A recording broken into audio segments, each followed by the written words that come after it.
TheWhoThatDaily.com. That's right, TheWhoThatDaily.com. Your one-stop shop for everything New Orleans Saints, New Orleans Pelicans, LSU Tigers, even the top flight boxing news. So if you're a Who That and you're looking for a place to stay up on your team, TheWhoThatDaily.com is your site. TheWhoThatDaily.com for the sport Who That in all of us.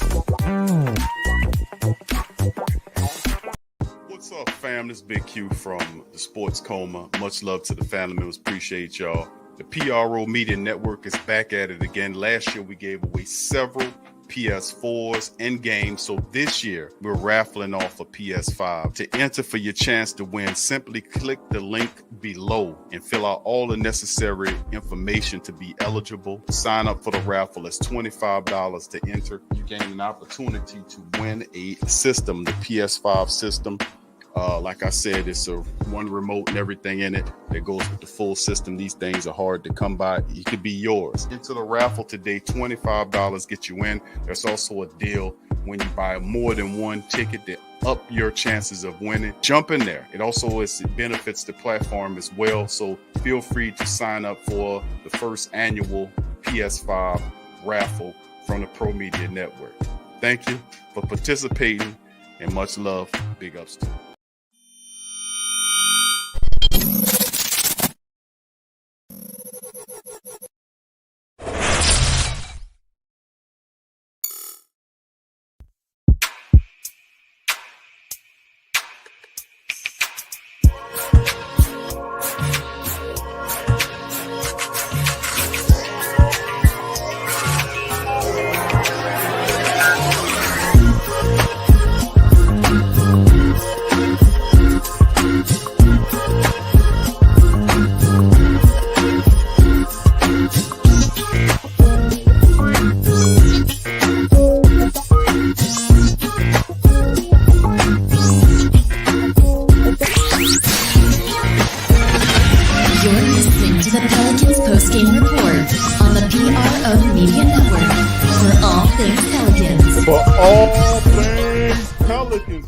Tuned into the Pelican post-game report. We're in the building. Much love to the flock. I salute the flock. We're in the building. Much love to the Pelican post-game report family members. We're in the building. This one's called Willie Green's Defense Will Be Different. I'm Big Q, the host, and the co-host of the show is my dog, DC chiming in. DC, what's happening? What's popping? What's poppin', Pimpin'? Like our dog School. What it do, Pimpin'? What's up, man? What's that in Floggers? What's up with all y'all, man? Hopefully, whoever ain't in here tonight and on the road, man, wishing y'all safe travels with everything that's going on, you know? This is real, man, as an impending storm is coming upon. It's in the Gulf, and the predictions or the whatever you want to call it, are dire. So we just have to keep the prayers up and be safe and operate in the right mindset. Thank you, Jalil, brother Jalil, man. Much love to brother Jalil. Can't wait for damage control to drop them balls on the intro track. Hey, I already got the track fired up, bro. I done already put the track together. Q done heard the track, he like it. You know what I'm saying? This is true. Gotta get the verses together, man, and get the mix right. You know, it's gonna be coming. Yeah, yep. I got to give DC some credit. He did a good job on it. Shout out to you too, brother Jalil, man, because when you asked that really gave me some inspiration to go. I made the beat like the next day after you asked about it.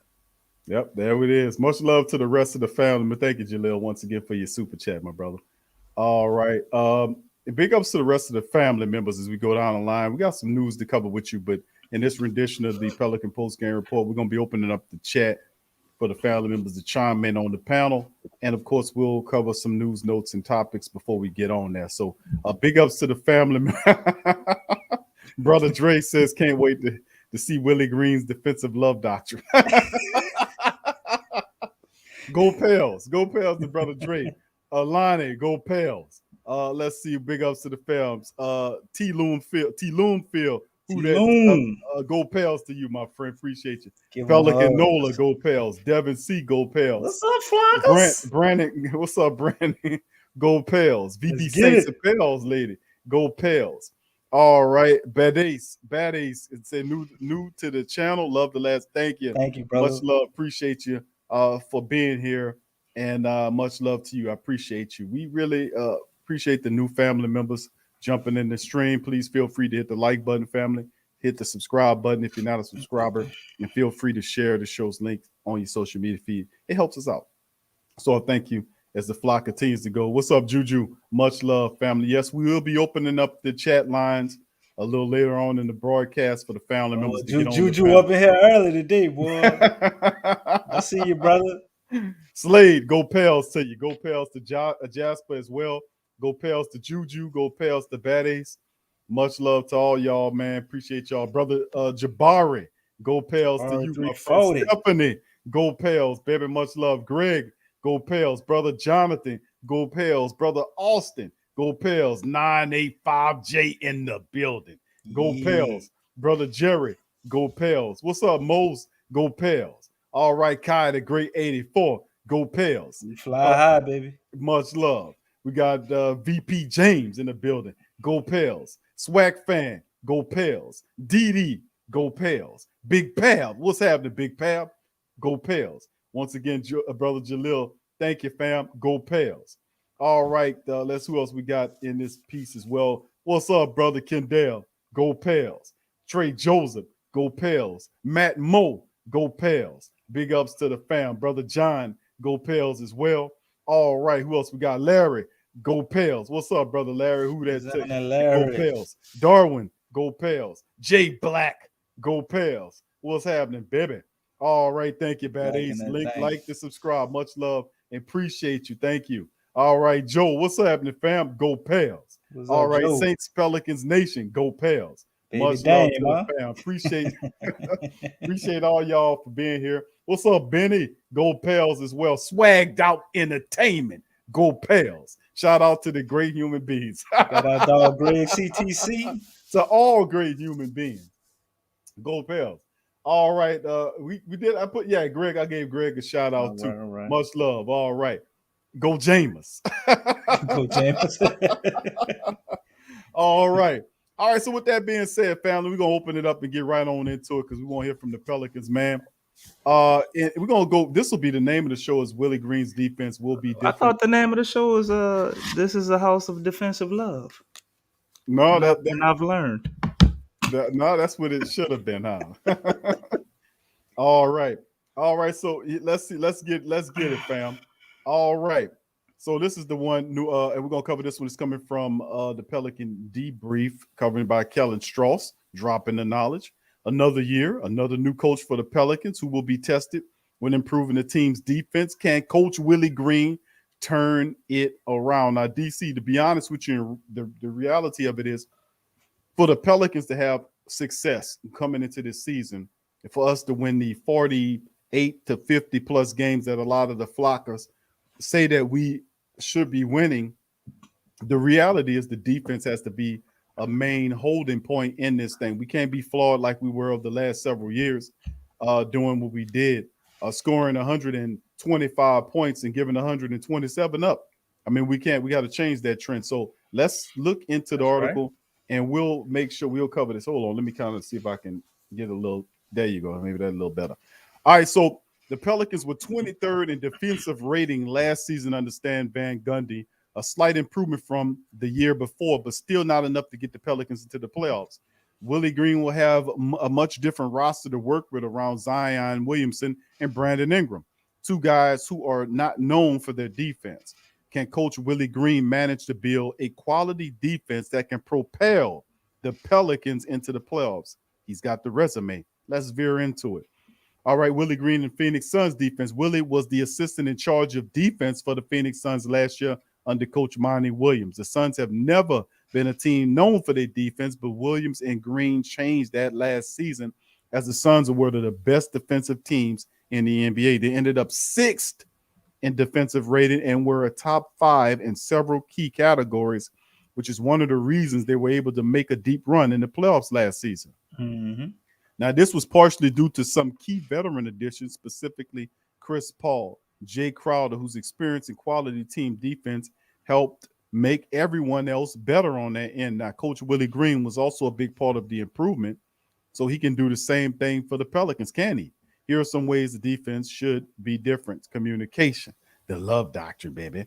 All right, the Pels will communicate on defense. One thing that Stan Van Gundy noticed about the team last year is that they were quiet. No, they were quiet. All right, they wasn't listening to your ass. They didn't like you.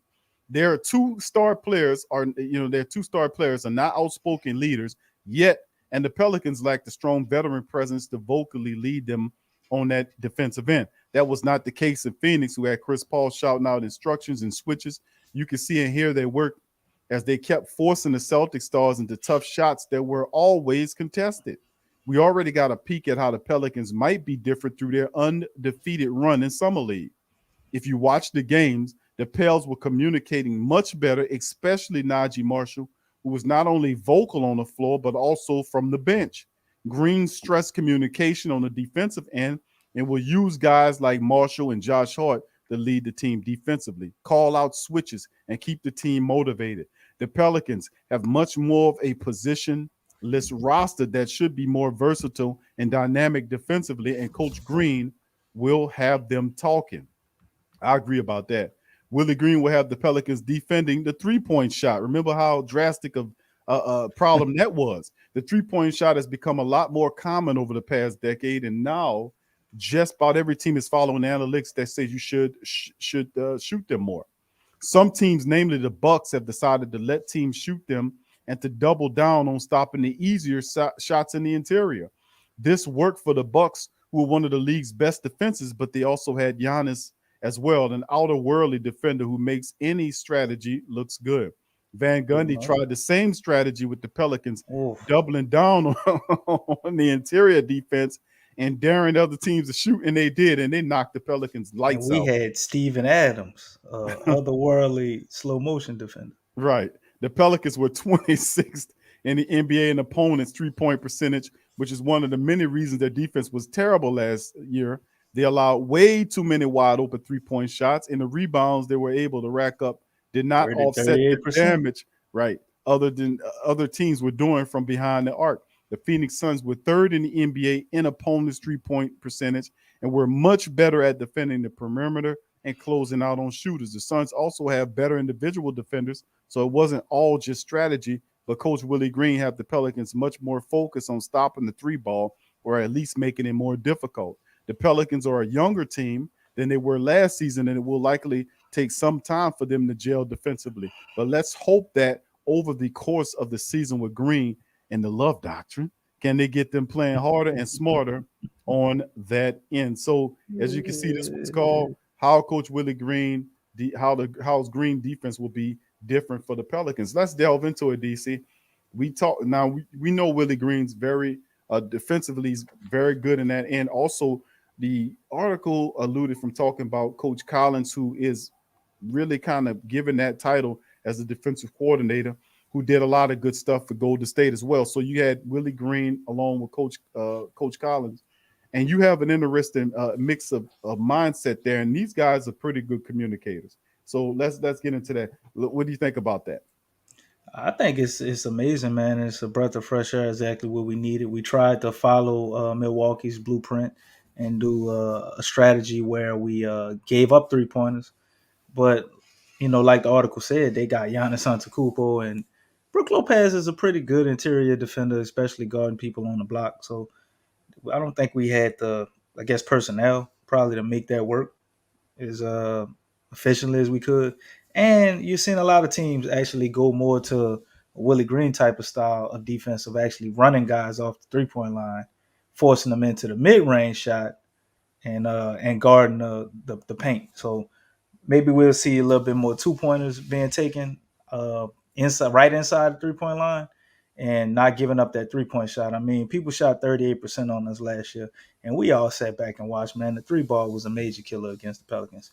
You had teams come and get hot, and we all remember that stretch of games with Chicago and Portland where they just murdered us from the three-point line with the high pick and roll and just killed us at the three-point line, man. So I think anything to do differently that you obviously see isn't working, you know what I mean, is always a step in the right direction. You know what I'm saying? You keep going down the same path, trying to do the same damn thing, is a definition of what? Insanity. So, to them change it up, and we actually got guys that fit this type of system, I think, because you need a lot of forwards if you're going to run guys off 3-point line. You want people that are big but very athletic. So that's gonna put you with a forward. A guy that's about 6'7", 6'8", got some speed and long wingspan, so you can run guys off the 3-point line, or at least have contested shots most of the time. And we led the league in uncontested 3-pointers, if I'm not mistaken. Milwaukee probably is the only other team up there with us, and you see how they turned out for us.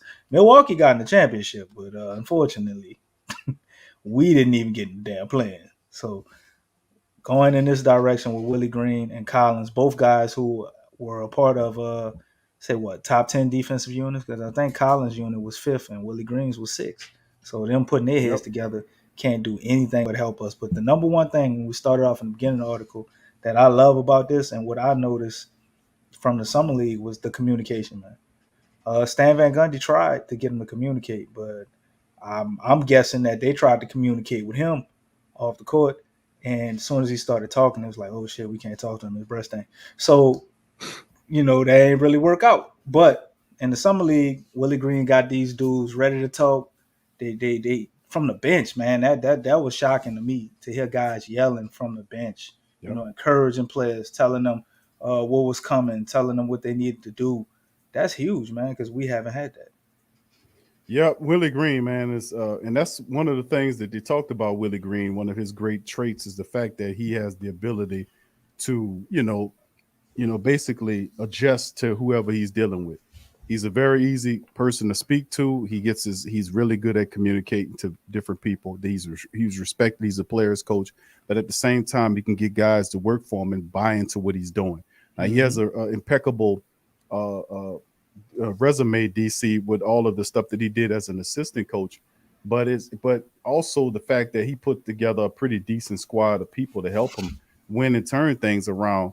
Like we talk about Jaron Collins, who was pretty damn good at what he did as well, who's also known as a pretty good communicator of talent, who can speak well. He doesn't run around and yell and is annoying like Stan Van Gundy, but actually is a pretty good communicator. So like when we often go over this, we often go through, the assistants. And you take a look at these people, man. All of these people are, I guess, what you can call players coaches. And I think that's a big difference when you look at it from head coach Willie Green on down to all of them play in the league, bro. All of these are former players, and all of these got a guys. Template, Q.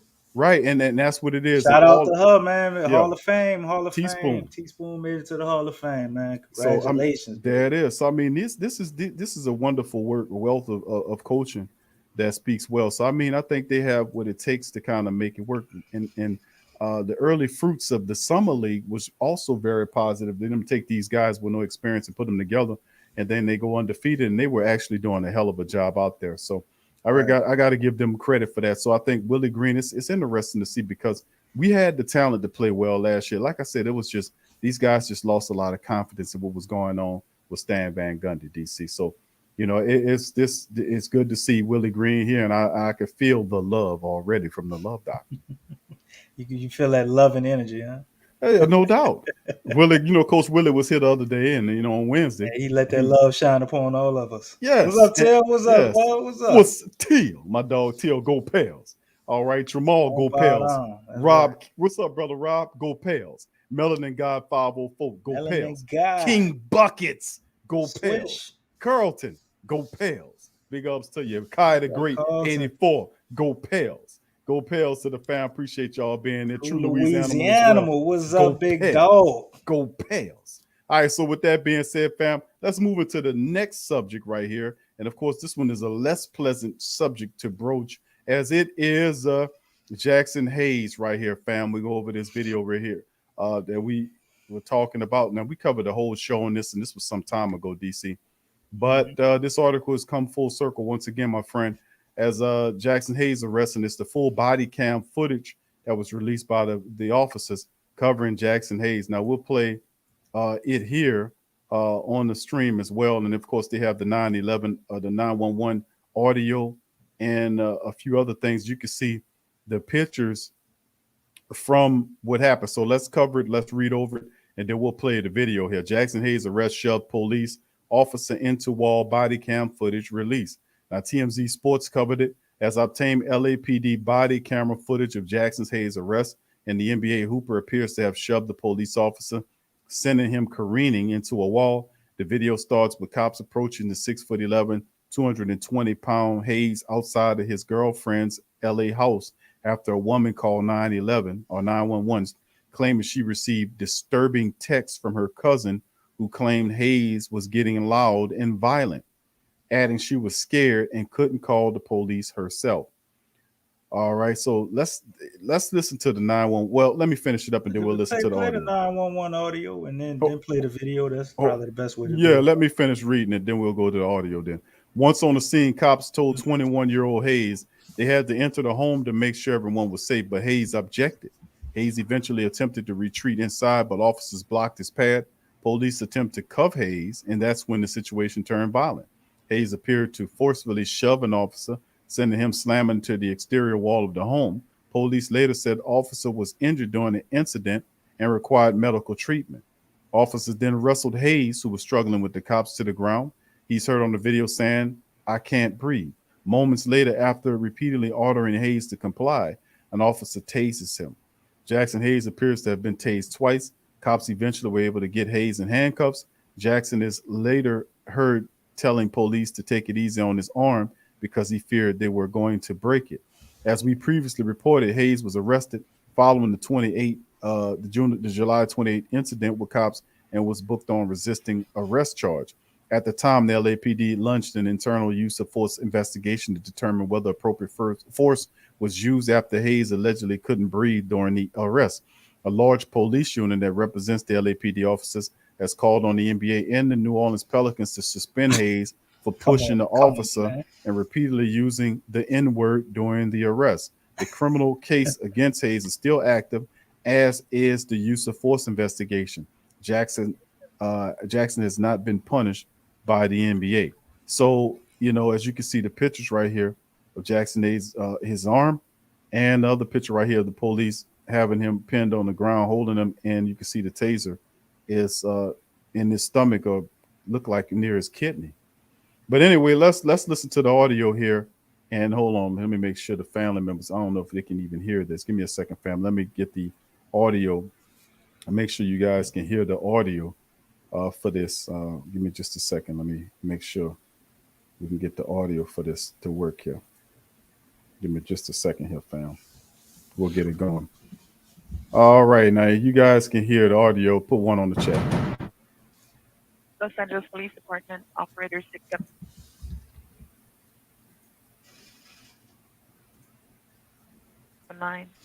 Hi, I'm calling to get a police officer dispatched to Woodland Hills. I got some disturbing text messages from my cousin asking if I could get the police there, that her boyfriend is getting loud and violent and she's scared and can't call the police herself. And her boyfriend is white, black, Hispanic, Asian? He's black. What's his name? He's Jaxson Hayes. How old is he approximately? He is, I think, 21. What hotel do you think he is? Oh, like almost 7 feet. He's a basketball player. How much do you think he weighs? He's not armed or anything. He's just like screaming, and I don't really know what else is going on. How much do you think he weighs? Oh, I have no idea. Maybe like 300 pounds. He's tall and skinny. There's another person on the premises who is his cousin, but I don't think he's involved. So she just keeps asking me if I can get the police over as soon as possible, that he's scaring her. But again, he's not armed or anything. There's no weapons in the house.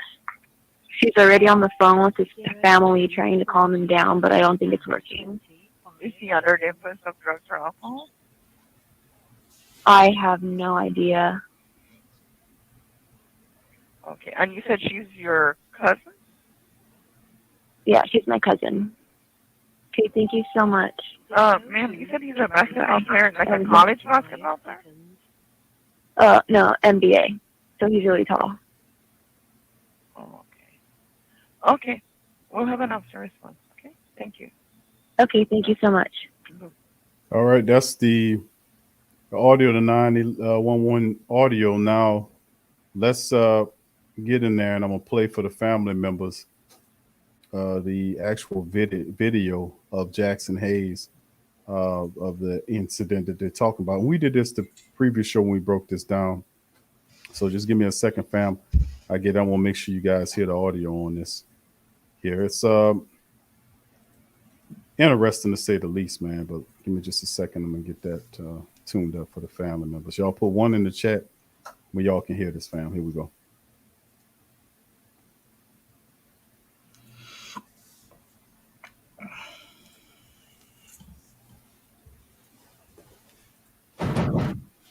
It's my fucking warrant. You're right, but right now we're doing an investigation. I already give a warrant. You don't need a warrant.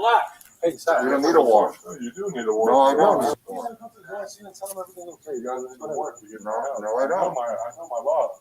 You're mistaken, sir. Step back, please. You need a warrant to get in the house. No, we don't. No. You stay right. You know what? That's a moment. You want to stop. Hey, stop. Jaxson, please. Beg you, please. I'm on 73. I'm going to have a backup for location. No, don't touch him. Hey, back up. Everything's good. Get the fuck out of my car. We're going to sort this out. Stop touching him, man. That's my friend. Stop grabbing him. Don't grab him like that.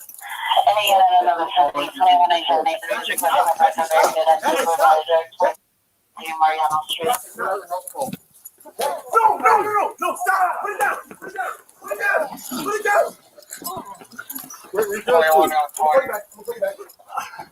Step back. I'm gonna take you. Stop resisting. I'm gonna take you. Stop.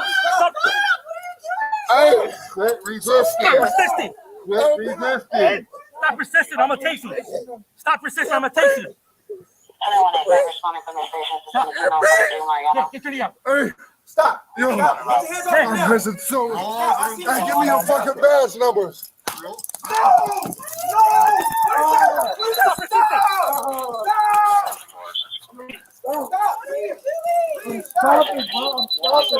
Stop resisting. Stop resisting. Stop resisting. Y'all niggas can walk up a nigga's house and shoot him like that. Stop resisting. I am, bro. This whole thing's on camera, guys. Let me get the fuck up. Let me get the fuck up. Y'all just paid. Bro, stop pulling my arm. Stop right now. You will break my arm, bro. Stop with his arm like that, bro. Yo, bro. 21 Bring your right arm to your back. Bro. Bring your right arm. Nigga, this is my friend. What are y'all doing? I'm getting arrested for being at my own house. Look at all the blood and shit y'all doing to me, bro. What the fuck? Yo, hey, get all their bad charges. They all going to jail. Get their bad charges. Get their fucking bad charges. Get out. I see your bag. I'm not moving anyway. Because you guys are doing it wrong right now. I see your bag. What's your bag? You're supposed to perturb yourself. Perturb into protect and survive. Bruh, no, get off my back like that. Niggas, damn. Shit out you. You lucky you had that gun, nigga. You gonna shoot me? Look what you did. Look what you did. Yo, leave me be, bro. This is my house. To the side, move to the side. Come here, get my back. And down to my side, bro. I'm gonna sit you down, all right? Where do you want me to go? I'm gonna sit you down, all right? Where do you want me to go? I don't want to get tased and tackled or fucked up again in my own house. Sit down. Bro, I'm just Get up. I should stand up by myself, yo. Nigga, this is my own house. This is my house. Stop throwing my shit around like I sit down if I want to sit down. Yo, bro, this is my house. Take him out of here. No, don't take me out there. No, it's my house. You're not going in. No, don't touch him. Don't touch him. You're not going in. Back up. Get the fuck out of my property. Hey, stop touching it, man. That's my friend. Stop grabbing me like Don't grab him like that. At this moment, you're being Jaxson, get out of help call. All right, that's the full body cam. DC, that's a lot going on in that, man. A lot going on there. You want to touch that? I mean, it's sad, bro. I mean, that it had to come to that. They definitely were excessive, but as you can clearly see, Jaxson Hayes was inebriated. He obviously wasn't in his right state of mind. I think the situation probably could have been handled a lot better, both sides. But the police, to me, just they overreacted, man. I think they could have probably calmed him or talked him down a little bit better. Maybe a different set, more experienced officers. I don't understand why they kept tasing him. I mean, once they had him on the ground initially the first time, they got the man in a chokehold, he can't breathe and all that. Just a lot of that was just excessive from my point of view at that point. I know you're not supposed to put your hands on an officer, but he clearly was inebriated and didn't understand what was going on, man. He didn't seem like extremely violent to me to the point where they had to do all that. You know what I'm saying? That shit wild, bro. Like it shouldn't have turned into that. And all of that came from his girlfriend. She texted somebody else and said he was getting loud and all of this, man. I don't know how they justify that. Like I just watched what I saw was excessive force. You know what I'm saying? And she clearly was trying to defend him and didn't. Like, I'm guessing she wasn't harmed. I didn't hear anything where he hurt her. It sounds like they were concerned for him. Like maybe he was having some type of what do they call it, Q, when people drink too much and they go into rage or whatever. And he didn't look that violent when I see him. Honestly, you keep hearing about all this rage. He looked calm and just looked drunk.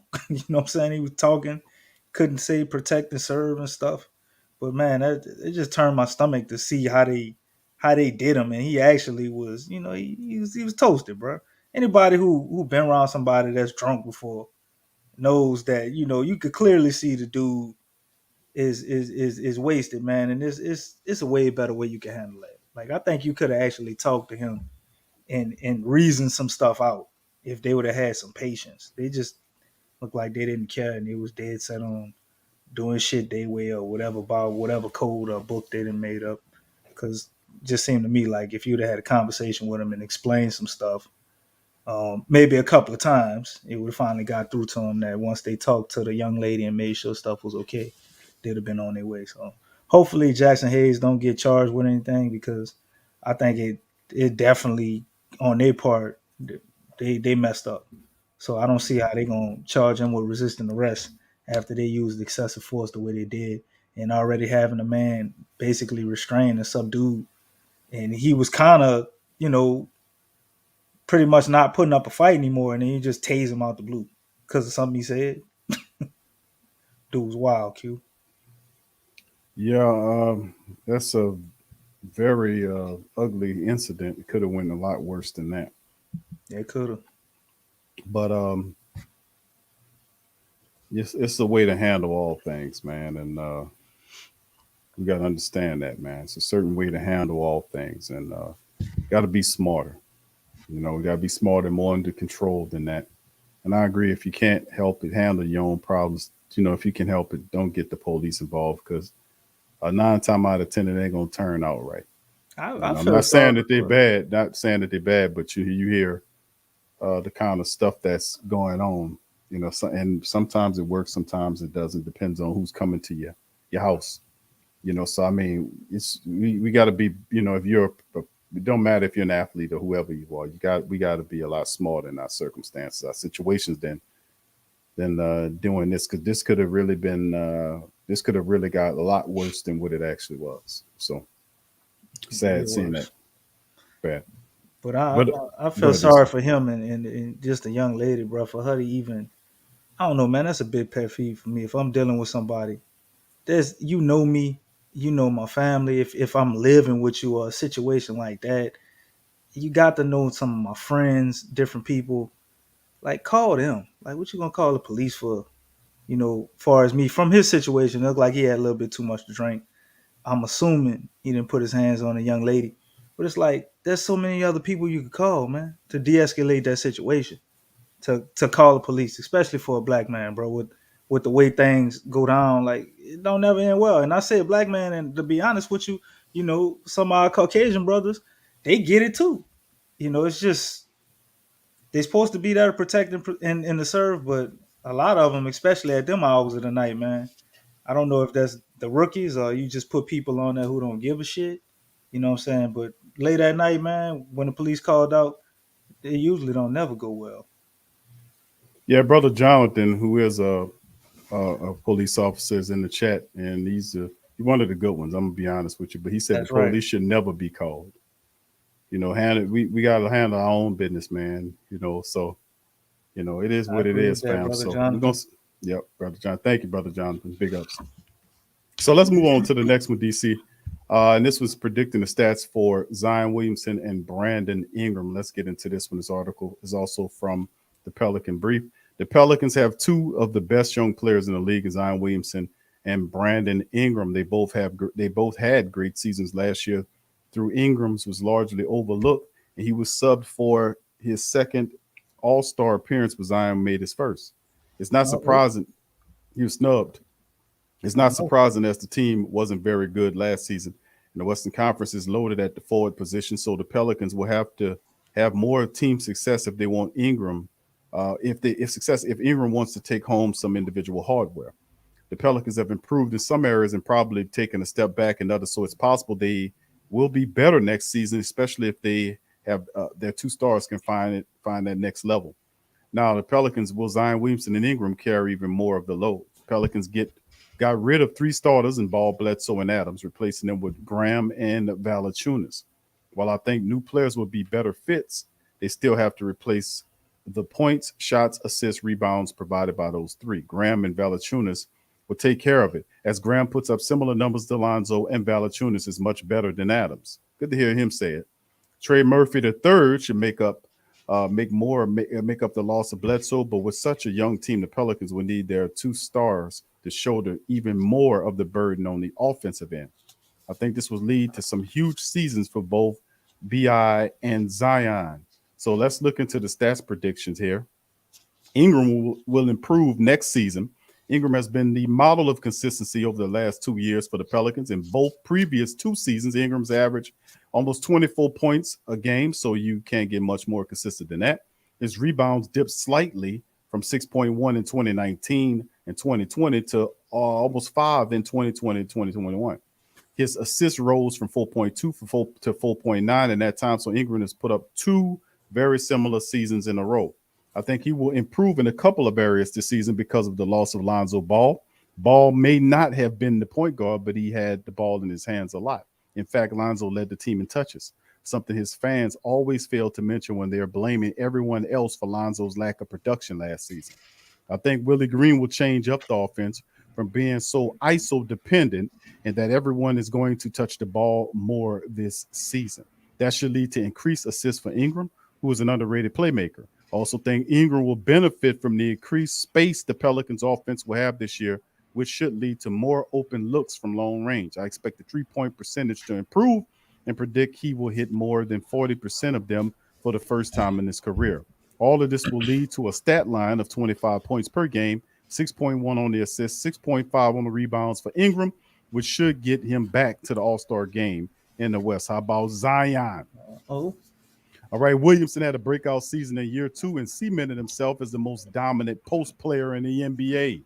He put up huge numbers, so will it be possible for him to improve? One area where Zion will almost certainly improve is at the free throw line, where I think he'll shoot and make more of them next season. Zion averaged 7.4 and 8.7 in attempts his first 2 seasons with accuracy of 64% and almost 70% respectfully. He got hacked a lot last season, and the no calls became an issue, resulting in Doc Ock ranting about it to the referees. Remember that? The league certainly took notice, and I expect Zion to get far more superstar treatment this season when it comes to calls. The NBA doesn't want one of their future faces of the league to get hurt again, so expect Zion to live at the free throw line. If he continues to improve, I could see him hitting 75% of his free throws and getting his attempts closer to 11 per game. With Steven Adams no longer camping in the lane, Zion should get a few more rebounds, and I expect better shooting in the offense to lead to more assists. I predict a final stat line of 31 points, 8 rebounds, and 4.5 assists per game, which should be enough to put Zion in a race for the scoring title. If the Pelicans improve dramatically as a team, Zion could get more and get some of that MVP votes with those numbers, especially if he continues to score with historic efficiency. So, DC, with that said, man, these are really astronomical numbers from Kellen Strauss, throwing that all up in there, man. Let's talk about that. Let's break this down. How do you see it? I definitely see them both having bigger seasons, but I think the biggest jump we're gonna see from both of them is gonna be defensively, and it will get more attention because it's gonna contribute to more wins. But he didn't talk about that in the article, so we go over some of the things he talked about. He has a very good point with the 3-ball, man. With what they're gonna do with Zion, and then already having Devontae Graham. You know what I'm saying? In my opinion, Lonzo Ball was a good shooter, but Devontae Graham is better. He just is. You know what I'm saying? You got Trey Murphy to add to that too. So they're not going to be able to clog the paint. So Zion getting 31, grabbing more rebounds. Everybody keeps talking about Jonah Valanciunas being a slight upgrade, as we talked about last show. But the man hit 178 3-pointers, and that wasn't even a role they was trying to etch out for him. And he started doing that over the last 2 years. I think he can be a Brook Lopez for us. So you add that to the fact, clear lane for Zion, man, pretty much similar to the way they do it for Giannis. You know what I'm saying? And you'll see B.I. I can't say do a Chris Middleton impersonation, even though they're similar players, but I think he's, in my opinion, better than Middleton. Some people might disagree. I know they won a championship and Middleton played his ass off the whole playoffs. The dude is a very good player. But I think B.I. is even better. And with the paint not being clogged, you got B.I. the 3-ball, 2 with the other shooters, and Zion doing this thing. I think it will also give B.I. a chance to attack the paint. But the best thing, I think, is with all the role players we have and the added pieces and the changing up of the lineup and having a threat to score from all 5 spots in the starting lineup, I think that's really going to allow these guys to score easier. And I think that's a very big thing. They're going to have more energy to be able to participate on the defensive end. And they're going to be able to be more efficient in the ways that they get their points, which is going to lead to them probably not being so tired at the end of the game as well, too. And maybe you don't see so many end of the game blunders when guys maybe are gassed. They're never going to say they gassed, but you know what kind of goes on when you got to play from behind and then you're working hard to get your points, man. Dudes get tired. You know, you get wore down. Even the best, most conditioned athletes can get wore down in those circumstances. So I think that with the Willie Green doctrine of love, it's also going to create some more loving energy. And that will definitely contribute to better stats, man. So shout out to B.I. and Zion already, because I'm calling it both of them going to be all-stars this year. Much love on that, man. The doctrine of love, baby. The doctrine. And might I add, before we get going, DC, doctrine of Coach love. Coach Willie wants to chime in. Oh, hold on. Coach Willie. You want to chime in, Coach Willie? What's up, Coach? We love talking to you. Oh, he said he not right now, DC. He said he what gonna happened, wait. man? What are you doing? He on the phone. Said don't worry about it. He gonna talk later. So Okay. there you go. He on the All phone? right. Yeah, he on the phone, bro. He doing something over there. He talking on the phone. He's showing love. You know what he doing. He said, carry on. All right. All right. All right. Big Chipper, who go Pels? I see you, fam. Yeah, I know the big storm coming, fam. Jessica, hey, Jessica, go Pels to you. And let me give a shout out to hold on just a second, fam. Stephanie Wilson, thank you for your Cash App, Steph. Thank you, baby. Appreciate you. Go Pels to you. Thanks for the Cash App. Much love to Miss Stephanie Wilson. Thank you, baby. Appreciate you. All right, so we got the link in the pin to the top of the Hit flocking them, chat. hit them flockers come. So here the flock Flock, coming. they We got coming flocking in. We got brother Jalil. When them flockers and we got come VP flocking in. James coming in. So we're gonna bring him in. Brother Jalil, welcome on in, my friend. And VP James is in the building as well. Welcome on in, my friends. What's good? What's good, brothers? How y'all doing? Doing good, my brother. How you doing, bro? I'm good. Y'all want to let James go first before he get cut off by somebody up in here? Nah, I think in all due respect, we should give you the floor first, man. Because, boy, when they get the cut, Jalil just fall back. I ain't dealing with that. Jalil is laid back, man. He fall back, dog. Jalil was like, man, could y'all let James talk, please? Hey, man, I learned from Coach Willie, dog. There you go. There you go. The doctrine of love, my brother. There you go. There you go. And guess what? Guess what, brother Jalil? We're going to need that love more than ever because each one teach one has joined the stream. Jay Black is in the building. Nah, hey, we got to let James go first, man. Hey, I vote VP James. You go ahead, bro. VP James. The floor is yours. Well, yeah, each one teach one. Welcome on in. Jay Black is in the building as well. But brother James, welcome on in, my friend. How you doing tonight? I'm doing good. How y'all doing? Y'all be safe out there. There's storm coming. No doubt. Thank you you too, brother. brother. Appreciate you, Too, bro. man. Thank you for that. Now coming to you, brother James, we're gonna open up the Pel chat. What do you think about some of the news and the things that's been happening in the Pelican world? What's coming to your mind at first, bro? Well, I'm just excited to see this season get started, to be honest with you. Like, you know, with all the moves that was made, with the way this team has been, you know, created around our two stars, I'm just ready to see it on the floor at this point. You know, like we got a little snippet to what we could see in the summer league and how Willie can coach and everything. And, you know, I kind of agree with the article that you not too long read that I expect big things from both Zion and BI.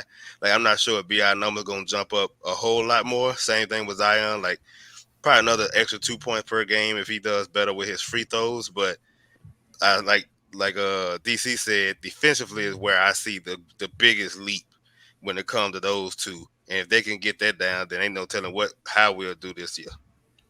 Facts. Hey James, 100%. before you mute your mic, because I know you want to let them talk, bro.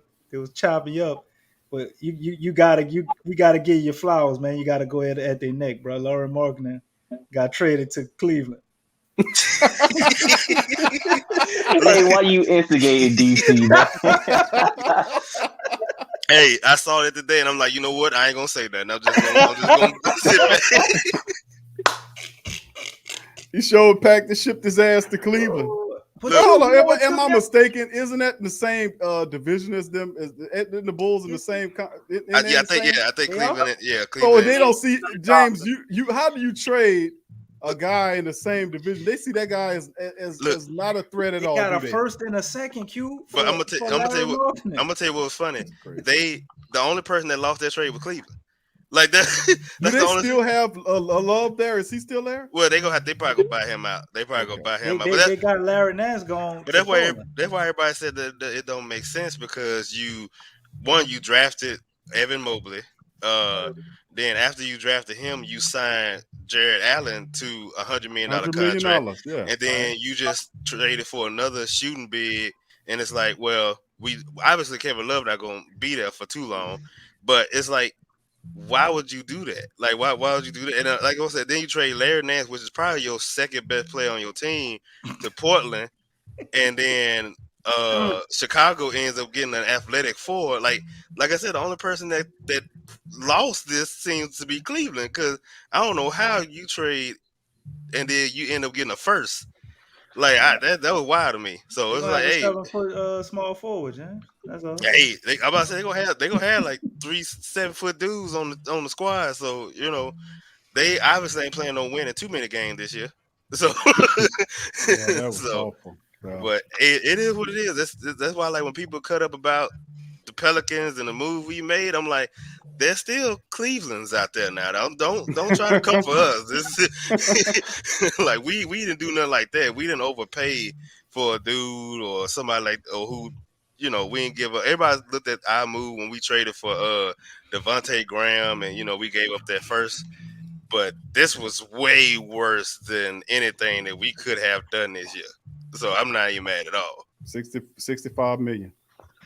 That's still not 17. I'm gonna leave that alone. Let me shut up.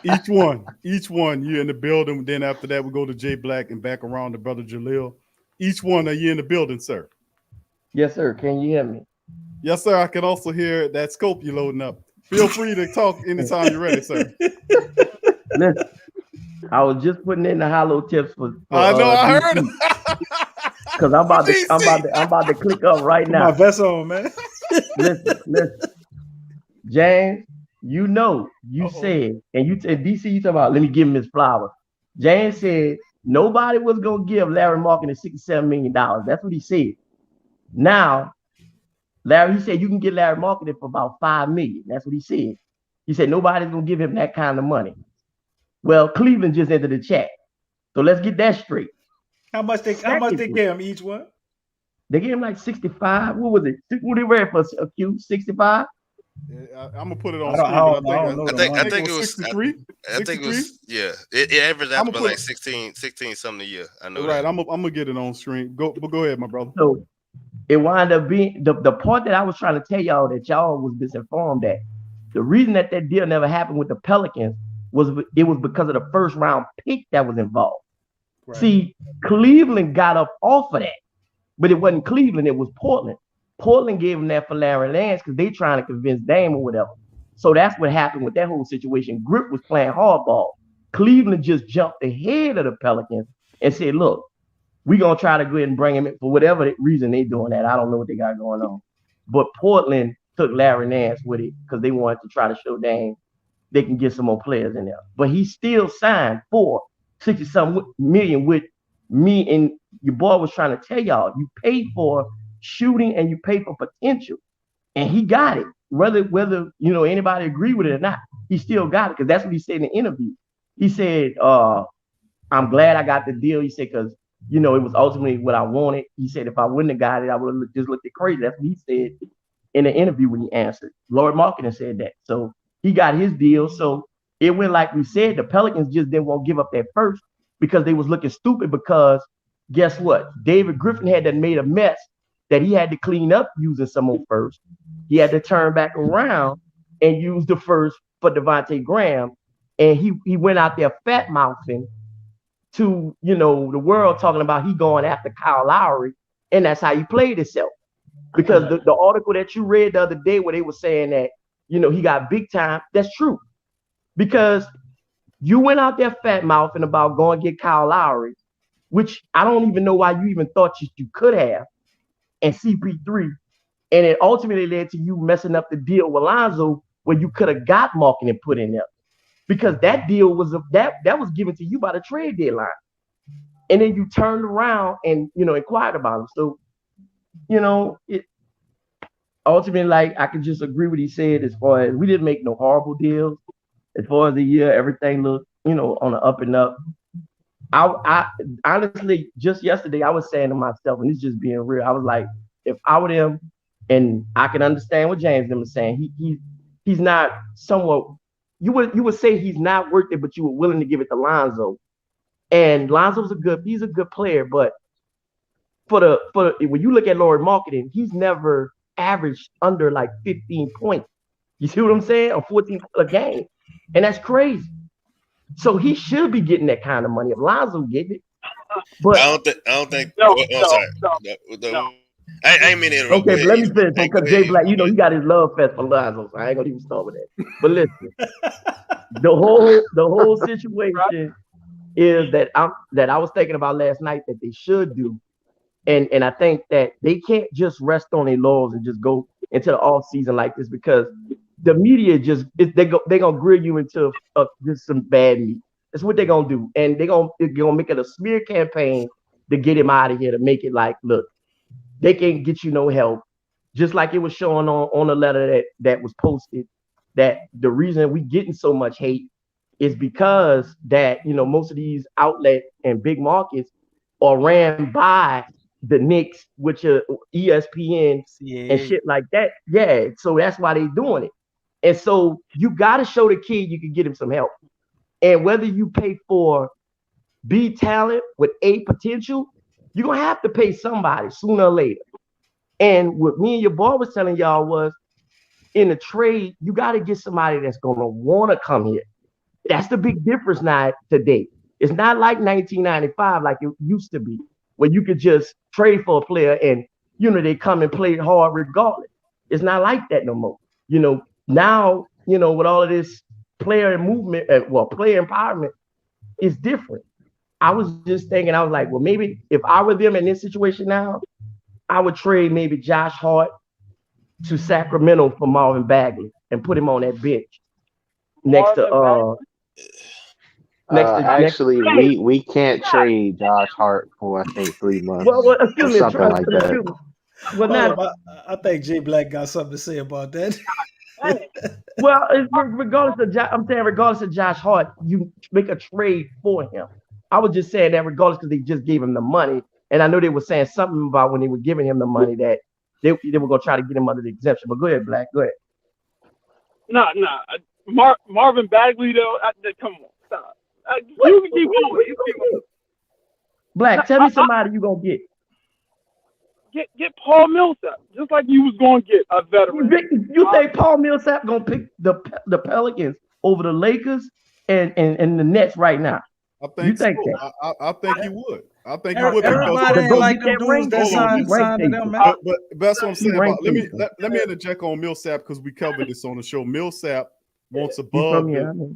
Millsap wants above with the 5.9. I think he's the vet minimum. He wants above that, and a couple of these teams don't want to give him that. The Pelicans can give him that, but it's also the thing about open up the roster space for him to be added to the team. Now, of course, people will throw Willie Gabriel in there, being that he's not a guaranteed contract. But then of course the conversation is which direction. Willie Gabriel is the developmental player that ultimately can help you, or you need Millsap's game, his tools right now, his bag right now to help you out. So I mean that's a part of it. Just wanted to interject that to the family. Go ahead, DC. I think you wanted to chime in.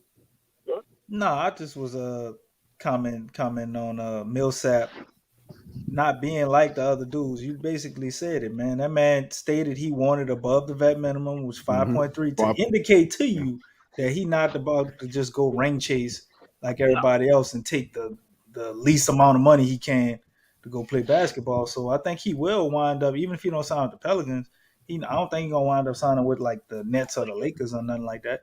It might be another team that's in contention, maybe a Miami or somebody, if not us, Milwaukee, somebody who got more money than obviously the Nets and the Lakers. I don't know where they keep finding these pennies at to play these all-world players, bro. They're paying them potato chips and concessions. They swear come play, that's what it is. They swearing with promises of with championships like lifetime they did popcorn and shit. That's the thing. A lot of these players are accepting the potatoes, chips, and everything like that. Yeah. Like that's the thing. For one, you got to find somebody to accept that type of money. And most of the dudes that they grabbed outside of Malik Monk and what's the other dude that they got that's kind of young? I can't think of his name. Kendrick Nunn. So those type of dudes, which I thought was foolish for them to do, because I think if you're a young dude, you get your paper while you can, because the championship, just because you won a championship, one, it's not guaranteed that you're going to win a championship. And then if you fail on a LeBron James team, your chances of getting really paid afterwards drops a lot. So you the reason why he didn't get you the reason why he didn't get the championship. So you don't want to take that chance. You want to get paid while you can. But for the most part, like you said, if Millsap said he wants the above the $5.9 million, the vet man, like the Pelicans still have part of that MLE that they have yet to use, because I think they use part of it for was it Herbert Jones maybe? It was it was a very small portion. Very, very small portion. That's like $1 million or something. It was under $2 million, I think, James. Yeah, so they still got like $7.9 million of that MLE to use, and if he wants to ring chase, then then he would have been on one of their teams already because he's someone that they could utilize. But if he wants to get paid a decent amount of money, and with us not having to break the bank on somebody like him, he would definitely be someone to come in that, is he going to possibly space the floor like a Laura Marketing would have? Probably not. But the one thing for sure is that he's going to be dependable. He's going to be there, and he will bring that veteran leadership that we love to have on the team. And we pay him $8-9 million. That's not really breaking the bank for the most part. So who knows? Honestly, I would love to have Paul Millsap on the team. I would love to have too. Jay Black, you want to get in there, bro? Oh, okay. So DC, I want to give you your flower for saying, what was that? You was right on both calls when you said Lonzo didn't want to be here. Oh no, I said that, not DC. I'm letting you give you the flower. I remember DC saying that. DC doesn't want to believe it for me. Well, I told each one teach want to be sniping for He told you he was coming for you tonight. He gave you fair warning. He told you he was coming for you. So. I stated that before you came in the chat too. Each one teach one, but you did say it too, my brother. Yeah. Okay. Each one teach one. If you want to, you said it as well. That's all right. I pay for my own flowers. I deliver them. You ain't got to give them to me. All right. Well, then, I'll take them back. Yeah, you know I'm messing with you. Take them back. Take them back to Will Dixon, Jay Black. You know I'm messing with him. He's just a live lover. I know that. I'm just messing with him. Go ahead, now, you was right on that call with his first interview when him saying that he wanted to be around somebody, be with a team that wanted him for him. We know what that means, all the stuff that he played shooting guard instead of playing point guard, even though he had the ball a lot in his hands, but he wanted to go, he's gone. You was right, again, when you said that, because I didn't believe when you said Lonzo and Josh Hart. I thought both of them was gone. Josh Hart came back, you said, one got to go and one going to stay. Josh Hart stays. Lonzo got to go. If Lonzo stays, Josh Hart got to go. You was 2 for 2. Straight on that. Appreciate you, brother. Yeah. Now with the moves, Devontae Graham. With his first interview, I liked what he said, that he came here to do what he needed to do to be the best version of himself or be anything that we want him to be. My opinion, I think he should start. That's what I think, how the starting lineup should be. And he should not shoot 12 times. If he's shooting 12 a game, I think our Devontae Graham. Last season, he shot 12 shots per game. Like, that was his average. You want more shots? I want him with less shots. Less shots than 12? That's not really a lot, though. Yeah, 12 shots. I think he means 12 threes. It was 9 threes. 9 threes a game. It was 12 shots overall. I would like to see him in the 8 to 10. I want his assist to. I want his assist to go up though. Where it was at 2 years ago, that 7.5. Yeah. I want that assist to go back up because we have legitimate scorers in every part of the offense. And I didn't think our offense was bad last year. I don't think our offense was bad before. It was always the defense. Always the defense. But since we made the moves, he's not the first option. He's not the first option. Zion, second option. BR, third option. Valanciunas. Fourth should be NAW. I think he gonna be number 4, bro. Like, honestly, I think he got more experience than NAW, man, and he's a little more proven. He's older, and he getting more money. I think NAW will be like that guy that every 2 or 3 games he might go off for 19 or something like that. You know what I'm saying? or maybe more than 19. But I really see the Pels as being like, you don't think they're gonna be free flowing? I really look at them trying to copy a mix of the Warriors and Milwaukee. Like you know how the Warriors are. If whoever got the hot hand, man, they just gonna keep feeding that person. But you know, Steph gotta do what he do to make the whole thing go. That's Zion. If Clay got it going, that's Ingram. You know, they gonna feed him. You know what I mean? But if Clay don't have it going, he gonna give you his typical 19, 20 or whatever. B.I.G. 23, you know, on a slow night. And whoever else got it going, I think they just gonna feed them dudes the rock. If it's Tay one night, it'll, you know, they gonna feed them. If it's an AW, they gonna feed them. And Valanciunas gonna give you probably like a steady 12 to 14, 10 rebounds, something like that. Now, if you do that, that's amazing. Especially in this lineup, getting that many. I don't know how many shots he could get, but if you say averaging a double, that'd be amazing. He on trash dude, J Black. Like all he gotta do is attack the rim once them dudes shoot, man. He one of the best defensive rebounders in the game and one of the best offensive rebounders. Or some people might say he the best defensive rebounder. The best. I think he is the best. So if he get his putbacks, bam, man, you get 10 points off of putbacks easy. If he get the minutes. Yeah, if you could get, I seen some of his games when he scored 32 and 22. Yeah. If you can have anybody, we never had a center. Well, we did have a center. It was DeMarcus Cousins. Yeah, the last time we had somebody going for like 20 and 20. Yeah, double, real double. Yeah, big double. Wilt Chamberlain double. So I now the only issue I did have with what you said, DC, you said it before, that the death lineup. You said we can have a death lineup with Devontae Graham in the offense. I don't think we can have because the death lineup means everybody. That's why I said height. Height. The last time I said we both got two small guards.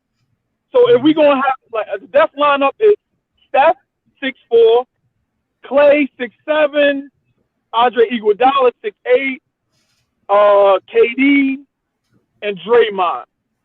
KD is like 6'10", 6'11", Draymond 6'8". That's a more of a, that's where the death lineup came from. So Death lineup was before that. Death lineup started before. I know. It was the Harrison Barnes. The Harrison Barnes was the actual death lineup. Right. You without KD, it was Harrison Barnes was in there with Andre Iguodala. I remember that. Yeah. The reason I was saying that, Jay Black, is like we'll have 5 guys that could legitimately like shoot free throws at a high clip and shoot from the 3-point line, because I really think that's what made the depth lineup unique. And you had some guys that maybe undersized, or as you say, could be oversized for certain positions, but it was just very difficult for other teams to match up. It's almost like if you just put 4 forwards out there in a guard, you know what I mean? Like that's how who you gonna put out there defensively to like counteract that? That's all I meant. Like just something hard to match up with. We don't know the exact players or the positions. We got players that we can actually run a death lineup, but it won't involve like NAW. No, they would. It kind of would. NAW. Huh? I say he. No. You say it wouldn't include him. I was trying to figure out why. No. My bad. I mean, Kyra Lewis and Devontae Graham. That's the only. Kyra wouldn't be. Yeah, Kyra would be one of the Kyra, I think bench. So if we wanted a depth lineup, if we want to run a bunch of forwards out there, Trey, NAW, Brandon Ingram, Zion, and you could pick. There's multiple people you could pick. You could pick Josh Hart.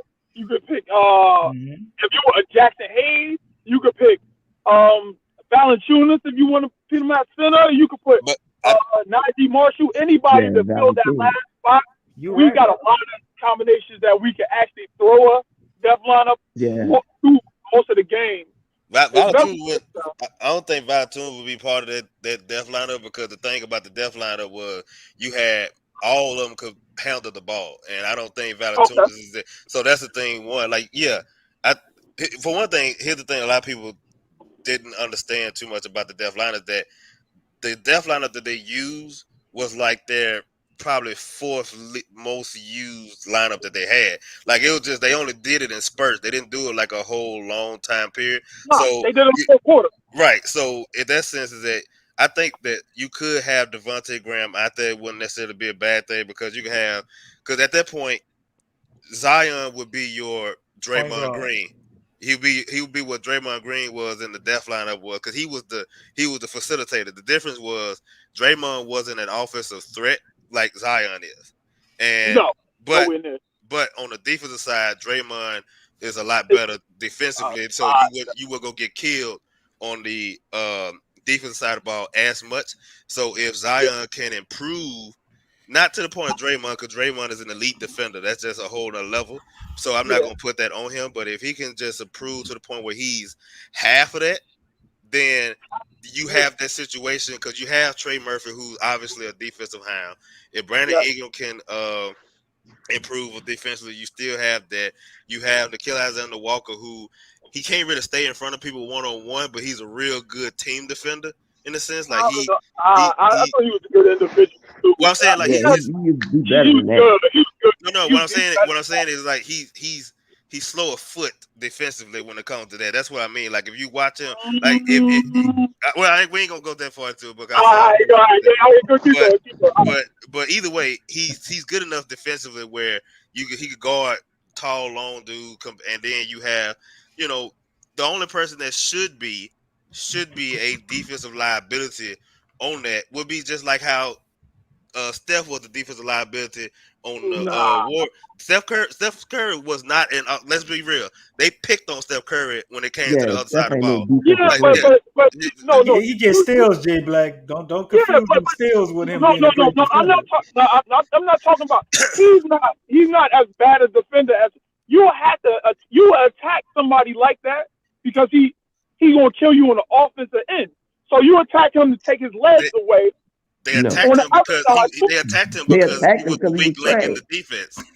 Like that's why they attacked him. Like don't get wrong, I get what you're saying. You make him work on the defensive end of the side ball because the offense, but at the same time though, it wasn't just because of that. They attacked him Steph was not good. On the defensive side of the ball. If you thought about the whole lineup, if you thought about who was out there, the person that you were going to pick up, they literally ran screens to get him on him. Like if it was Kyrie, give me Steph on me. I don't want nobody else. Give me Steph. That's Kyrie though. They lost a game. They lost in a game 7 because of Steph's defense. But Steph was not good, Black. Defensively. Come on. When Kyrie hit the shot in the face, you forgot that? Yeah, no, I didn't forget that. That was Steph. But he's saying that's Kyrie, DC. He's trying to make it like it's just Kyrie being Kyrie. Well, most people, but I said, but if you're being real, Jay Black, Steph is just trash. Steph is Steph on defensive end. Steph was never known as no Ron Artest coming in no draft coming out of this. Let's knock it off. He was elite strength defender. Right, but I'm saying Steph was never known as any type of defender. Good. He was just at Davidson. Look at how thin he was at Davidson. We're talking about in the league. We're talking about now. But okay. When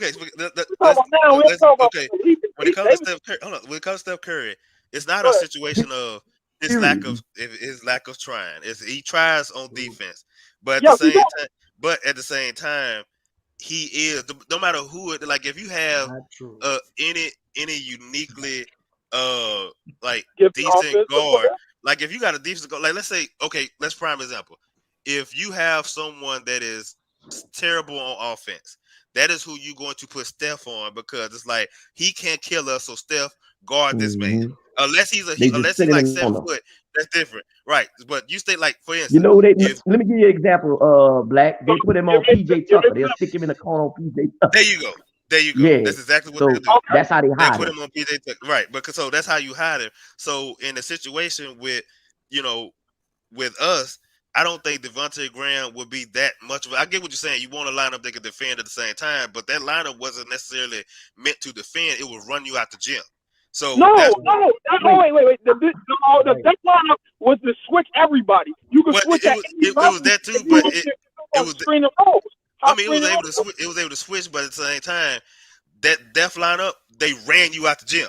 Like that was the situation. Like I get what you're saying. Defensively, they wasn't too bad to the point where they were going to a team were going to go tit for tat. I get what you're saying there. They was able to switch and everything like that. But at the same time, you still can do that with us and still have Devontae Graham on the court because I don't see because wait. So James, he's saying Devontae Graham is not a good defender, so he shouldn't be on the floor. That's what he's saying. That's what No. Man, wait. Let's check this right now. Big Q, we got a whole quote on this because I'm sick of it. Everybody keeps talking about this man is not good. He can't play defense right. I Not bad. keep He's not bad. Where's this coming from? Where's these? He was Big 12 all defensive team. He was 7th in defensive point guard. No, I'm going through his resume. Black. I'm going through his resume. He was ranked 7th this year in defensive rating for point guards. Lonzo was ranked 11th. He has a whole highlight clip of defensive. Wait, he has a whole highlight reel of defensive of how he can play defense. It's an 8-minute clip. Go pull it up. I guarantee you'll be satisfied with yourself. He's short. That's what it be. Wait, so no. So you said Lonzo was ranked 11th. Lonzo was playing for the play. Oh wait. You just said Lonzo. I try to keep Lonzo out of it, but you always somebody else bring him in. I'm showing you why you looking at him. No, wait. When you see Lonzo, was he playing the harder defensive people? Like if you playing for who was he defending? So you saying Graham wasn't defending Steph? So you saying Graham wasn't defending Steph then? Just because he was defending Levine? He wasn't defending no Steph. Is it Steph the point guard? Don't Devontae Graham got to play some hella fine point guard in the league? No. Aren't those guys like point guard? Hold on, one at a time, family. So last year, if they play Golden State, he wouldn't play Steph. He wouldn't play D on Steph. He would play D on who was the what's the Black? You don't get that high like that. Not playing good defenders. Come off it, Black. Come off it, bro. You got to be playing some type of elite point guards to get rated like that. What type of defense was they running? They wasn't running a lot of man. They was actually running the 2-3 hybrid zone a lot of the time. Even when we played them. Let's say this. Let's agree to say this. Wait. No. I watch their defense. Listen, I don't know if you watch their defense, but I watch their defense. They ran a lot of different hybrid defense. They ran press sometimes, press 2-3 zone, press 1-2-1 or 1-2-2. They ran a lot of different. So when you bringing up stats, it's more like a team concept defense that they was running. No, wait. So it's a team sport. But Stan Van Gundy didn't run a team-friendly defense. Right. He ran head-to-head. Zoom in one more time. What? But I will say this real quick. I will say this. The thing is that when it comes to Brother James, what DC's laughing at is what I'm doing is I'm just listening to the family members, and what I'm doing is I'm bringing up it. This is Lonzo Ball defensive rating, 112.7 in 2020, 2021, correct? Now what I'm going to do is then I'm going to now take this off the screen and put grams on. Do y'all remember that number? When it's 112.7. Put it back up there for him again, DC. I mean, they might not remember. All right, here we go. Okay. Defensive rating. Okay, we got that, family. The flock is it 112.7 in 2020, 2021. Now I'm gonna take that off the screen and I'm about to put up grams rating. Okay. And then this is here we go. Because most of the times we just got to see this stuff so we can understand. Now here's gram rating. Here we go. Bam. Y'all see that? Let me get it up close. Oh, there you go. That's worse, right? 116.5. Of course, it's worse. And I'm just trying to make sure that's how the numbers go. The higher it is, that's the worst. Yeah, okay. Right. James. 112.7 was Lonzo's, and this kid's a gram is 116.5. Okay, so he's behind Lonzo. But what I'm saying is those are not bad numbers. They close defensively enough. for Ray. Yeah. You see what I'm saying? But I'm saying they're not spectacularly terrible numbers where they got him at the end of the spectrum as far as what he is. He's undersized at 6 points. Nobody's saying he at the end of the spectrum. No, he's not that bad. He's not horrible. He's not that horrible. But Black, you can't use him on a team defensive. We talk about how Willie Green is going to run this defense, and it's going to be team friendly. Yeah, but that's what we talking about. Even if you run the whole scheme you was talking about with Devon. I'm talking about the depth lineup with Devontae Graham out there. You could put him out there, and he still wouldn't harm you, bro. That's what we trying to get the point to.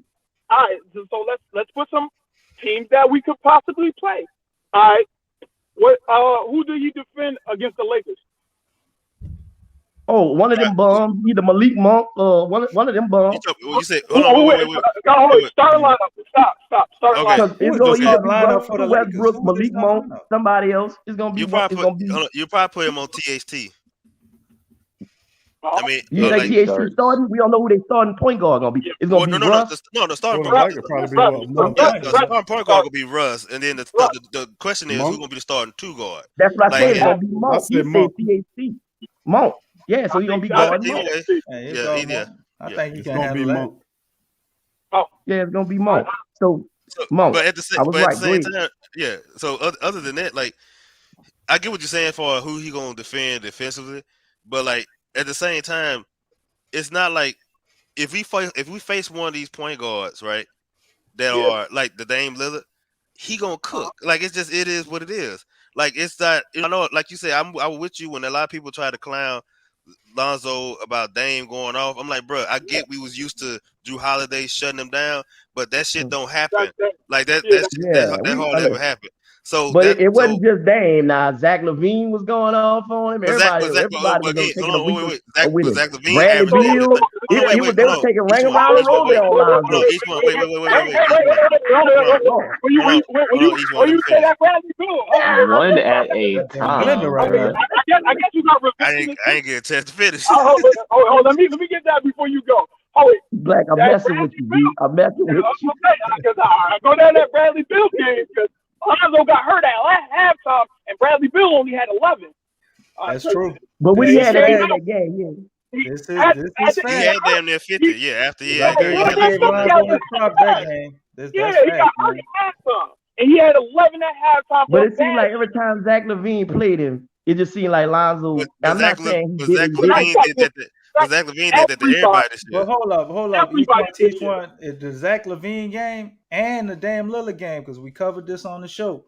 They ran a high pick and roll. They switched Lonzo. Oh yeah, you talking about they Steven switched Adams? Lonzo off and put Steven Adams on him and continued to light his They did that damn near the whole year. But Big Q, can you pull up the Lakers roster again real quick? Oh yeah. Those two games, each one teach one, is when it became evident to everybody around the league that you got to get Adams Antonio Daniels. And they had to start playing Jackson Hayes at the center, and it got better once we did that. Yeah, because he was able to switch. Because if you notice there was a lot of times you watch Jackson Hayes, it was just like he was able to just attack a lot more on the ball and stay in front of guys a lot way better than Adams could.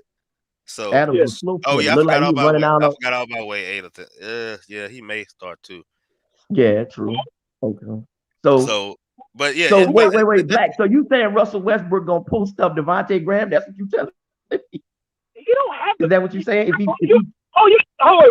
Russ don't have to post him up. You know who Russ is, right? Russell Westbrook. But I don't think build that wall and let him shoot. Just let him shoot. Yeah. No. Tell him he can't shoot. DC, tell him he can't shoot. Just say you can't shoot, and he'll try all game to prove you wrong. Westbrook is not a shooter. He don't do that. Man, I think a lot of people y'all gonna see when it's all said and done, bro. I think Westbrook get a bad rap. I honestly do. He get a terrible rap. Now, people talk about Westbrook and can't shoot and can't this and that, but they fail to realize, and they talk about Durant talk stuff about him. Durant and James Harden both won an MVP playing with Russell Westbrook. He cannot be that bad. I'm saying Bruh, if you get an MVP season playing with me, order for you to get MVP, we had to be winning, right? No, okay. You know what that's like? That's like LSU winning the national championship in spite of Les Miles. He was a trash can for a coach. And they went all the way to the national championship. That's a bad analogy. I want to say No, that's a good analogy. No, That's a damn good analogy. Hold on, each one. Here's the thing that I will say, because I'm with DC on this one thing. Like I think his game, Russell Westbrook game, as far as like what he can and can't do, is different compared to a lot of people saying that you can't play or win with him. Is two different things. One, Russell Westbrook, like you say, I think he get a bad knock because of he's not that media friendly guy that a lot of these do. Like, he's not gonna give you the, he is who he is. Like, he's not going to, everybody want to put the blame on him because he's a very, I'm gonna say, trying to say his overall nature, he's very aggressive in the sense of on the court. He don't really give a damn about making friends and all that stuff and everything. So that's the thing. That's the thing. Hold on. Let me finish. So crazy. So that's the thing that when it comes, that's not stat pattern. My thing is it's not stat pattern because hold on. Stat pattern when you throw the ball. He be doing shit like Ricky Davis did. The man 6'3", averaging a triple double. Look at these numbers, man. It is 13 years. Listen, wait. DC. Everybody done played with.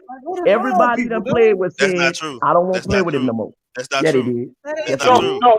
Man, I heard a lot of them dudes like Russell Westbrook. The only person they love him, but they don't want to play with him. The only person I KD the only one that left. Don't want to play with him, and it was for real, was KD. KD the only one that left. James Harden got traded. He said he wanted to come back to OKC. The Rockets broke that up. Right. Wait, didn't he play with Melo too? He played with Melo too, didn't he? Melo didn't leave because of him. Didn't say nothing about him. I ain't say he said. I'm just talking about who he played with. I'm going out. Melo with the money, man. Melo go anywhere with the money at, man. Go ahead, Big Q. He played with Nah, I know Russell Westbrook. He get a bad rap. Big Q got his hand up, fella. Big Q got his hand up. All right, my bad. Can I ask a question? I'm asking the question to the panel. Okay, I knew we was talking about Russell Wilson and the Lakers, but I was trying to see how y'all had a road that y'all was taking to the Pelicans. Discussion too. So, Jay Black was trying to take us to the back. I mean, I knew you was mentoring the Lakers, but what you was trying to say, Jay Black? I mean, yeah, we don't win all. But you was trying to make a point about the Lakers against the Pelicans. We got to the death lineup. Then the death lineup took us all the way to the West Coast, and then we got stuck out there. So I want to know. The hurricane came, Q. The hurricane was coming, Q. We had to evacuate. You was a fool. He said he took us to the West Coast, got stuck out. We got West Coast. We got stuck in LA. We get the traffic. But I wanted to know, how did we get back? How we get back to the region? So Jay Black can go. Is that what it is, Brother Jalil? Jay Black can go. Jay Black can go ahead and say what he's gonna say. Then I'm gonna say what I gotta say. I know Jay Black was taking us out there for. We went to the West Coast trip with Jay Black for a reason. I wanted to hear what the rest of it was. Oh, I was just talking about the lineups. I was just gonna go down the actual certain teams that we're gonna play, and you're saying that play Devontae Graham and he wouldn't be a lot. He probably not a reliability. I don't know. Because I didn't watch them that heavily, but I went back and watched a couple of his games on YouTube. It was full play, and I was seeing his offense and how he moved. It's decent. It's okay. He didn't take a lot of layups. He did floaters. I've seen that, but I couldn't see his defense. So you said it's a highlight. Yeah, highlight clip of they just put it up there. I gotta look at it. I definitely gotta look at 8 minutes. And look, Jay Black is strong, yeah, bro. It's strong because you know when he get a bad rap at 2 something ground. He uses he know how to play help defense. He uses his hands. He's active. He's more active than what people give him credit for. And I think that and in Willie Green's defense, I think they're gonna be more like hounds, like playing the lane, getting out on the break, getting steals. You know what I'm saying? But whether it's 1-on-1 or not, I don't know how you're gonna run it. But from what I seen with Devontae Graham defensively, he is not gonna hurt you. He's gonna help. He like a little general out there, bro. He like a little general. He can lead a team. That's why I feel So comfortable in he's like saying. he's like Chris Paul defensively.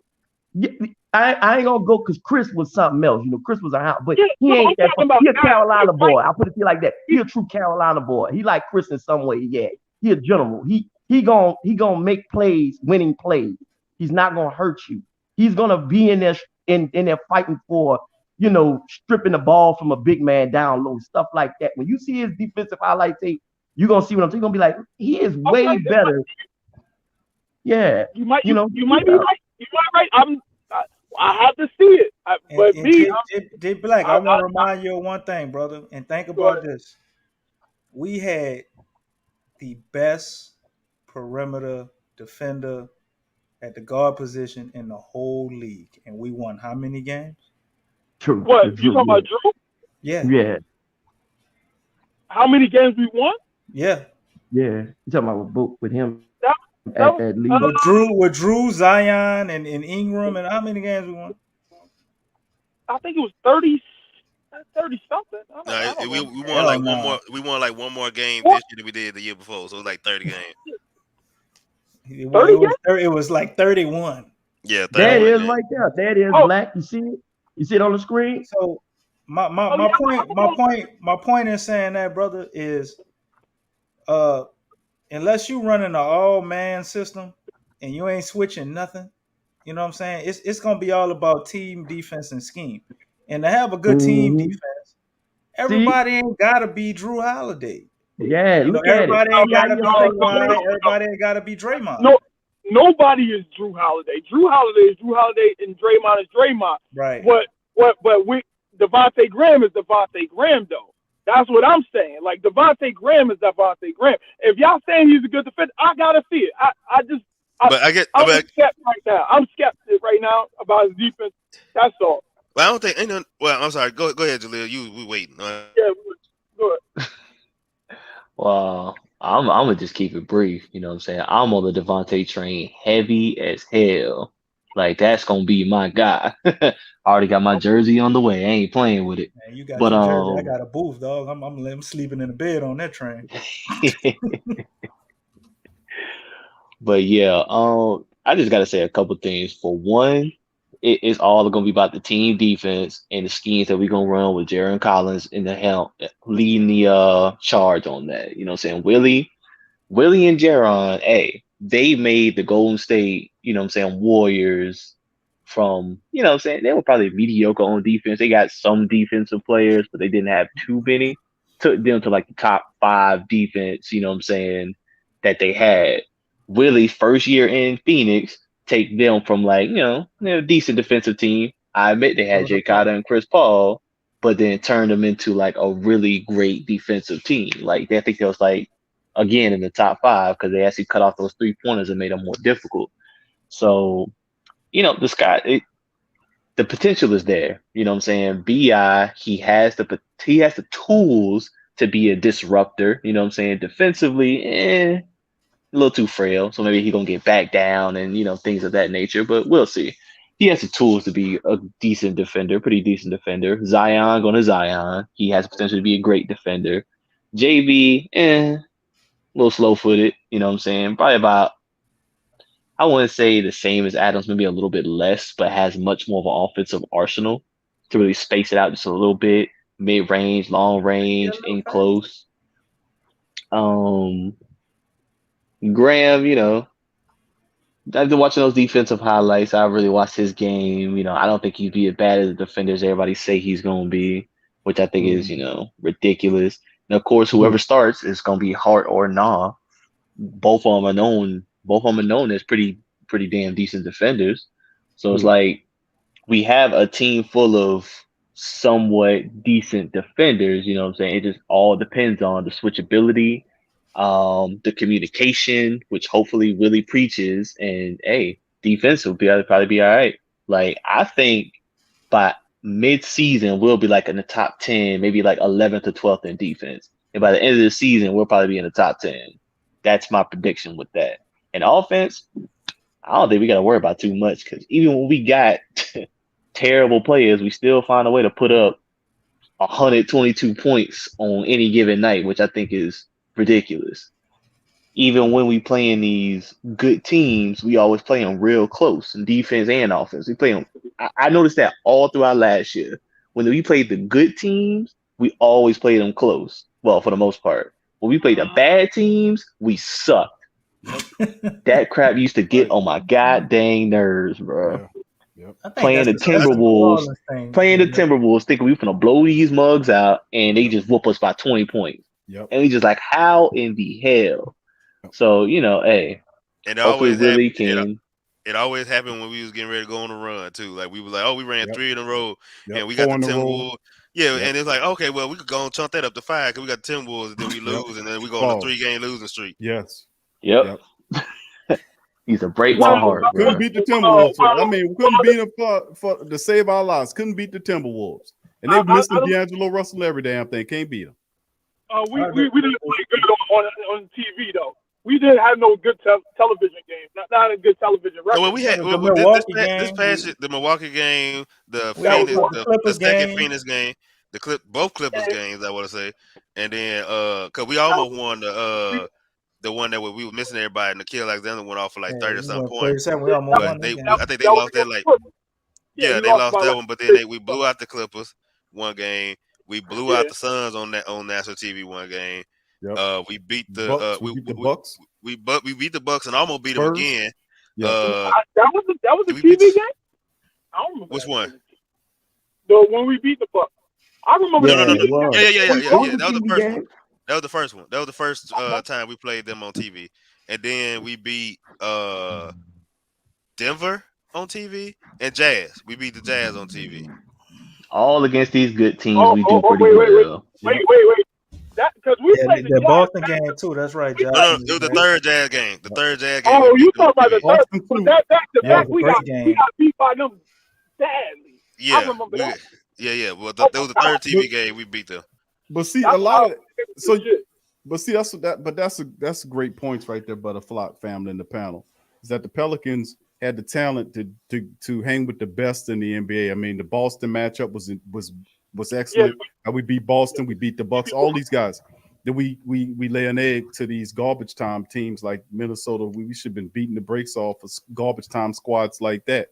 But could we attribute that to the lack of motivation by Stan Van Gundy not having to keep these guys motivated to beat bad teams? You think Willie Green legs an egg? Road trips too, Q. We had some crazy road trips with a lot of them games and back-to-backs, and them dudes was traveling from Antarctica. They didn't do the traveling. They didn't do the Pelicans no favors with that situation. The schedule, but it's still in all though, panel. We got to also realize that these guys are professionals.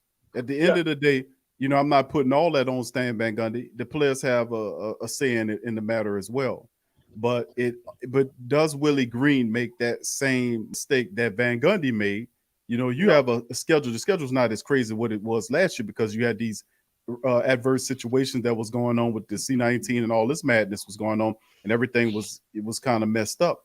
But granted, that's still no excuse. You still, regardless of what the situation is, unless you got a hurricane in the building, you expect it to come out and perform and win the damn game. That's the bottom line. Regardless of what the schedule looks like, we have to win. We got to overcome and beat and win the game. Because the other teams were dealing with the same stuff we was dealing with, but some kind of way those teams found a way to get in the playoffs, didn't they? That's right. Come on now. Grizzlies got in the playoffs. Remember you were saying that you screaming to the top of your lungs all the time that Stan Van Gundy needed to cut down and condense the goddamn playbook. Yes. Because he kept trying to put everything on the players all at once. Right. And we don't know the David Griffin effect of coming down, trying to be de facto coach. David Griffin was trying to get Eric Bledsoe off the court. Yeah. Yes. That's a good reason. He ain't doing a strong enough job because Eric Bledsoe never left the court. Yeah, I think one thing is, and I understand people say, no excuses and stuff like that. I think the bad thing was one, hiring Stan Van Gundy was a mistake. The other thing is too is that I think not only hiring Stan Van Gundy But the thing is that you hire him, which was a bad hire, and then you throw him in a situation which was probably the worst situation that you could do as far as like, especially for a young team. I get that a lot of teams made the playoffs, but I think other than the Memphis Grizzlies, every other team that made the playoffs were either veteran led or had a coach that had been there for a while. So I think that's the thing too that you look at. The only one that with that and the Knicks and the Memphis Grizzlies are the only two teams that you could say that okay. What about Atlanta? What about Atlanta? They had a couple guys that been on that team for a while together, and then you had Nathan McMillan, who was a better coach than Stan Van Gundy. So, he was also a former player. Right, former player, better coach, and he had it. So it's just that whole situation. It was a lot better fit than compared to what we had in New Orleans. And you had veteran players that obviously that didn't want to be there. You had Eric Bledsoe didn't want to be in New Orleans. You had JJ already said he wanted to be out of there, be close to home, so he wasn't doing what he was supposed to be doing. So you had all this smorgasbord of stuff, and it was just to me. That's why I said it was just a perfect storm of foolishness in New Orleans that it did not help. And then of course, the schedule just expounded upon that to make it a whole lot worse. Because one thing that Willie Green said that helped them this year went all the way back to the bubble, that when they was in the bubble, they were doing a lot of hanging out and got to know each other. So a lot of that stuff transitioned to this year, going into where other than adding CP3, who's a veteran, adding Jay Crowder, who's a veteran, you really just added guys that already were professionals and knew what to do, that you didn't have to worry about a whole bunch of kids. And so whenever they was around each other and they was around each other for long periods of time, it was like, hey, we cool. This is what we do. We're a family now, compared to we just pretty much got rid of everybody except for Zion, B.I., and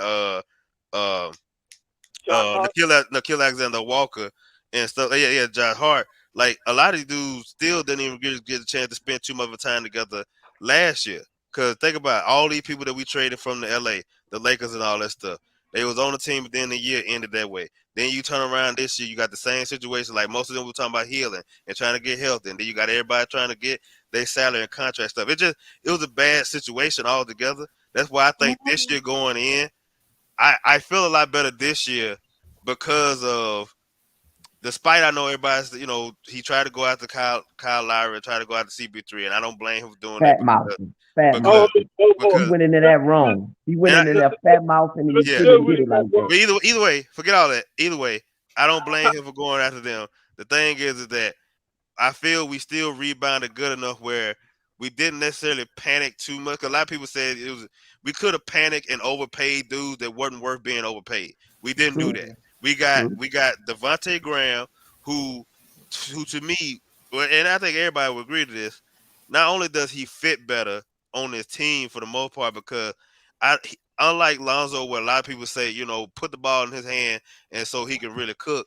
Devontae I don't feel he need. No. I'm not clowning. No, listen. I'm not clowning. No. I'm not clowning.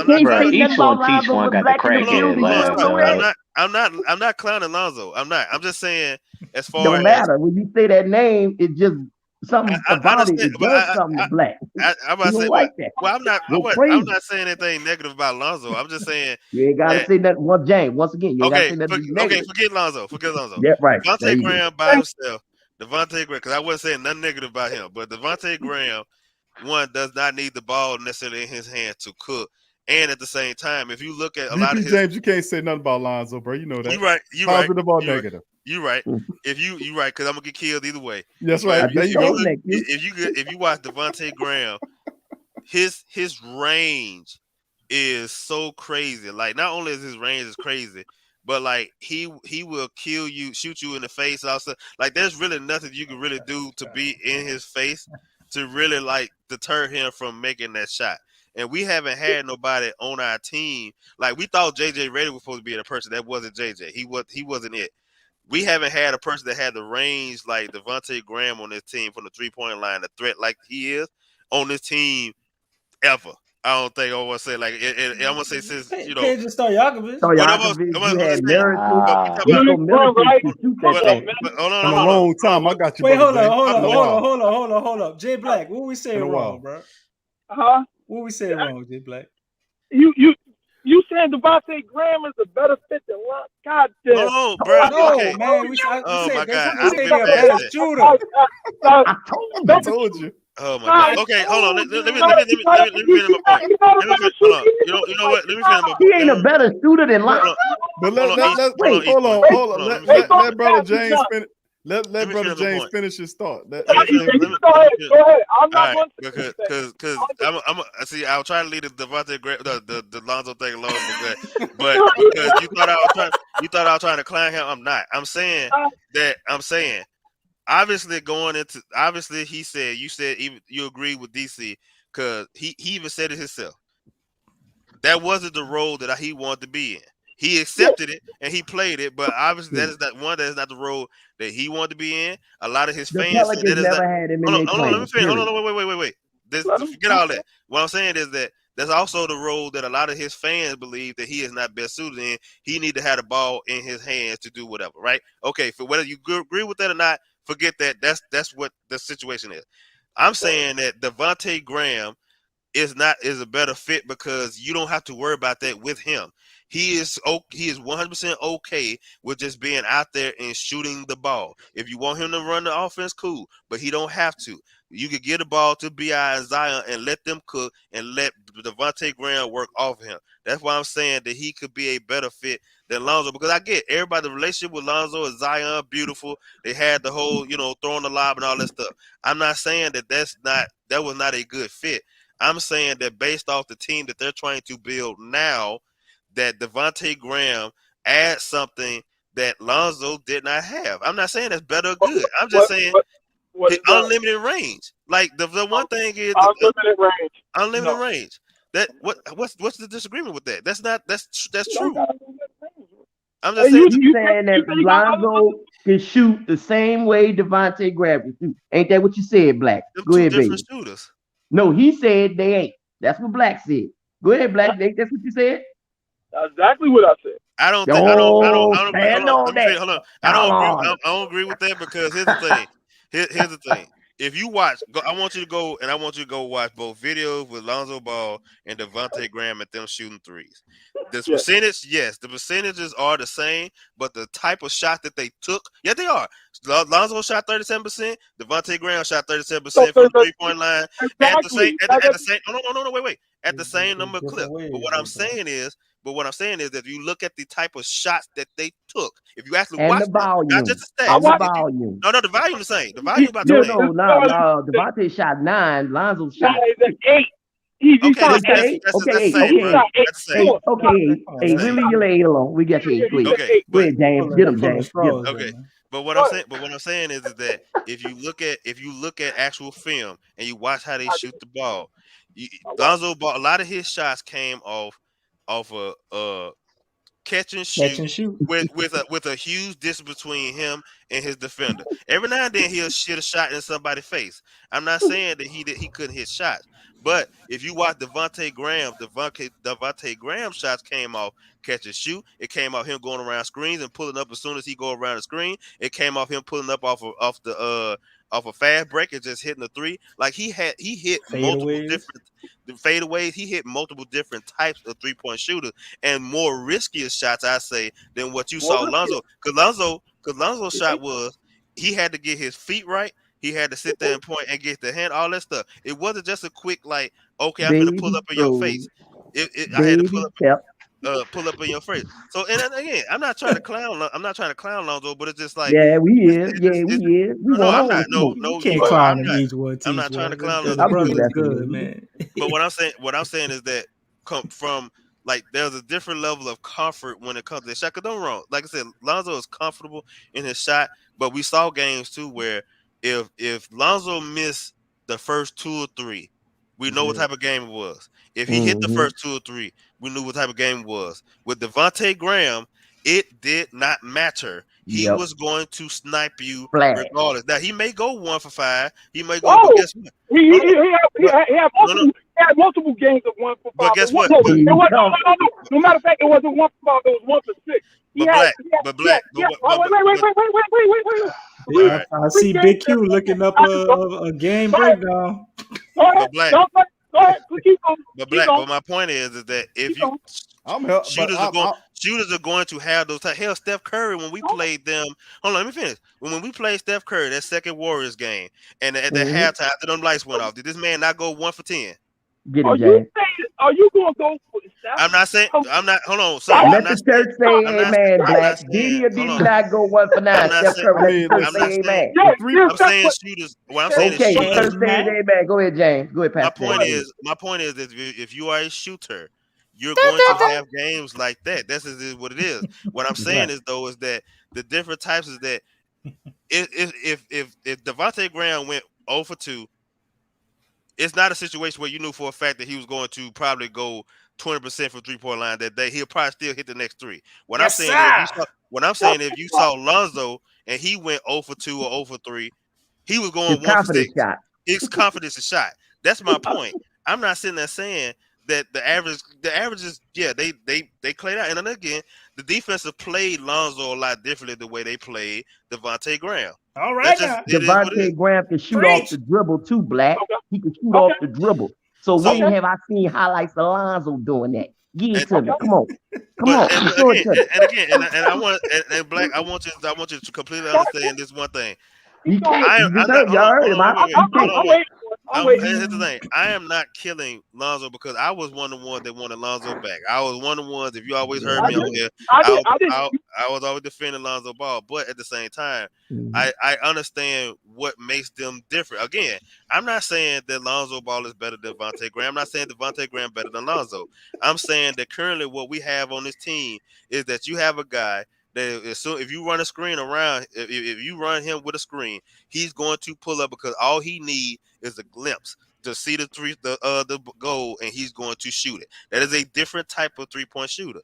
Then on top of that, forget that part, because that's why I say Devontae Graham is not replacing Lonzo. Devontae Graham is replacing Eric Bledsoe. That's the way you got to look at it. Nickeil Alexander-Walker is replacing Lonzo. You don't want that smoke. You don't want none of no smoke. We saw that 37 points he put up with the Clippers. You don't want that smoke. Hey, hold on, y'all. Better than Lonzo. Hold up, family. Lonzo couldn't even have a 30-point game until his 3rd or 4th year. Talk about that. Wait. He had a 33-point game against the Clippers. This year. It took him 3 years. It took him 3 years to do it. No, did it in 2. He had multiple 30 man, it took Lonzo. You know how long it took him to get in the 20-point range? Wait. No. He had more than one 30-point game, though. That's not true, Jay Black. His career high is 33 points, and before that it was 27. No, this year, last year, how many 30-point games he had? He had none. He had that 27, brother. His career high was 27 before he got 33. This year passed. Black, leave it alone, bro. Just leave that alone. You know, Jay Black is like that father when you telling him a lie. He gonna look like how he looking, and you know what I'm saying, be calling you on your bullshit. Well, one thing about it, we know we calling him out on his bullshit. No. We know damn well Lonzo had no damn 30-point games no last year. We were Minnesota, May 1st, Minnesota, he had 33, 11, and 8. Okay, go ahead. Was that this year? That was this year. I say May 1st. Yeah, that was this year. 1st. Okay, May 1st.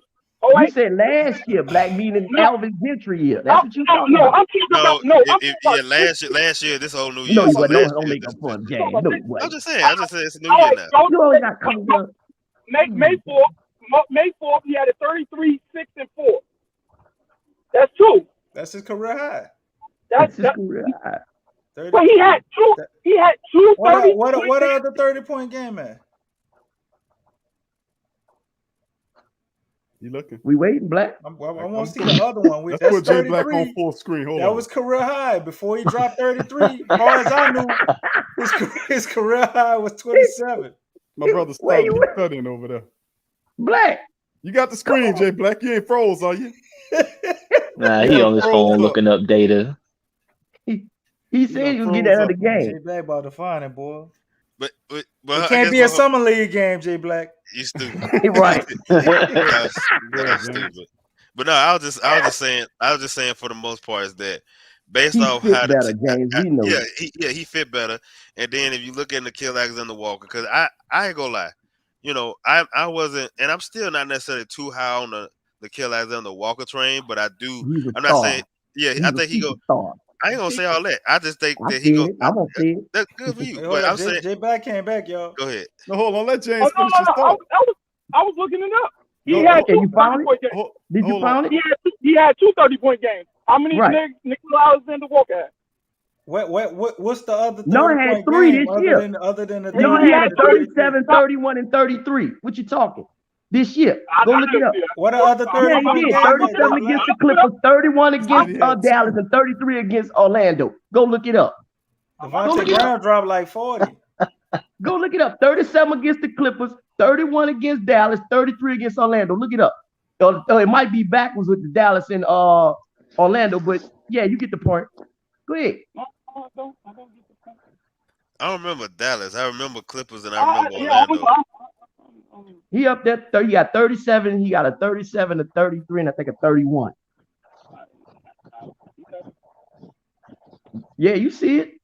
I know you see it. I'm trying to look for his name. Because they got it up there in big bold print. When you look at the highlights, it says hell no. I think he only had 2. I see you, Big Sean, man. Nobody ain't dogging Lonzo, bro. We just trying to end this debate of the Lonzo versus Graham thing, man. I love Lonzo being here. I thought he was a player that contributed to winning, but I recognize that he had certain faults and certain positives. I'm not gonna make him something he wasn't, and he wasn't never no knockdown. He wasn't never no knockdown shooter like that to me. He's a shooter, far as in catching you leave him open and you throw him that ball on his feet set, he gonna light you up, man. He gonna light you up. He is a much improved shooter. That's what Lonzo is. Why we acting like he is a certified sniper? This man here had a shot like a slingshot. The man His shot looked like a slingshot. I don't Until care. he came I into don't the care if he Pelicans, looked like Sean Murray. we shot helped 37%, bro. When people fail to realize with Lonzo, we helped him more than he helped us. We I ain't gonna fixed say his all that. shot. I ain't gonna We say all fixed that. his shot. Each one. Dude, You know how hard it is. How you had a good point and You then know took how it hard over it is to shoot 37% on 8 or 9 Oh, so threes? you saying That's Fred ain't hard, had bro. nothing to do with that? But You said Fred ain't had nothing to do with that? I don't care who had to do with it. But That's Fred still Vincent hard also to do. said too that you have to for He him, changed Lonzo, Brandon Ingram shot and Zion. Help I him. understand. But I understand that, but also you like Fred Vincent said, you have to have someone that is willing to Yeah, put I in get the it. work. He put in the So- work. But I'm saying, we talk about him compared to Graham as shooters. Lonzo is a much improved shooter. Graham is a certified sniper. Period. That is that conversation. There's no more debating that.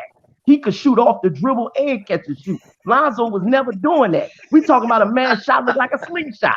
This is the problem that I have when we talk about this. Everybody try to up his value. Black is in the song can play. Well, I wouldn't say that Graham is a certified sniper, but I will say he ain't afraid to shoot hold on. it, Let me and his ask you confidence this. ain't gonna A spoon wane. in a teacup. Jay, We need to get do Jay you Black out realize of the song can play. last year Devontae Graham shot James Harden shot 303 and made 100 and I think he made 178. Devontae Graham took 280. Y'all so wrong for that.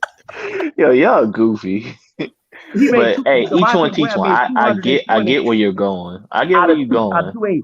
So that's second in the league behind James Harden. And But I think, but I also believe that when you talk about a sniper, and I understand James Harden take a lot of threes, but Duncan Robinson is a sniper.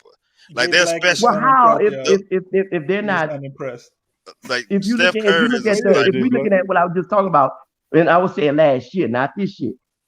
On that list, they were still on that list, and they weren't higher than James and Graham, both of them. So how can you be a sniper and you still behind them? No matter a shooter is a shooter. A shooter is a shooter, bro. Because I understand it, but people confuse that a lot. They'll say Kyrie is a scorer, and he's still shooting, ain't he? He's not. I know how he's getting his buckets, getting to the cup, but he still is a good, efficient shooter. but there is a difference. Like when people like there's a score and then there's shooters. I know Like what the difference is. I understand, But I'm saying it's still I a also shooter say, is a shooter. but Period. yeah, not really. I don't It believe is. it. I don't believe it. I think there's Hey, different levels. BQ, Not all certain, BQ. but certain. She got you, certain You want to know something funny, bro? Don't She Jay got Black you. look like that uncle that's gonna ask you, "Hey, did you make this potato salad?" Jaleel, man, get off Jay Black, bro. You Man, who made this potato salad, man? They got raisins in this shit.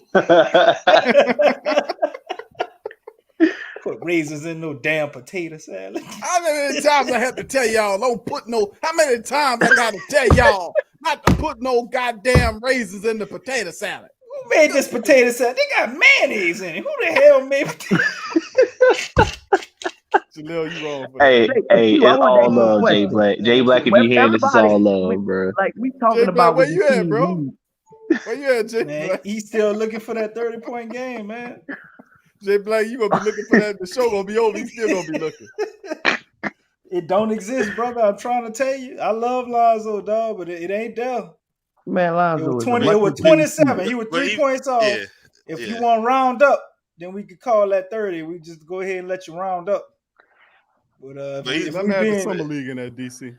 he got it. If they had the summer league, he got it let for him sure. have the summer league, bro. Put the He there got you it go, for Jay sure, Black. dog. Give me the summer league, bro. But either way, I think going into this year, Cam Reddish had a over 30-point game in the playoffs. talking about the one he had, the one game he played all year. Hey, but it was a playoff game. That man dropped. I think he might have dropped 40. No, I don't think he dropped 4. I think he did drop 38. It was though. like 38, damn near something like 40. that. But look, I'm gonna tell you what was funny though. When he did that, I saw a whole bunch of people trying to clown David Griffin for not either getting Cam Reddish or getting Devontae Hunter and getting Hayes and Nickeil Alexander Walker over them, and I'm just like, and I said they did it, but I was just because that was before we had any wings, we ain't had no wings and stuff. And I'm sitting there thinking in my head, I'm like, how many games did Devontae and Cam Reddish play? Because I don't recall them dudes hardly ever playing. Like I get that they may be better players, but like until you get on the court, I'm not gonna give you that. Like I'm not gonna lie, Hunter, bro. Hunter was balling, dog. Hunter was playing at almost all-star level. He was. Like I was say, he was balling, bro.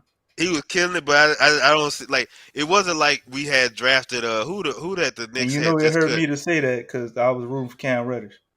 Oh yeah, Cam Reddish stand. But I think we're in a good spot because we got a plethora of wings now. That's one thing. We got a plethora of wings now, and then we got Trey Murphy, who I think if we talk about somebody that's a scorer and who could be a sniper, it is Trey Murphy because they said even from when he was in school, from high school to middle school, the one thing he could do was shoot. And and even like you said, if you watched the summer league game and you saw it, like he had a pure shot, and then it was like, oh, if he missed it, he was like, oh shit, he missed it. Like it was almost a shock that he actually missed it. And the good thing is, a lot of people try to just make him seem like to be a shooter, but he showed a lot more to his game too, as far as like being able to distribute the ball, rebounds. They already said he was the defender, but like.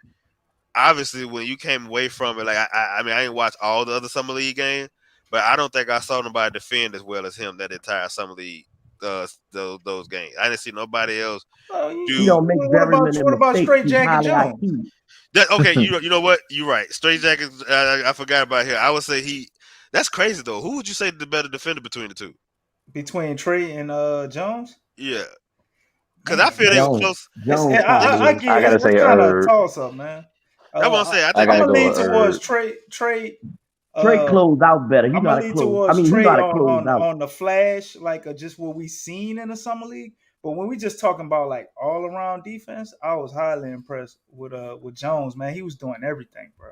Just the stuff that don't even go like recognized, like not even allowing them to get the ball. We look at people look at defense like when somebody got the ball and then they force them to miss the shot. And, Trey had them plays where he kind of saved the game and stuff. But man, it was times where like they looked to pass to who Who Jones was on, and yeah, I it was just ain't like throwing that damn ball over there. yeah. And I forgot what game it was, but it was like, damn. Every time they try to throw it in that dude, Herb Jones wouldn't let him get the ball. Right. And I think that's why a lot of people compared this draft. And again, it's hyperbole, so people it could be exaggerating, but I can see where people going that Trey Murphy is Klay Thompson and Herb Jones Draymond. Like if in that sense, not saying they're gonna beat them, dude, but I say the games is similar. The games are similar, and how they were drafted is very, very similar. As that you have a wing player that can shoot the ball and can defend, but not necessarily someone that is going to break you down off the dribble. And then you have someone who doesn't necessarily have a good offensive game, but he's tall, long, and he could defend damn near every position that was on the court. Because remember when we were playing the summer league, and then number 18 AP was like out there, and he was stacking it up. It was just like, you know what, get his ass about there, put Herb Jones in the center, and just roll. Let's go, because he obviously ain't getting it done. Yeah, I think we forget that. Like someone said, we forget Nigel Marshall too. Like we're gonna have Nigel. But listen, what we gonna do about this bit? Because everybody, when I look at this team as it's still presently constructed, that bench is still gonna struggle a little bit. They don't have nobody on there that's a legit scorer that can help them get it going. And I know what they're gonna do as far as having keeping one of Zion but they still need some help. Like I don't think they can still need. Trey Murphy. But Trey Murphy is more out on the spotting up, shooting. His game right now. No, he not. Like wait, he got a lot more to you remember the who game, you talking bro. to, right?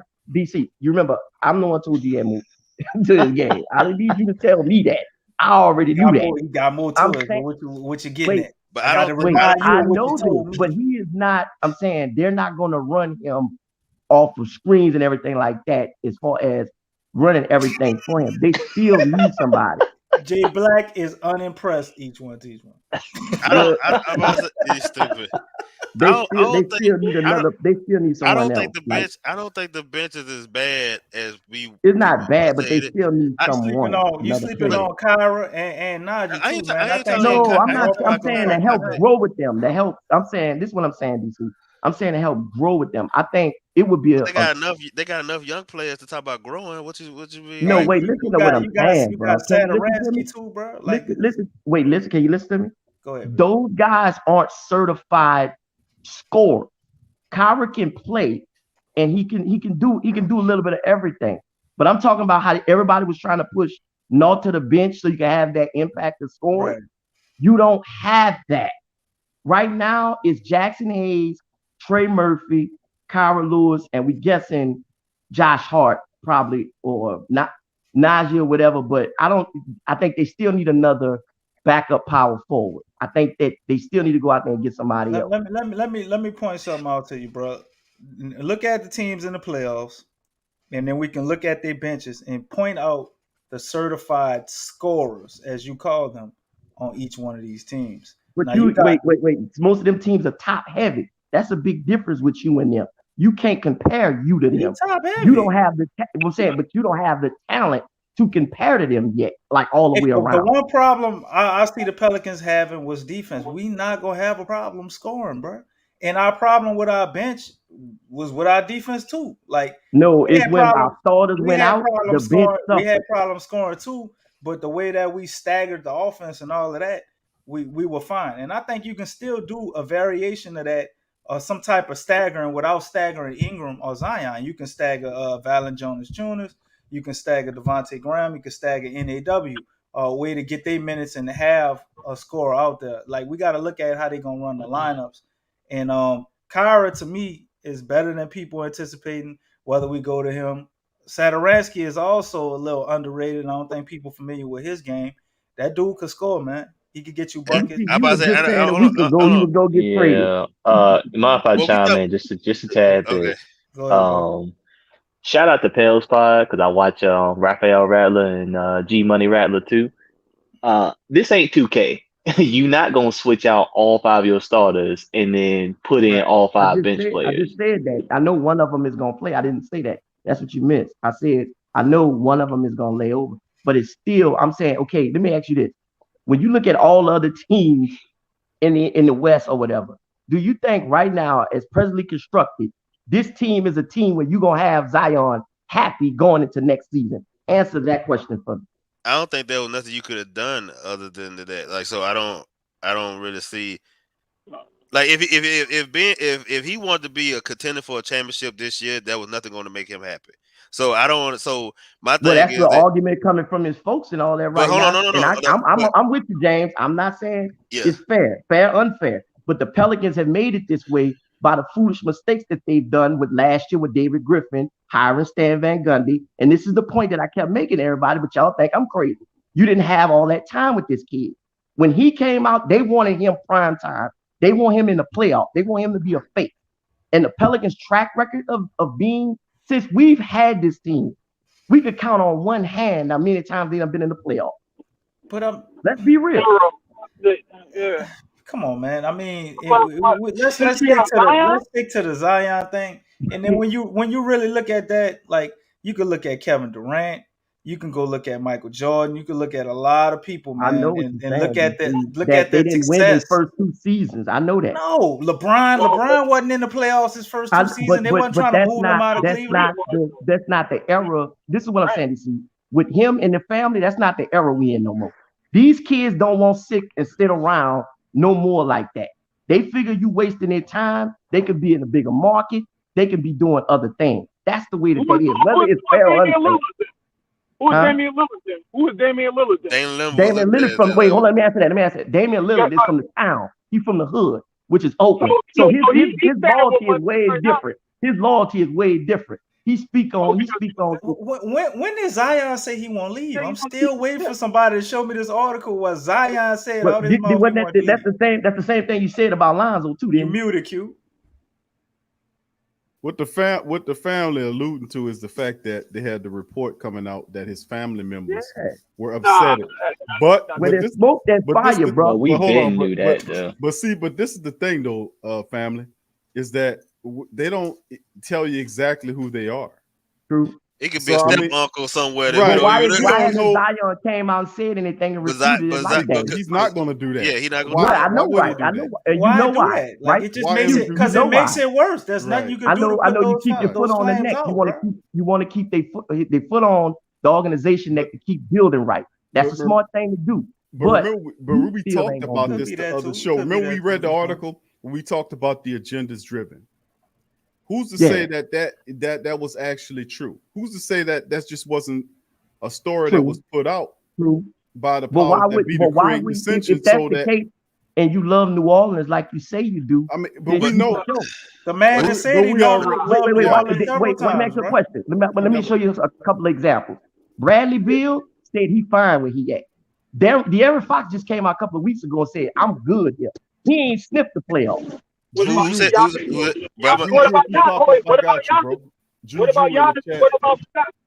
What about Giannis? Giannis too. Hold on. No, Steph, you can't use Steph because Steph Daddy didn't want him there, so don't use Steph. Steph Daddy came out and he didn't want to draft it with the Warriors. Hold on. That's a great example, Jay Black, because that's almost similar to the Zion thing. And what they built the winner. The man daddy didn't want him there, and he didn't go anywhere. Just saying. DC, you know what happened? You know what happened in the situation, right? Steph in the first 2 years with his ankle, he was hurt. So a lot of that time he didn't, you know what I'm saying? That didn't go like how you just saying. All right, let's come on back down south. Let's get off the West Coast. Okay, let's these damn trips out west. So let's focus on the whole Zion situation. I'm saying it's presently constructed this team. Do y'all think right now this team right now in the West is good enough? I'm asking all of y'all right now. Good enough. No, each one. Let me ask you this: good enough to do what? Yes, sir. Good enough to do what? That's what I'm asking them. You asking the same good enough to No, I'm asking you. You just said good enough. I'm saying good enough to do what? What are you saying? Good enough to go first, like what Devin Booker just did. That.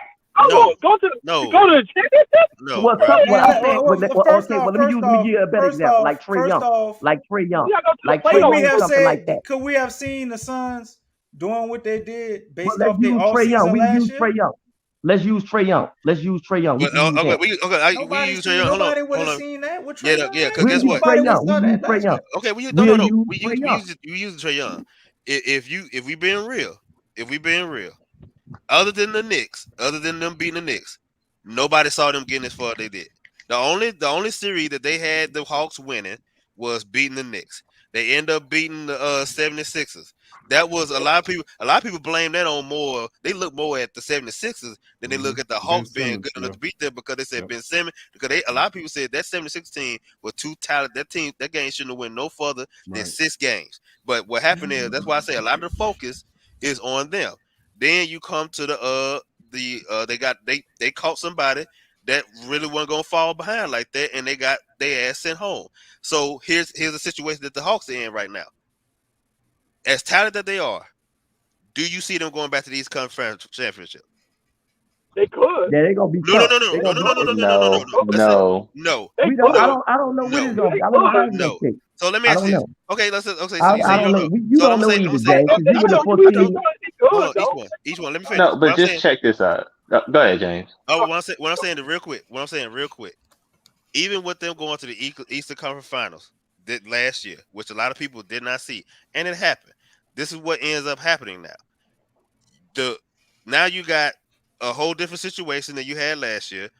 There's a possibility that what's it called could be still the Brooklyn Nets could be healthy. You got the champions that still come back next year.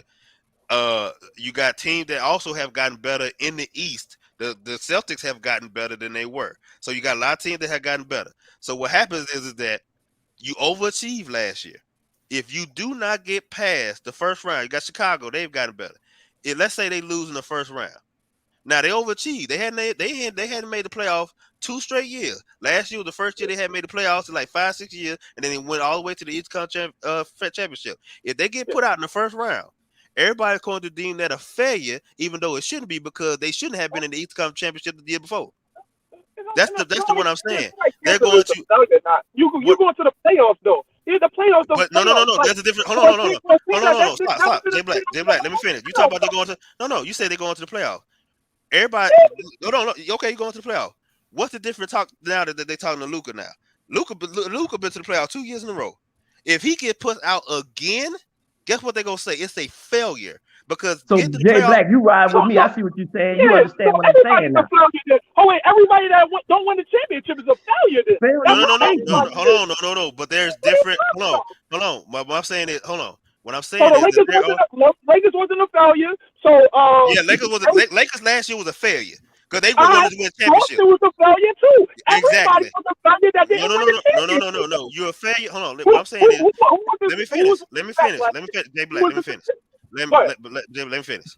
You are a failure. Calm down. You are a failure based off what your expectations was.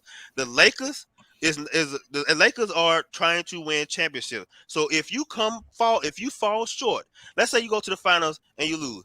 Are you a failure? To us, to the most part, no, because you still made it to the final. But if you lose before you get to let's say you lose in the West Coast championship, you are a failure because you built that team to win a championship. You as the Lakers. If you are the Memphis Grizzlies and you lose in the first round, you're not a failure because you never planned on you wasn't gonna make the playoffs in the first place. The Clippers was seen as a failure last year because they were built to be in the West Conference final and to get to the finals. They did not make it to the West Conference finals, so they were failures.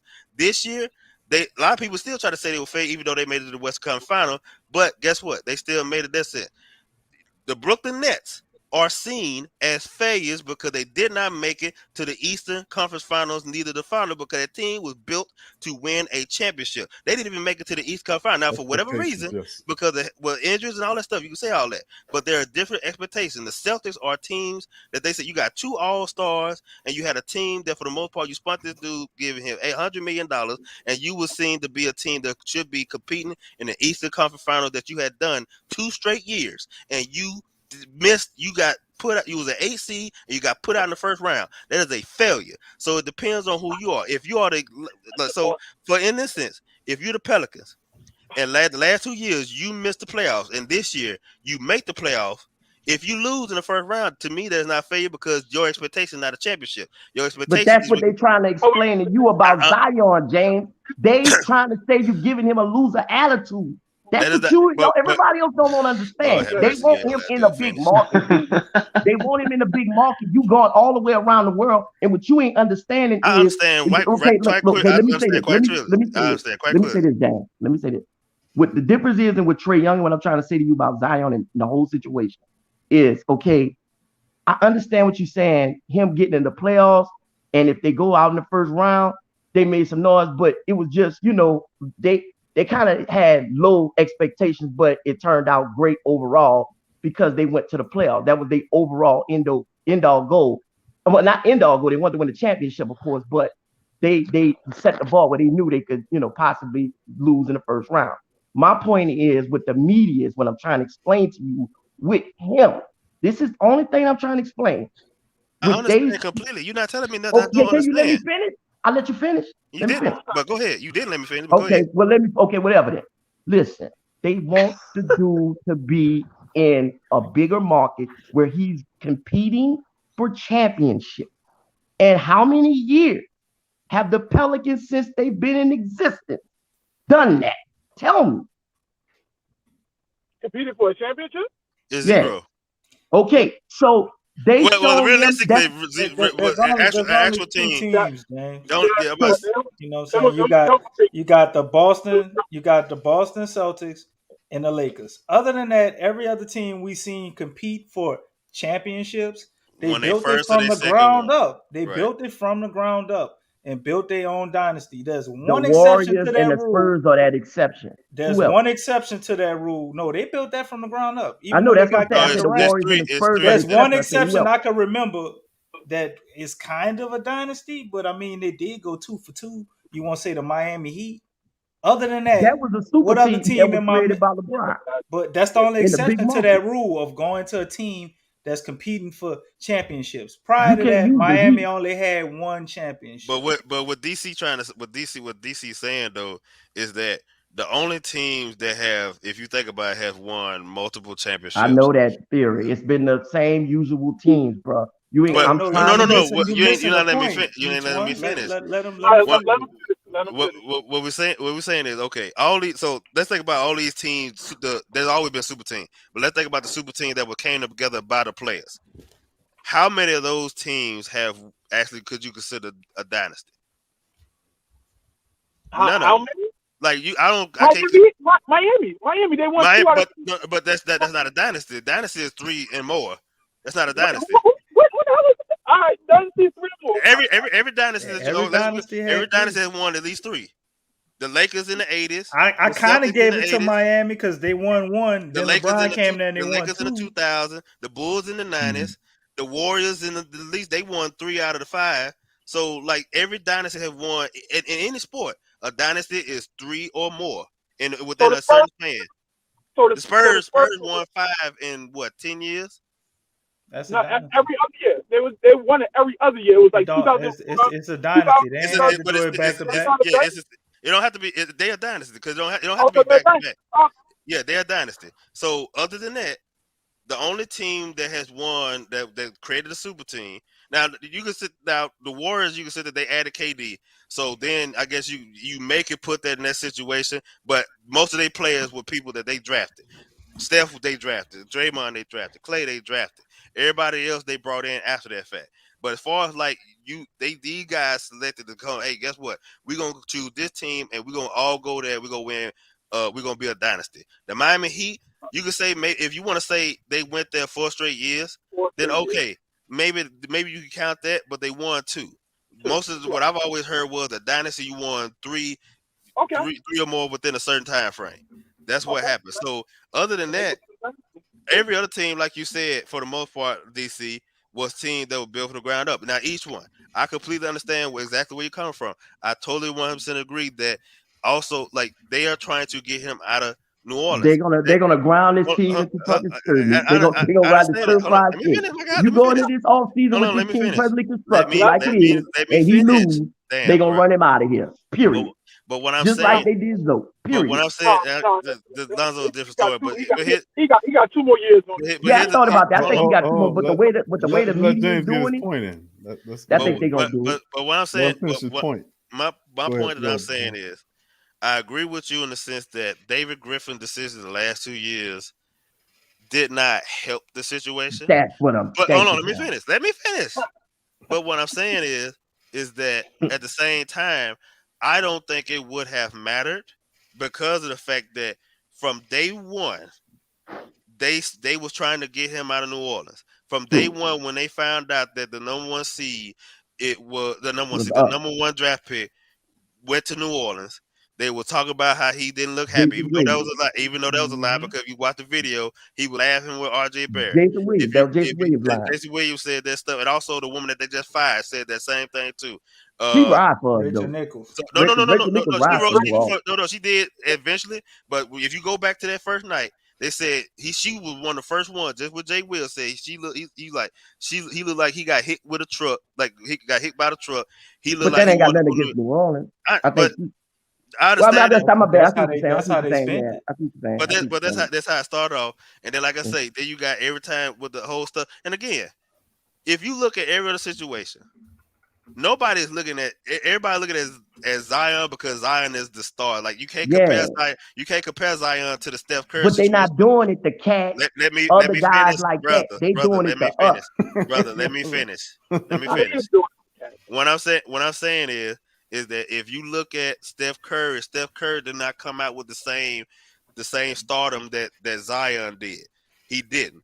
No. So even same thing with a lot of these players. Not too many players within the last. Like they said, he's the most hyped player since LeBron James. The reason why they start this now is because this is the first guy that is in a small market that is on that level that now they like, okay, because remember the whole year they were talking about him going to New York. Before he even got drafted, before we knew who was going to have the number 1 pick, everybody thought he was going to go to New York, and then New Orleans got it. I think that I say this: if Memphis had got the number 1 pick and they had drafted, Memphis be going through the same shit. Like I think if it was anybody other than if it was any small market team, they would be going through the exact same shit. It's us. It's a thing with us. Bruh, They really got a strong. Let me show you. Let me show you this. Look at every other team we got in New Orleans, and look at what they're going through. Look at LSU, how they dogging them in the media. Look at the Saints. Look how they dogging them in the media. Now tell me they don't have nothing against us. I'm not saying that every team that we have in this state. I am not sitting there because I'm a Saints fan. I'm not sitting there disagreeing with that part. But what I'm saying is I'm specifically talking about the Zion situation. If Zion had went to any other small market, it would have been the exact same thing because of the simple fact that they wanted him in one spot. They wanted him in one spot, and that was New York. Now, if Zion, because they said it was. Because remember, when the draft had happened, and then the top 4 teams, it was Memphis, New Orleans, New York, and LA. So you got a 50-50 shot for this man to be in a big market. For New York or LA. Or LA. And as soon as everybody like, oh shit. Like New York, we want him to win, but damn, what if Zion go to LA? Oh shit. Well, guess what? What if we get Zion in LA and Ja Morant in New York? Oh my God. And guess what? The worst scenario happened for them. Neither one of them motherfuckers went to the big market. They both went to small market league. And they also don't say that about Ja Morant either. But let me get back to my point. They say about Giannis, and he been winning games, going to playoffs, and they were still doing the same thing. And I'm about to say they've been doing the same thing. Because remember, when Giannis signed his contract this year, they literally said, well, I guess he's stupid. He's stupid, and I guess he don't want to win as bad as we thought he wanted to win because he didn't lead. That's why, guess what? No matter what we do, each one, this ain't going nowhere. We can win championships. This ain't going nowhere because they're going to still. No, I'm gonna say no. It's not gonna go nowhere because guess what? They're still going to want him in New York. They're still going to want him other places because of the fact that he is a superstar. They want superstars. But you cannot say we didn't do it to ourselves. I'm not. With David Griffin messing up the way that he did, and our track record over the years. You can go back to Baron Davis. from Baron Davis on down. We haven't really did right like we were supposed to do. I agree. Each one I agree with you, but what I'm also saying is too is that let's say, okay, you know what? Let's say we did what Luka Luka did, right? Let's say the situation happened with Luka where we made the playoff, but we 2 straight years we got put out in the first round. True. It wouldn't be as vigorous, but the conversation would still be the same of Zion needs a better team because he keep getting put out in the first round. He need to go somewhere else. That's what I'm saying. So my thing is that why they ain't doing that to Luka though? Why you know what? Because he in Dallas. But what that mean? No, I'm gonna Dallas say that ain't no big market. Dallas is a big sports market. But I'm gonna tell you what's funny. Dallas don't attract free agents either. Like Dallas don't like. That's the reason why they signed that boy from Nike, because remember the last time they signed a big free agent, it was shit. Who the fuck did they sign? No. Who they signed? From New York. The 7-foot dude. They traded for him. They traded for him. Oh yeah, you're right. So they I'm don't. talking about Bullock. Right. Yeah, they signed Bullock and they re-signed they do Tim Hardaway Jr. But for the most part, they don't really get big free agents. Whenever it comes to big free, there's only 3 places that they go: New York, LA, Miami. That's it. That's it. So when people talk about the big free, I'm talking about like the big names. Everybody keep talking about like these superstars. There's only 3 teams the only 3 areas that they go to. It's gonna be up there in New York or it's gonna be in California. And then every now and then you're gonna get them in Miami. But other than that, they don't go no other. They look, everybody cutting about Chicago right now because this is the biggest phrase they've had since Carlo Boozer. True. like that's what I'm sitting there saying. Like they haven't really done anything. So like though. So but you think James with his name, he gonna stick around? I hope he do. I'm not saying he's not. But I say this. I would say this. I think it's 2 different situations. I think Zion is the type of person where I'm talking about him. I'm not talking about his people around him. I'm talking about him. True. Zion don't like losing. Yep. So Zion, to him, I think he's the type of person that I'm going to focus on myself to do what I can to make sure the team is better, right? I think he's the type of person. The one thing he said that his mama told him, the reason why he went to that school that he went to in high school, that school was not a basketball powerhouse before he got there. Like he said, because they were saying, oh, if you go to a private school, he go to a school like, you know, every state got a powerhouse that he could go to that's a private school that, you know, we just churning out NBA and college stars. We didn't do that. That school didn't do that. They not that type of school. And they like, she's told him, if you want to be in a situation, you got to make it what it is. You got to make the best out of it. We're not gonna send you to this thing to make it easy on you. You gotta work hard on it. Now, I will say this. I think there are people that's around him, again, like the Big Q said this. They say they family member. They didn't say his daddy. They didn't say his mama. They say his family member. The reason why I believe they said that because this family member is probably some dude that was in the barbershop that is somewhat kin to him, but ain't got no say-so. But it's just a situation where he said, you know what? Zion, he shouldn't be in New Orleans. They didn't say that Zion said he didn't want to be in New Orleans. They said his family believed that he should be somewhere else. They didn't say that Zion feel that he should go somewhere. They say his family believed he should go somewhere. There was nothing about what he said. So that's why I think, but I will say this. I think Zion is a person that he ain't going to take losing too long. He's not going to take losing too long. He's one to take. That's what I'm saying, James. That's the only point that I was getting at. Our resume is not as strong as it needs to be. I understand that, but I also say this one. I also say this one other thing too, is that as good as we have, as great as CP3 is, as great as Anthony Davis is, I still believe, and y'all may disagree, I think Zion is on a whole different level than both them two as far as trajectory. Could be. I'm saying on the trajectory because this is why I say that. They compare him to who? LeBron James. They compare him to his stats come out to be Michael Jordan. His stats always come out to be like Magic Johnson. His stats come out to be Kobe Bryant. As good as CP3, Shaq. Those are MVP, Hall of Fame, championship winning caliber dudes. Who was they comparing Anthony Davis to? I think Patrick Ewing was the only one I heard. Tim Duncan. They were saying he was going to be the greatest power forward of all time.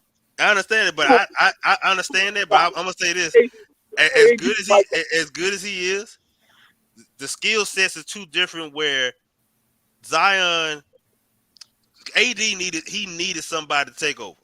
Like AD needed somebody. That's the reason. What I'm saying, AD. Okay, hold on. AD, my God, though. I don't know. Hold on. Let me finish. AD. Oh, y'all have found another one. Hold on. Okay, listen. Yeah, we headed back to the West Coast. Okay, so listen. I ain't gonna stay on AD. I ain't gonna stay on AD too long, right? Yeah. James, you stay on the whole while. Stop Hold on. lying. I'm sorry. You got AD and Tim Duncan two different personalities. That's one thing. Like Tim Duncan was an alpha, bro. Tim Duncan was an alpha. AD is not an alpha. Let's get that part correct. As tight as he was, I'm talking about as far like the leader of the team. I've been Tim Duncan. I was just thinking about Tim Duncan as an alpha. Yeah. So the first championship was with David Robinson. Was he the leader of the team? Yes. No. Wait. You said David Robinson or wait? What did you say? I'm sorry. I'm trying to listen. Tim Duncan was not the leader. No. Tim Duncan. Not in that first one. Not in the first one. David Robinson was the leader of that first one.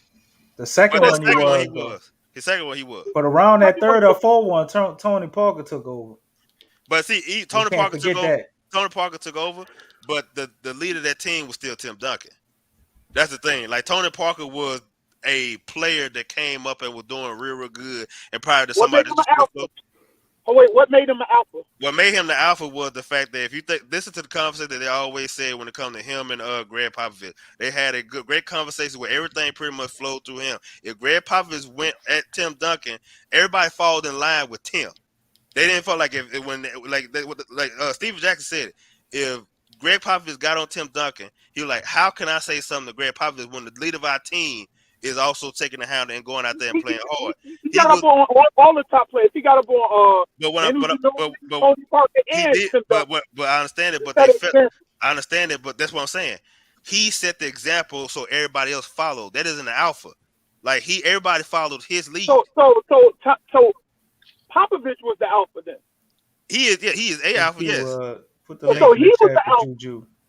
Yeah, you can have more, but what I'm saying is like at the top, Juju. That's what I'm saying. Like he's not at the top of the chat, Juju.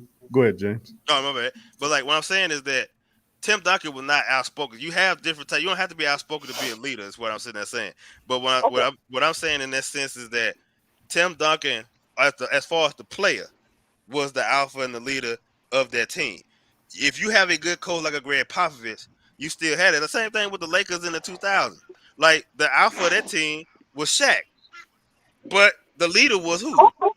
No, hold on. Shaq in the early 2000s. The leader of the Lakers, and you talking about when it started? What did I just walk into, man? Hold on, let me finish. What I just walked into? What up there? Hold on. We got Juju in the chat, fam. What's up, Juju? Yo, man. Too funny. Hold on, Hey, fam. man. We got another family member, John in. Juju, welcome on in, brother. Late as usual.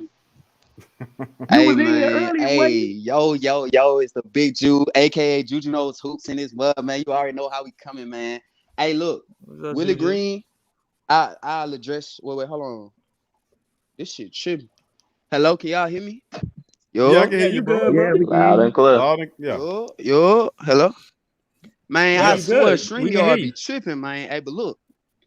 That jump with Willie Green though, the addressing the title and all that. I do think Willie Green will come in, probably do the best coaching job in the last. I don't know. The Pelicans had pretty shitty coaching. I can't even think the best coach since Willie Green. Can y'all help me out with that? Monty Williams. Okay, so that was like Williams. That was what 10 years ago? Something like that. 10 years ago. About 7, 8. 7-8. Okay. All I'm saying is Willie Green is going to be the best since Monty Williams. He's going to bring in those defensive principles. The only thing that I really am going to want from Willie Green, and he proved this in the summer league, is that he's going to have everybody up. He's going to have everybody coached up. He's going to want to make guys play defense. That's the biggest thing that I've seen with like Brandon Ingram and Zion. They need a coach that's going to actually get in their face, get in their ass, and make them want to play defense. So if Willie Green can bring that same intensity that he did in the summer league, the defense is for sure going to be better this year. But didn't Stan Van Gundy do that? Stan Van Gundy, I think he did do that, but come on, bro. He's Stan Van Gundy. I think the game just passed him by. That's all that happened with that. I feel like Stan Van Gundy still used his old ways of coaching. I don't feel like you got to understand, like he coached like what, 10 years, 15 years ago? That's why I said the game passed him by. Right. 5 years. And It was Brandon 5 Ingram and years. Zion, those dudes young. So I mean, you bringing in Stan Van Gundy with the old coaching ways. I mean, I don't know how that's not really a good mixture with a young team. That's why I like Willie Green more. Yep. Come on, guys, get out there and get off your ass and play that defense. Build the fucking wall.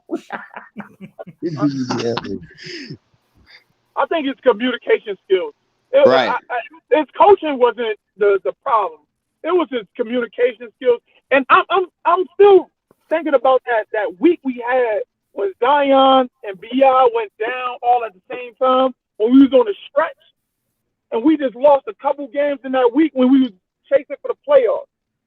Yeah, we lost to Orlando. Right, you talking about at the end? You talking about when we lost to the Warriors a couple times? No. Before that, it was before around All-Star time. Okay, it was like between that time before that.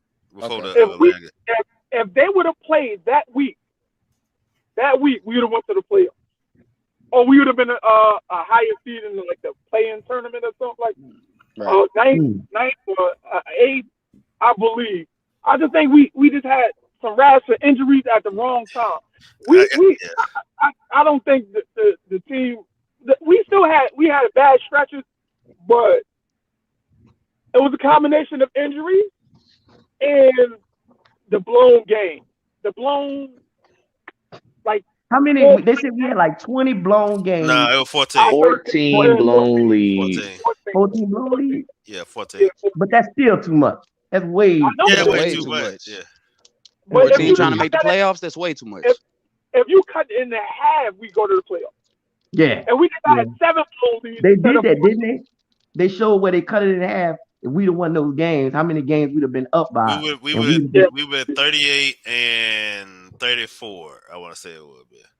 Okay, so we've been right at 500. No, we were over 500. We would have been right at least, right over 500. Yeah, we would have been AC. I want to say. Right. Somewhere. Okay. Still in the play-in, but you know. I mean, but with an advantage at least. Yeah, we would have been. I think we would have been where the Warriors end up being at the end when it was all said and done. Before the play. But I think maybe if we never traded Drew Holiday for Eric Bledsoe, you know what I'm saying, we would have been in the playoffs this year anyway. Well, that's Drew Holiday wanted to leave, Juju. But still, you gotta, back. Hey, look. This is my thing, bro. This is my thing, and it always comes back to David Griffin. Until y'all get a new president, I don't know how far this franchise is going to go, because that trade right there just showed me that David Griffin literally does not know what he's doing. There's no way you trade the best defender in the league. Bro, you need to stop it. You need to stop it on that. Didn't we have this conversation the last time? I'm just saying. And he said it's funny because you said the exact same thing. You said Drew wanted to leave. It doesn't matter if you wanted to leave. You still get the best package. You still get the best package. You got the worst package in the league, bro. I feel like I'm having deja vu or some shit. Everybody was last Friday. We showing up. I don't even want to get into it. I just want y'all to acknowledge the fact that we should have never traded Drew. It was a good package at the time, man. It wasn't the best package. Whoa. That was the best package at the time. I can give you like 4 of the packages that were way better than that. You're right. They had a couple of better packages. I still don't believe that Miami Heat package, because they would trade him for James Harden. But what about the Nets package? Was the Nets package better? Because that was right. We could have got Karis LeVert, right? The Nets package was better. That's right. And then the Denver Nuggets package was better too. I would have took Monte. They want the Denver Nuggets. That's bullshit, man. You wouldn't take Monte Morris over Eric Bledsoe. They didn't give us Monte Morris. They wanted to give us the board, man. They wanted to give us Gary Harris, man. Gary Harris. No, it would have been 2. It would have been both of them though. That's stupid. That's better than Eric Bledsoe, that's bro. Terrible, bro. It's better than bro. I just don't understand. I don't understand how we watched every Pelicans game last year, and we're trying to say that. Listen, I'm gonna say the same thing. I'm gonna say the same thing I said last time. The way the GMs look at it, I'm talking about beyond David Griffin. All these GMs, draft picks are seen as more valuable. Oh my God! Than some of the, you said, oh my God. You said, oh unless my God. Unless you're getting a real like player with that, you don't know who you like, bro. Juju, I want you to look at the draft numbers. You look at the draft percentages. Pull up draft percentages and see what's the percentage of you getting a good player with all those picks. No, every year we got a good draft pick. Hold on. Every year we got a good draft pick.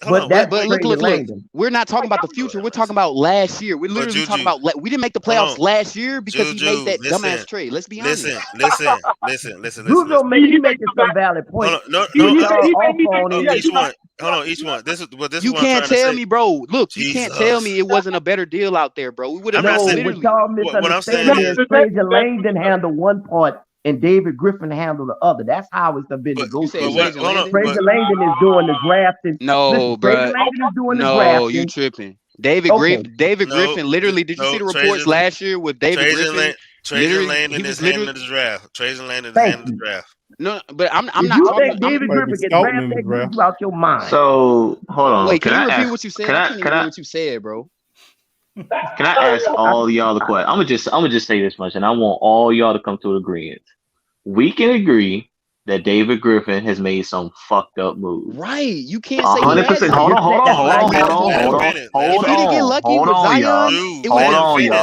on, Juju. Hold on. Better got lucky we got the number one hindsight pick. is 2020, and we know we could have done better. But bro, the shit is over with. Let's focus on what we got now and what we got for the future. But that's I don't understand why y'all coming back to these. David Griffin is still your president. No, hold on, dude, hold on, bro. I don't understand why we just coming back to, oh, he messed up here, he messed up there, and this, that, and third. It's okay to harp on it a little bit, but when it comes to main focal point every goddamn time, bro, leave the crap alone. And let's focus on what we got now and for the future. I agree with that, Jaleel. But I agree with you too. No. Listen, Jaleel, I agree with you too. All I'm saying is I don't think this franchise is going to take the leap that it needs to and that we're all thinking to unless we get another president because David Griffin has already shown and proven that he's not a good president. Hold on, Juju. I'll tell you this, though. And this is the thing that a lot of people fail to realize. If you hold on, let me finish. Here's the thing that a lot of people fail to realize. If we get to the point where we're so bad that we have to fire David Griffin, you might well walk Zion right out the fucking door because that means that this is my point. My point is that the only thing that I see that gets David Griffin fired if we have another year like we had the last 2 years. Mm-hmm. If that happens, he gone no matter what. He gone no matter what. So my thing is that I understand you don't like David Griffin, but you have to pray. I don't like him. He's just shitty at his job. I understand. Hold on, let me finish. I understand that. But what I got to say is we got to hope this motherfucker get it right because if he don't, we ain't gonna have a second shot. That's just up to being real. So don't Zion got 2 more years? But if David Griffin get fired this year, he got 1 more year. It's 1 more year, Jay Black, because we all know if he goes into that last year and he doesn't sign an extension, we're going to trade him. That's how it is. Zion? I don't know if we're gonna trade Zion, bro. Unless Zion says he's trying to make a decision, he's not sure. He did something like what Giannis did. Well, I might sign back. I'm leaning to what I want to, and all that. Bro, he gonna take that He gonna take that max, bro. It's not been a rookie yet that hasn't taken that max. How many rookies back in them days was making $100 million off a Nike contract? Right. Well, that's true.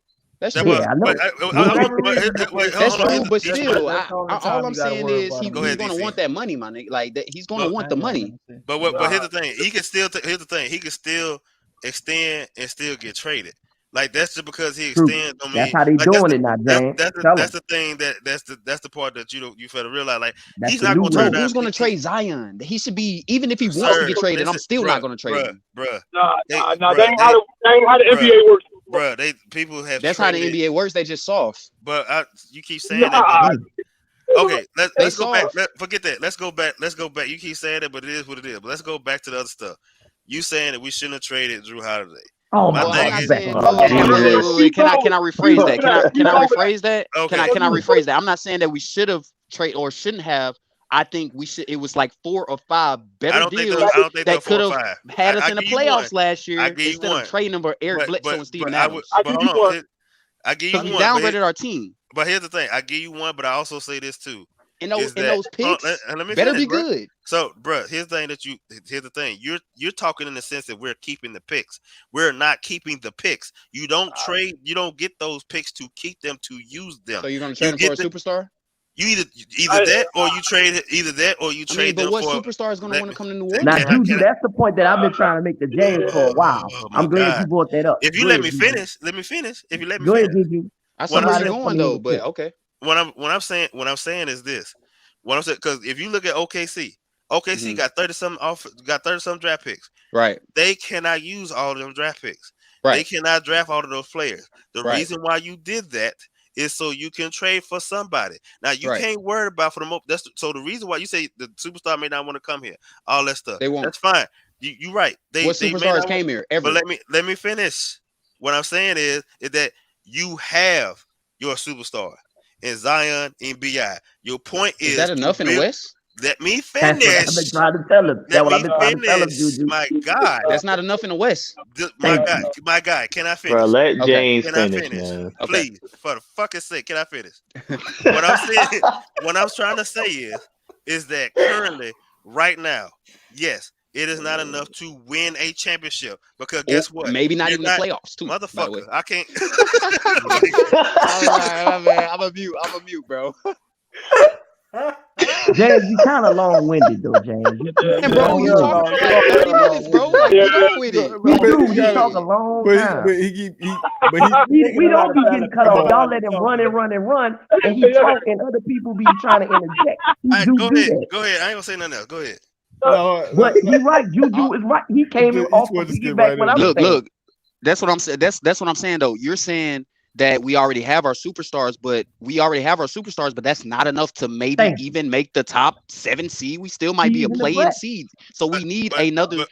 So I get what you're saying. We need to trade the picks for another star. Golly, each one teach one, man. Put the gun away, bro. I'm just showing how he lies so much. Man, put the gun away, bro. Put it away. Put that shit up, man. All right. I'm about to say you got Dame and CJ, bro, and they ain't getting out the first round. Like James the West is hard. From Oaktown. That's a big difference. No. I'm not talking about loyalty, bro. I'm talking about the superstar. I'm just strictly talking about the style of superstar. The West is deep. What I'm saying, but the only point that I'm trying to make is, for the most part, is that look, you said it's not enough. Luka, everybody talk about he the next coming. He not getting out the first round. The West is deep. It just is what it is. It is what it is. But what I'm saying is that what you have to do, what you also have to do, is that you have to build up your assets enough to where you can build a team around your 2 young stars. Is it enough to win the championship right now? Fuck no. You're not winning the championship unless you have LeBron James, KD, or James Harden or Giannis. That just is what it is. Or Steph Curry. Guess what? They're not there yet. And guess what else? Steph Curry. So you think he gonna hang on and on? Let him finish. He almost at the end, bro. I was almost done. I'm almost done. What I'm saying is, all these motherfuckers are 30 plus years old, right? All of them are 30 plus years old. They're not gonna be dominating. I'm not saying you ain't got to wait 8 years. I'm not saying you named 2 dudes in the East though, bro. We're talking about the West, right? You named 2 dudes in the East. You said KD, you said Giannis. That's 2 teams in the East. Curry. Most of the teams in the West are pretty young. I also said LeBron James and Steph Curry. Okay. I also said LeBron James and Steph Curry. That is still that's 2 teams. You got every other team is pretty young, and they're going to be around for at least the next 4 years. I could have sworn you just said he was on mute. But what I'm saying, hold on, go ahead, James, bro. Finish your point, bro. Because my point, you talk about all the other teams are young. The only team that people are picking at the West to go to the championship next year are Lakers, and the Warriors, and possibly the Suns. Like all these other teams, that Kawhi Leonard is hurt. He ain't gonna play next year. I thought, but he should be no. He should be back in time to where they should. Bruh. Okay. Are we talking about just next year or the next 4 years though? Next year. Okay, so the next year, but either then, LeBron James not playing 4 more years. And even if he is, he's not going to be at the head. Then you got Steph Curry, what, 32, 33? He going to be 36? So we talking about dude that going to be well off. I can see him still be dominant at 36, though, but okay. But, I don't agree with that, but it is what it is. I mean, Ray Allen played till he was about 38. Ray Allen wasn't dominant at 38. He wasn't dominant either. He was still one of the best shooters in the league. But he wasn't dominant at 38. But this is my point though. Curry is a tier above Ray Allen, so he should still at least be dominant at that level. That's not true. We almost go ahead, James. I'm trying, Big Q. I'm really trying. So if you talk, I'm talking about in this generation, you got to look at who Zion will be competing in this generation. I can name like 8 teams.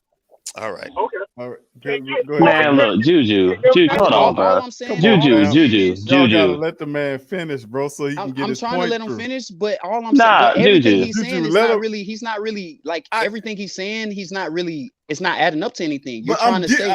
I get you on that, Juju, but you gotta let him finish his point. You're gonna get an opportunity. I promise you're gonna get a chance to rebuttal what he's saying. I'm muting in, bro. You keep go ahead. He gonna unmute. You keep naming these 18. See how you knew that though. You keep naming these 8 teams, and I'm only saying there's only like 2 or 3 in the West because for the next 2 years at the most. And then outside of that, you have who? Like you got the Utah Jazz. Everybody already talking about Donovan Mitchell trying to get out of Utah. You got Denver. Okay, you got Jokic. You really think Jokic gonna lead the team to the championship? Or you got Jamal Murray. Like Jamal Murray hurt, he good, but he ain't no superstar. We talking about that. You think about Ja Morant. He on a damn near the same level as Zion. He only made the playoff one time. Got a damn near swept. You got Luka Doncic. He can't make it out the first round. So all these 18. But they've all been to the play. Yo, see, there we go. But your name, bro. But this is the thing though with that. You're naming look. No. You're naming all teams that have already been to where we're trying to get. We still haven't. So they're ahead of us though. I'm trying to tell you, James, boy. You know what it is. Hold on, bro. Let him finish his point. I promise you, bro. You're gonna get a chance to rebuttal his points. I promise. They are. Nobody's going to order in the court. But go ahead, order James. in the court. All right, James, please finish your point, bro. Okay, I'm finna finish it. All those teams, yes, are ahead as far as they made the playoffs. But let's not acting like these are world beater teams that you can sit there and say, are you looking at the Dallas Mavericks saying they're going to be a potential dynasty? No, not right now. Not presently constructed. You're looking at Utah. They were the number 1 seed this year. They didn't take them serious. They're not going to be a dynasty.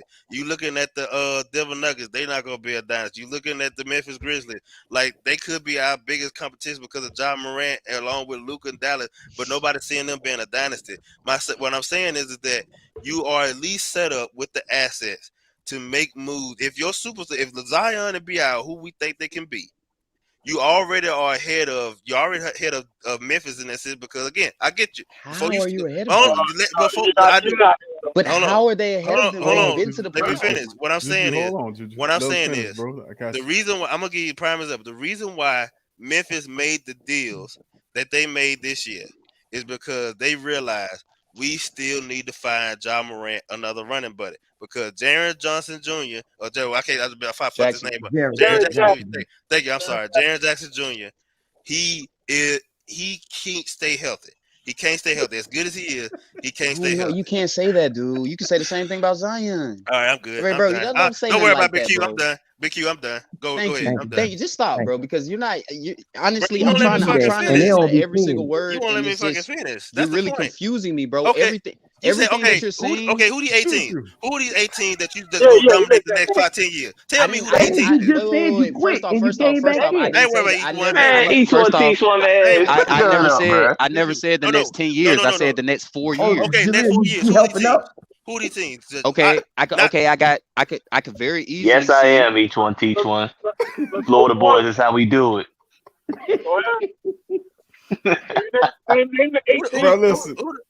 I saw the like who these 14? I'm finna tell you all the teams. I'm finna tell you all the teams that are not 24. I'm talking about all 4 years. All 4 okay, years. listen.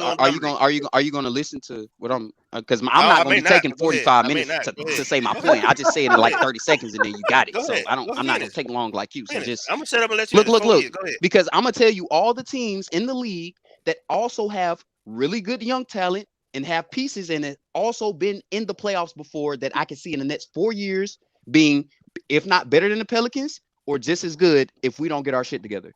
You got Utah. And I don't care what you just said about Donovan Mitchell. From what we've seen, he loves being in Utah. So I don't know what you're talking about. Utah. Then you got Phoenix. You got Phoenix, right?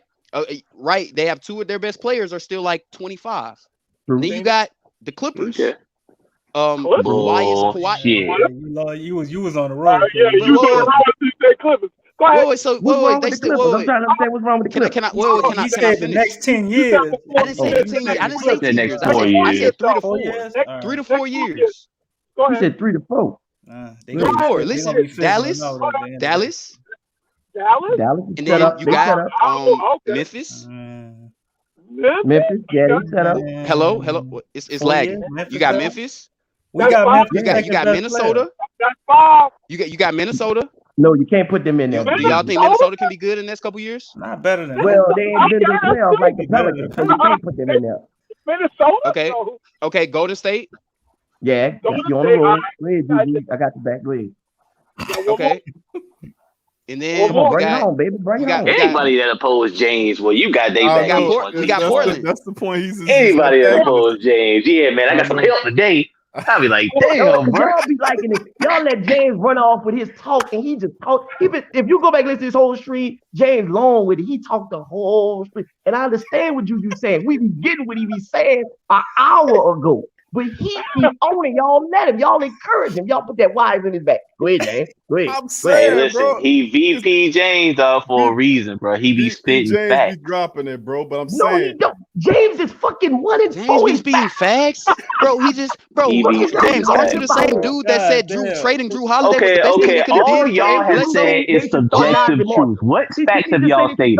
All the shit that y'all stated has been subjective as shit, bro. What facts have y'all stated?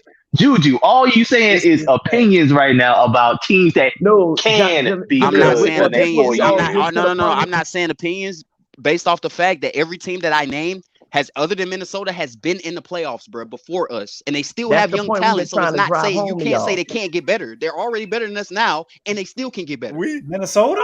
I ain't saying Minnesota. Bro, whoa. Minnesota is a good team, dude. They just had Dude, injuries. They set up, though. They set up. Right, they're set up. They have good play. They're really in the same position as us, really, if you think about it. So really, are we not set up as well? No, we're set up, but we're set up, but we haven't been there. We still haven't been there, bro. Is that we, with our track record, looking at the resume that we've had over the years with this team, whether it's fair or unfair, and y'all just need to accept it. We've did this to ourselves, the owners, and having people look at us stupid. Fair or unfair, okay? You might not want to accept that, but it's the truth. CP3 got up out of here, AD got up out of here, and Drew. You just had 2 players. You talking about getting a superstar? Who want to come to New Orleans? You just had 2 superstars leave and won a championship after they leave. That's not a good look, boy. That's not a playbook. Drew and like I said, bro, if you're gonna trade Drew Holiday, you gotta trade him for something that's gonna help you. Now you can't trade him for picks and then think, oh, we're gonna trade these picks for a superstar. What superstars come here? What name one superstar that's willingly came here, bro? The Pelicans, listen, you're absolutely right about the history of the Pelicans. We beat that. We've documented that ad nauseum on the Pelican post-game report. So I mean, we're right with you on that. The GMs is garbage. They've been trash. Dale Demps sticking with garbage and trash and filth. So we've covered that. Nobody is punched at Dale Demps or the Pelicans administration more than we done punched at them. I went at Doc Ock and all them hardcore. Y'all all know that. Not too many people talking about that. Hold on, each one. I'm gonna give you the floor, my brother. All I'm saying is this: is that we understand the flaws from back in the day, but this time around, sooner or later, they got to get it right. I do like the moves that they are making. They set up. They have some decent contracts that they sign that are also tradable. They also have assets. Listen, when you building and constructing a team, you have to use your assets to do it. And they've done a pretty, let me bring Jalil back. They've done a pretty good job of constructing very tradable contracts that they need to move around, and they have the assets to do it. So whether they operate in free agency, like they tried to go out and get guys didn't want to come. They even tried to overpay guys. They offered CP3 money. He said no. They offered Tim Hardaway Jr. money. He said no. They offered Kyle Lowry money. He said no. Right. So yeah, and I mentioned Chris Paul too, Jay Black. So what about Dinwiddie? I'm telling you, it's like role players don't even want to come here, bro. I hear you. I talk about Tim Hardaway Jr. They offered them big money. I mean, some big money. He turned it down. $90 million. And it's crazy too. How y'all offer Tim Hardaway Jr. more than you offer Lonzo, man? That's crazy. Yeah, but listen, we ain't getting into that, Juju. You on the road. Yeah, we don't want to get into that. All that's gone. What I'm saying is, in a nutshell, is that all that is over with. The Drew Holiday went on, and what he happened. The Willie Green era. He went on and got him a gold medal, and he got him a championship. Big ups to Drew. You know what I'm saying? And great job, David Griffin. Anthony Davis went tracing the ring. He did what he did. But the reality at the end of the day is, listen, the guy is he's all out of shots. He shot his shot. This is his last shot. And a lot of the moves that he was making, he had Langdon in the background. We covered that on there. I did mime commentary about Tranger Langdon. He was so invisible. We knew David Griffin is an That's why I said Doctor, because he a control freak. I put him out there. Right. Then all that stuff started. Before that even came out in the press, we were saying that. And then it all linked out on the back. And so, like I'm saying, bro, is that we know that there's been dysfunction. It's been terrible, garbage time shit going on here. We haven't been in the playoffs in several seasons. That's definitely going to change. His ass is on the firing line. He used them administrators and more so this year than he did before because of the pressure that people like you and everybody in the flock was doing, putting pressure on him because he can't hide behind them people. We wouldn't let him hide behind them people. We was putting his name out there and we was putting him on Front Street. We was doing that, and that created him doing this. All the credit, he got it. He got it too, and he got all the firepower. We put him out there. So at the end of the day, I can't talk about the Drew Holiday stuff no more. That's already done. The Lonzo Ball stuff, I was saying I wanted Lonzo to be here. Y'all know that. Y'all heard me saying I wanted Lonzo to stay because I thought he would be a good piece here. He's gone. He wanted to go. It comes out that he won't be here. So listen, you don't want to get it. You don't want to be here. That's fine. Take your ass on up there and be the fourth or fifth option. That's fine. I ain't mad at you. More power to you, my friend. But what I'm concerned about right now is the moves that we made now. And I do think that these moves are good enough to get you in the playoffs. We ain't talking about no championships yet because you got to lay the groundwork for such a thing. Let them get a little thirst for the playoffs. Let them get up in the playoffs and feel that level of competition in them playoffs first. And then they'll get a thirst for it. And I promise you they'll go back there and work their ass off for the next one. You got to let this team have a floor. Let them have a foundation. That's how you can't expect them, okay, we're going to get this guy and going to take it to the next move.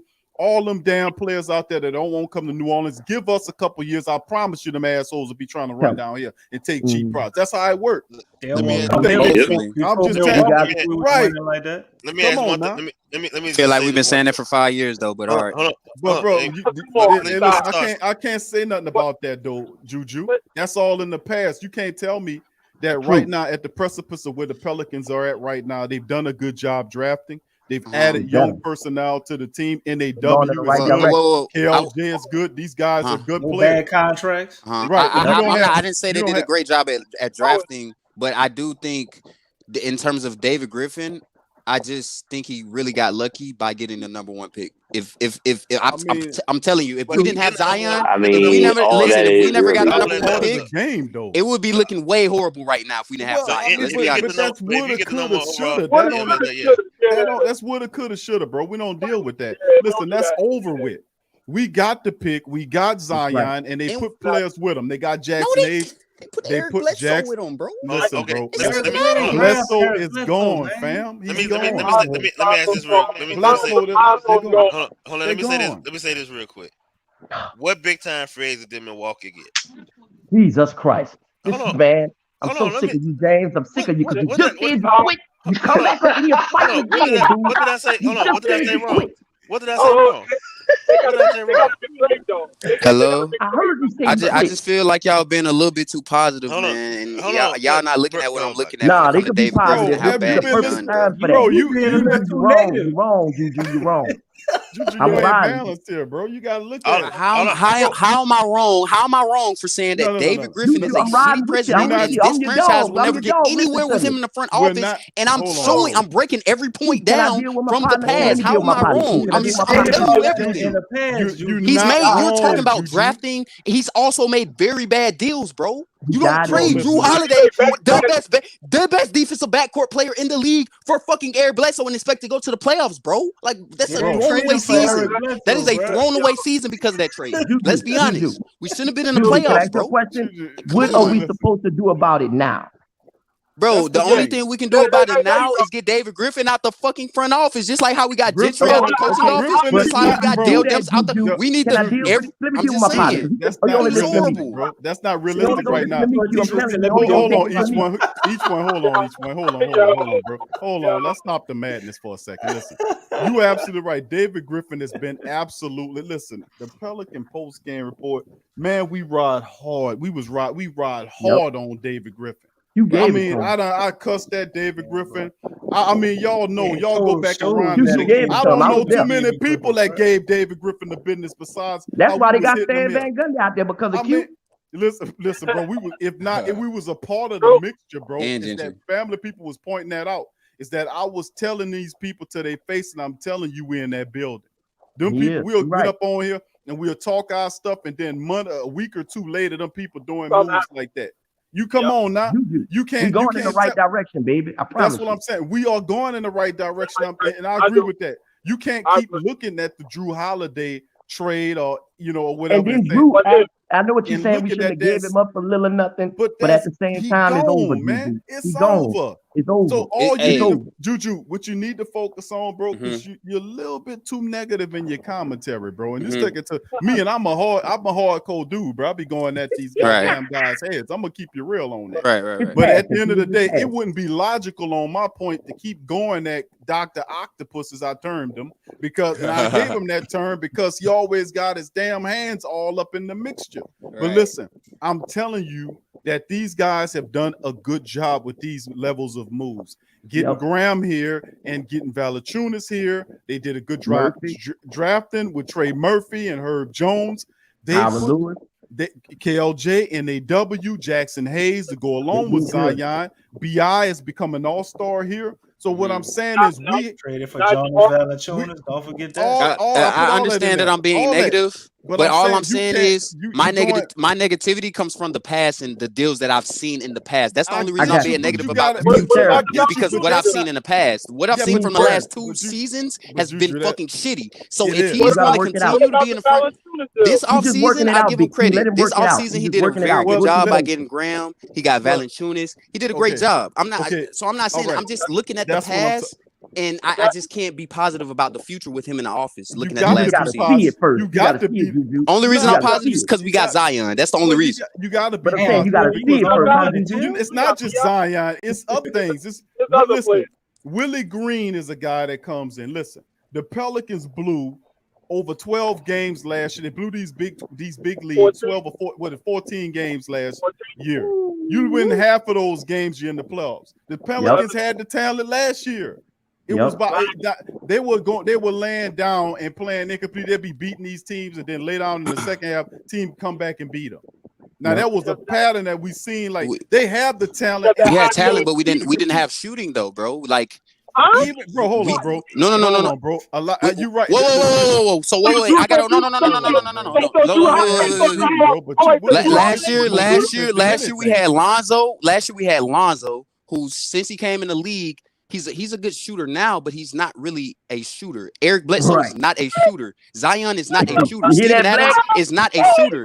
So we don't have. All I'm saying is we didn't have any shooting on the court last year. We should have traded Drew Holiday for shooting on the court. He's not like. Wait. Eric Bledsoe shot better than Drew Holiday, but he's not a shooter though, bro. He's not respected out there. You're not even going to run out there if you see him shooting the basketball. I would look at it like this. Huh? Hold on, bro, no. Drew Holiday is more respected by NBA defenses than Eric Bledsoe on the 3-point line. I can't look at watch the finals. Watch the finals. Watch the playoffs. I can't keep going back. I can't keep going back in the day, bro, and going back looking at Drew Holiday and comparing them next day to Eric Bledsoe. I can't do that. Know why? Both of them guys are gone, man. They're not here. I can't keep talking about them, man. I understand that. But look, Q, all I'm saying is those moves are showing me that David Griffin shouldn't be the president of this front office. And if we're going to take a jump, he's not going to be in the he can't be in the front office. That's my point. That's why I keep bringing it up. Anywhere right now, and the moves that he's done this year, you just said so yourself a positive move. So why we keep banging them up about the old moves if you agree to the positive? Look, that's 1 out of 3 though, Q. So he's still 30% from 33%, bro. 1 out of 3. So that I can't get what you know. All I'm saying is somebody you got to move it forward, bro. In a game, and they miss 2, and they hit the third 3-pointer to win the game. You ain't gonna clap. Wait. I just don't understand why people keep saying, why am I talking about people that are not on the fucking team? I'm not talking about those players that are not on. The only reason I'm bringing up those. Listen. The only reason I'm bringing up those players, like I said earlier, it shows that David Griffin shouldn't be the president of this front office. That's what I'm saying. Let me talk for a second. You beating the dead horse though, Juju.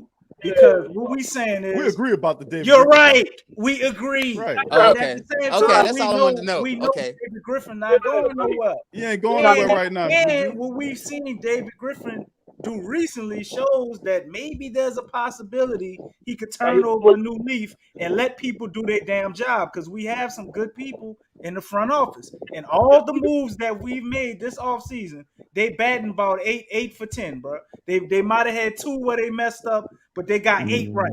We could have got better for Lonzo. Okay, you can say that. Yeah, you right. know what I'm saying? We could get somebody else and maybe add it to the roster. You could kind of say that. We still might do that. You know what I'm saying? Draft picks, getting Devontae Graham was a hell of a good move. Getting off them bad contracts was a hell of a good move. The way we swindled the goddamn Memphis Grizzlies, the goddamn get a lower pick than them, get the guy we really wanted, and get them to go in the top 10 that would have got a guy that would have been there at 17. And then Let's took not forget the Josh Hart deal. Player off their goddamn team and gave them the 2 worst players on our team. Yep. So I said that. Steve Adams may not have been the worst player, but you get my point. Yeah, we finessed the Grizzlies. I agree about that. Right. So why are we gonna come in here tonight after understanding all that, documenting all these moves, and we come here every Friday, talk about this, and some Tuesdays, and then they come up here and beat up David Griffin and talk about. Bro, I'm gonna beat him up till he's not there no more, bro. I don't care, because he should not be there. Beat up. All right, if I beat up somebody, it's like how Q used to do Dale Demps and Gentry for years before they got fired. I do the same thing. If my little brother keep going eating my goddamn food, and every time he eat my food, I beat his ass, right? Yeah, that go. And then I go in there one day and he ain't eat my food. I'm gonna beat him up still. Yep, don't let me eat that curry. I might. Come on, man. You might be a little, you know what I'm saying? You gotta let it breathe, man. You gotta eating up all that damn oxtails and shit. Well, if when somebody you doing look right, you gotta give them props, bro. Give them credit. But if you look at it, man, DC, if them people if you cooking look at good it, oxtails and GC's brother eating it up, man, and he's taking it, bro, you gotta give it back to him. Hey, everybody in chat talking about my channel. I got 2 channels. I got a Pelicans channel that I only do Pelicans content. So don't be trying to say I'm not a Pelicans fan, by the way. Thank you. but let me ask y'all, this is the thing Much too, love, Juju, brother Latrell. is making a point too that I noticed today too. And the more and more I look at it, brother Juju, and we all agree with you, Juju, so don't go there. The point of it is, what I looked at today with the whole, and this is not about Laurie marketing, it's just about how he handled the off season. It's the off season I'm talking about. The way he handled it. When you went into that situation, fat mouth in the way that you did, and expecting to get caught and knowing you're at a disadvantage, and then you came back to the Lonzo situation, and then you try to do the deal which you had on the table for marketing. It really does kind of scare me more and more, because it kind of shows me that you're not really as shaped up there. It's like we all know and we see now, and this is more evident to me than most. And I've been told you this, Q and DC. I said it's Trajan Langdon, the one who make it during them draft. And they got some worked out. Right. Where, Thank you. Stop giving David Griffin that credit for the picks. We understand. But we've been saying They that. know that. But David Griffin is doing these trades, and this is the truth.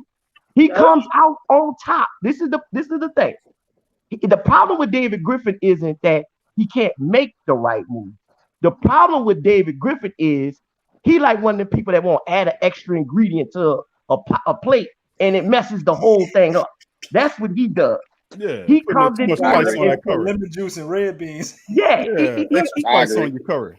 Instead of him just letting the whole thing settle, letting that whole cake settle from being hot, go in there, get that thing up out of there, and let it go. He ain't doing that.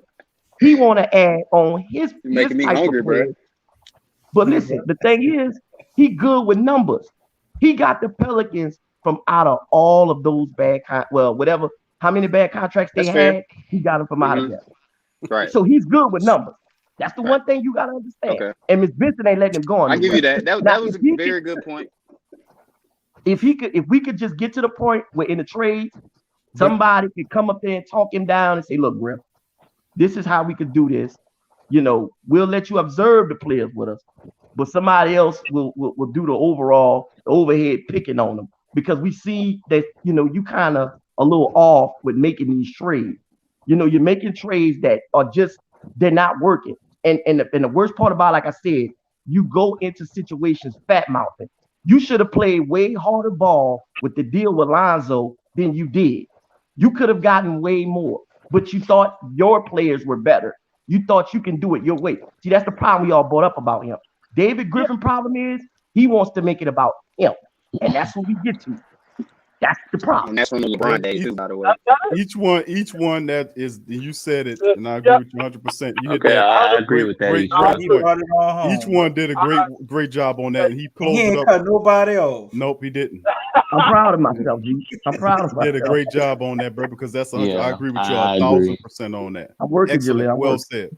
All right, That's man. good, bro. I just be messing Hey, with you must have y'all. read that off the internet or something. That sounded a little too good from you right there, man. You got It's No, read reports or It's something? getting close to that time, my folks. So like we're gonna let everybody get their closing statements, man, and we're gonna go ahead and James, you can go ahead now. Hey man, before I get out of here, I just wanna apologize to y'all if I came across you good, trying to be Juju. negative. All right, bro. It's just Man, we love the Bells, bro. I You don't good? think people understand. I'm one of the biggest Pelicans fans. That's the only reason I'm so passionate about this shit, and I sound the way I sound about Dave Griffin and all this. Because I don't know why. I just want the Pelicans to do good. That's all. So if I sound negative, I apologize. I do think the Pelicans are gonna be good, though. You know what I'm saying? You gotta reach that point of acceptance, at bro. 1 a.m, bro, talking about the Pelicans. We clowning and joking and calling you not a real Pelicans fan and all that. And a whole We're here hurricane coming. 1 a.m. talking about the Bells with a hurricane coming, bro. We know you're a fan. Damn skipping. Damn skipping. Appreciate it. All right, Thank you, Juju. Let's see who's gonna go. James, James, are you still there? All right, each one want to put him out there. Come on, James. No, good. Y'all good. Brother You James, ain't last got no comment, closing bro. statement, They bro? got all their words out. They won't interrupt you. Brother James, they got all their words out, bro. You can give the last thoughts, bro. Oh yeah, my bad, James. About earlier too. I apologize about that too earlier, bro. We're not letting you talk shit like that. I mean, it's gonna be funny. James will start talking. You gonna cut him off again? I'm gonna start laughing. Go ahead, brother Jay. VP, go ahead, bro. I'm good. I was just sitting there saying is that because everybody keep talking about superstars and who coming here and all that stuff. I was just saying like you gotta look at the Milwaukee Bucks situation and how it started off with the two guys that they had that they started building around was Giannis and Chris Middleton. And then everything else because they didn't sign anybody there to really help them go over a whole nother level. They kept making trades and kept making moves. They signed small pieces like Brook Lopez was a small piece that they had signed that he was inexpensive at the time. You know, they were signing people that didn't nobody want to give too much of a chance on, and then they worked in that system and then ended up being a lot more for them that ended up, getting them to where they got to, right? And then they went out there and made you could say the final piece of trading for. I ain't gonna bring him up because I want to start no other thing, but they traded for another. They traded for another guy. That is the path that the Pelicans have to go about looking at it in that sense. You can't, like you said, you have to set the groundwork first. They have to make the playoffs first. That's the move that they made this year to allow them to do so. Trading for draft assets and stuff like that is never meant to really for you to draft to get the asset to draft them because, like you said, you have to hit on it. The reason why OKC kept doing it is because of the fact that they try to lose enough to get those superstars. We have our superstar. We have Brandon Ingram. We have Zion. At this point, now you're just trying to build around them. If everybody thinking Nickeil has other walk gonna be this dude, he could be that third guy that we looking for that could end up turning around. We just need to sit there and just see what happens this year. Like everybody said, all that shit that happened last year or the year before, it don't matter. It seemed like they ride the ship and got their shit together. And at this point, you just got to make sure you get to the playoff. If Zion wants to get to championship by year 3, then there's nothing that they can do that's going to fix it. It is what it. I don't believe that's the case. I think Zion is realistic. I also think Zion wants to win. He understands this how the NBA is. It's hard. So, I don't see like you say, everybody that you name, other than those superstar teams, they about in the same spot that we in at some point. Like Utah, I don't see them. But they've been in the playoffs. I understand that, but Okay, But what I'm so you saying, can't say that we've been in the same place if they've been to the playoffs and we haven't. no, So. that's you're not getting my point. My point is that they're in the playoff now.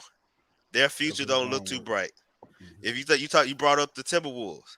They made the playoff and they got more money on the cap. They're in the spot.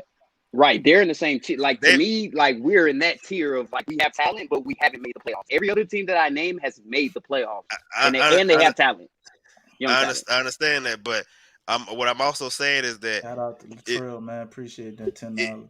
If you look at Dallas, yes, they made the playoffs, but look at their situation. A lot of people looking at Luka's situation that he don't got enough around him. That's what they saying. He don't have enough. Porzingis, as good as much as they talk about Porzingis, they talk about getting him up out of here because overrated. he ain't the one. He overrated. So that's what I'm talking about. I get what you said. They made the playoff. My point is that the Pelicans are in a good spot. Excuse me, are in a good spot to where they can make the right moves to get to where they can be one of those competing teams. You're not looking at a situation like Dallas. Don't have a whole bunch of draft assets. You look at OKC. OKC could be one of the teams that come out of nowhere because they got all the draft assets they can hit. They draft very, very well. You look at, like I say, Portland. Portland gonna drop off at some point because they ain't gonna be there too much longer. They already talking about they might not even be a player. It's easy to get somebody to go to Dallas. That's what Jalen Green was talking about when he said I understand. I understand that. Bring up hold on, wait. Let me. Hold on. I got it. I'm trying to get No. What I'm saying, but I'm also saying too that you can say that it's a lot easier to get them to Dallas than to get them to New Orleans, but But what I'm saying is that New Orleans had traded for Boogie. They also traded for Drew Holiday. Boogie. If you look at that, let me finish. That's 3 years ago, bro. That's 3 years ago. That's literally 4 years ago. What I thought we're not talking about the past though. You just brought up and said they can't bring nobody there. That's based off past information. What I'm trying to tell you is Dallas. What free agent have they brought there? Then they get them to come and play with him. No. I asked the question. Tim Hardaway Jr., James. That's it. James, you don't think nobody's gonna go mess with Mark Cuban? They couldn't get. He hasn't got nobody there Mark yet. Cuban is Mark Cuban, though. They hasn't got there. Nobody before Tim Hardaway Jr. That's all I got, family. They had. Can we say some names? Tim Hardaway Jr. That's talking about over past years. Yes. Name some names. They got DeAndre Jordan. And then he went back. Let him talk. Let him talk. He's naming players. You said who? You said Jason Kidd. Who else? Yeah, Jason Kidd went there. Okay, towards the end of his career. Go ahead. Oh man, you just asked me what free agent. I'm going. Go. Keep going. I think Mike Finley. So don't say that. Damn, that was like 13 years ago. All right, don't worry about it. That's all right. But no. But you're still helping. No. But he's still no. You're still making a point that free agents in the NBA are going to want to go to Dallas and go to New Orleans. But you saying look, every team could get a free agent. What I'm saying is you're talking about marquee free agent. What marquee free agent did the Dallas Mavericks get? No, but that's not what I'm saying. No. That's not what I'm saying. I'm not saying what marquee free agent that they got. I'm saying a marquee free agent is going to choose to go to Dallas before they choose to go to New Orleans. Name a marquee free agent. What does it matter? Name a marquee free agent that we have gotten in the last 15 years. I ain't heard that one name. I gave you Jason Kidd. All the words, not one name. But my point is, has the Pelicans got in the last 10 years? It's the same thing. Dudes are going to want to live in Dallas before they live in New Orleans. You keep saying, listen, you said. Did we get Rondo as a free agent? We did. Oh, damn, they finally said the name, but it wasn't the Dallas. Oh, Rondo. He wasn't a marquee player, though, my God. You said anybody. Michael Finley went to Dallas. I didn't say Mark. No. We said marquee. Went Michael Finley on that team like in 2000? Rondo got traded for Dallas. He asked free agents that went there. I'm talking about the New Orleans. You know what the man talking about. We already established we can't get free agents. That's why he said Dallas. That's why James is saying what he's saying about. No, I know, but it's easier to get a player to go to Dallas than it is. But you can't get nobody to go there. You Man, y'all just saying that because y'all live in New Orleans, man. Y'all know the only time they remotely got close to getting any free agents was what y'all was dragging up with Jason Kidd and Sean Marion. I knew all of that. That's when way they had calmer, Michael though, Finley man. and Dirk, and that was after they went to the damn championship with Dirk and got their ass mopped by D Wade. Right. Then people saw how good Dirk was. And then they went to play with Dirk after Dallas proved themselves over many, many years of constantly making the playoffs. And they got mid-level free agent guys in Tyson Chandler, Sean Marion, and declining Jason Kidd. Sean Marion was declining too. But they went there, and G. Tyson Chandler was also in a later stage. But they chose to go there. That's So the if point. They y'all chose don't to go there, mind, though. But they're not no prominent name. Go ahead, Jaleel. But they so won a championship if the year y'all after. don't Was it mind, Porzingis a prominent name? He Was it traded Porzingis a prominent name before he got hurt? He was traded there. He got traded. He got Okay, traded. my bad. Okay, I So, get Anybody who gentlemen. real cold that went there, they was traded. Michael said Tyreek was the last one. So, gentlemen, if y'all don't mind, But he did a gentlemen. sign and trade technically, so he really Still the same thing though. He chose. Yeah, he went. Yeah, I know. And that was at his rookie of the year. We had a prominent. So, free agent. We gentlemen, had Solomon Hill. gentlemen, sirs. Go ahead, Jaleel. I'm trying to be on my Willie shit right now. If y'all don't mind, I would like to say two things. One, Devin C, I'm not asleep, bro. Stop coming for me unless you want to catch this roast. Come up in this chat and catch this roast. Anyway, I'm just make my exit statement because I actually got to bounce. But yeah, bro, I'm just saying, man, there's a lot to be optimistic about, and I do agree with you, Juju. You know what I'm saying? There's a lot also to be mad about, and you know what I'm saying, what you calling for DG's head and whatnot. But it's just, I'm just more or less looking at it from a realistic perspective. You know what I'm saying? We have a lot of talent here. We're very deep. You know what I'm saying? We have a lot of internal growth that still needs to be had. As far as our coaching goes, our assistant coaches, everything's really looking on the up and up. Can we produce? That's another thing that needs to be seen. But hey, I'm optimistic about the season. I personally think we could finish in between like 42 and 46 wins. If everything goes correctly and whatnot, if everything goes how I expect it to go, that's cool. But you said if everything goes correctly, okay, I agree. Yeah, this is my opinion. That's cool. We all got different opinions. I think it's gonna be 42 and 46 if everything goes how it needs to go. Which I personally think Josh Hart gonna be gone for like another shooter per se. So maybe that'll be a little bit of extra help us space out the offense. But yeah, I personally think 42 and 46. And you know, I got another question for you. I got a question for you. Let him finish. Let him finish. No. I ain't got time to answer the question. I gotta get to bed, bro. But you know what I'm saying? It's just, hey man, I'm optimistic about the season, man. But hey, y'all be good, man. But I gotta bounce. All right, brother. Good having you, man. Look forward to seeing you next time. I just wanted one question from the GOAT, bro. Appreciate you, brother. Thank you, Jaleel. Man, one question. What is it, bro? All right, look, who you think starting this year, bro? Because it's been a real topic, like in the Reddit servers and all that stuff like that. So who you got? Josh Hart, or you got Nickeil? Matter of fact, Juju, are you on the Pelicans Discord? Yeah, I'm in the Pelicans Discord as well. We can talk in there. Y'all have a good night. All right, word, bro. Much love, bro. I gotta get that Discord. What y'all think about that, panel? What y'all think about that question? Oh, no start. No, we did a whole show on it Wednesday. Yeah. So okay, I missed that show. Conclusion of yeah, we just dropped it. Maybe that was a day ago, Wednesday. I think Josh Hart gonna wind up in conclusion of NAW. But I also made a case where Josh Hart could start because of the fact what each one just said. It will be wise, in my opinion, to start Josh Hart if you're looking to trade him and actually showcase what he can do. Yeah, right. And make that money, look like it's worth it for a team that would actually want him. So even if we do see Josh Hart start in the beginning of the year, that don't mean that's how it's gonna end. Okay. I'm gonna say one thing too before I get off here. I was say people focus on Kyle Lowry not signing with the Pelicans. Kyle Lowry also chose Miami over Dallas too, because Dallas tried to get Kyle Lowry. But that's Miami, bro. That's Miami. Who's not going to go to Miami? But again, no, you can't compare Miami. That's like a top tier landing spot, bro. Like, but my whole point was I get what you're saying for like they may choose Dallas over New Orleans, but Dallas still have yet to even say that they could get one. So to sit there and say that they both got the same amount the last couple of years, I just think they have that's more my chance. point.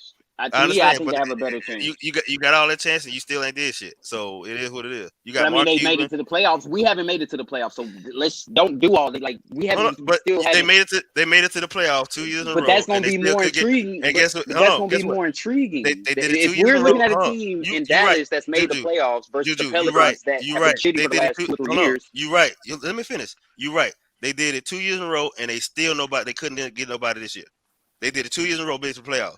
Everybody said they were gonna beat the prior Clippers this year. They picked a lot of people picked the Clippers, not Clippers, picked Dallas to probably beat the Clippers. Hell, matter of fact, no. They said about last year or this year? No, this year.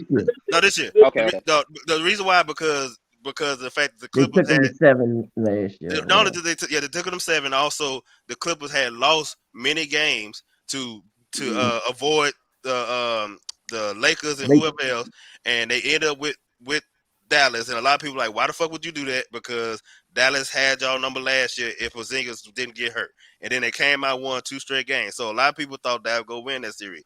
Even before the series, a lot of people had Luka Doncic as a possible MVP candidate starting off this past season off. It didn't happen. Now he did play very well, but his team underachieved for whatever reason, COVID, all that stuff. They still made the playoff. A lot of people look at Luka Doncic as the next superstar, and guess what? They still already a superstar though. Okay, he's a superstar. I'm talking about no, he's a superstar. No. Okay, despite all that, I'm talking about they see him. Oh my god, man, you gotta stop. Hold on, forget that part. Please, everybody see Luka Doncic. Everybody see Luka as the next guy up. Let's say that. Yeah. Whether he's superstar but I think he's already up though. Like he's not. He's not. But go ahead. But my thing is, I'm saying he's a star. He's a superstar. But I'm saying that there's still a different level between him and the LeBrons and the KDs and the Steph. He's not there yet. Okay. He's not there yet. Right. Okay. So my thing is that they're saying he's going to be that next one, even above Zion. They said above Zion, he's to be there. Guess what? In the future, with all of that said, they still did not get nobody this free agent. Nobody.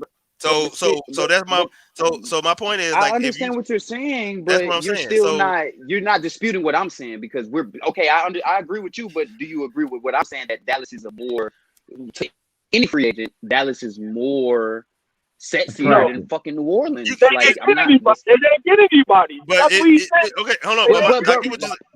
Okay, Juju. I'm not saying no. I understand they didn't get anybody. I understand that they didn't get anybody. It sound good, but the facts are different. Juju. My whole point is that it sounds good as far as the city. Like, you know why they gonna go to? They got that state that tax won't work. That tax go, Each one. that. I understand that, but see, that's what I'm saying is that you had the whole tax situation. You got all that working for you. You got Mark Cuban, who is all the players love Mark. You got all that. My whole point, one, and my whole point is Juju, is you got all of that, and you got just as many free agents we did. How many big name players out there though? They could, and this was that you keep saying free agents. This wasn't even the best free agent class, bro. Like,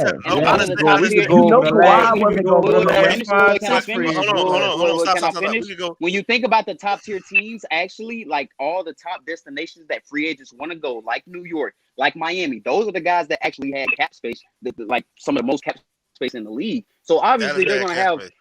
They went to Chicago though. They went to Chicago. They also wanted DeMar DeRozan. DeMar chose to go to Chicago. Yeah, he went to Chicago. But I'm not disputing that. But Chicago says here than Dallas too. To me, I mean, I think free agents want to go to Chicago. But they didn't choose Dallas. I agree with what you're saying though, bro. They didn't choose Dallas. They chose Chicago though. The last free agent that they got, and the crazy thing is, it was the second half. I don't know what, but we're not comparing Dallas to Chicago. We're comparing Dallas. I'm comparing Dallas. I'm focused. I get you. So what we talking about Chicago? I'm strictly. He got free agents. Right. They got the biggest free agent signing. But what I'm trying to say is what I'm saying is that I get your point. Is that Dallas is a lot more attractive than New Orleans. Right. I'm not disagreeing with you in that point. I love New Orleans. I've been to Dallas. I prefer New Orleans over Dallas, but I get it. But my thing is, where you live at, James? I live in Austin. Exactly. Yeah, that's what I thought. No, bro. I can visit Dallas a whole lot quicker than I can New Orleans. And I've been to Dallas a whole lot more times. But where you live at? I live in Austin. I don't live in Dallas or New Orleans, so what's the point?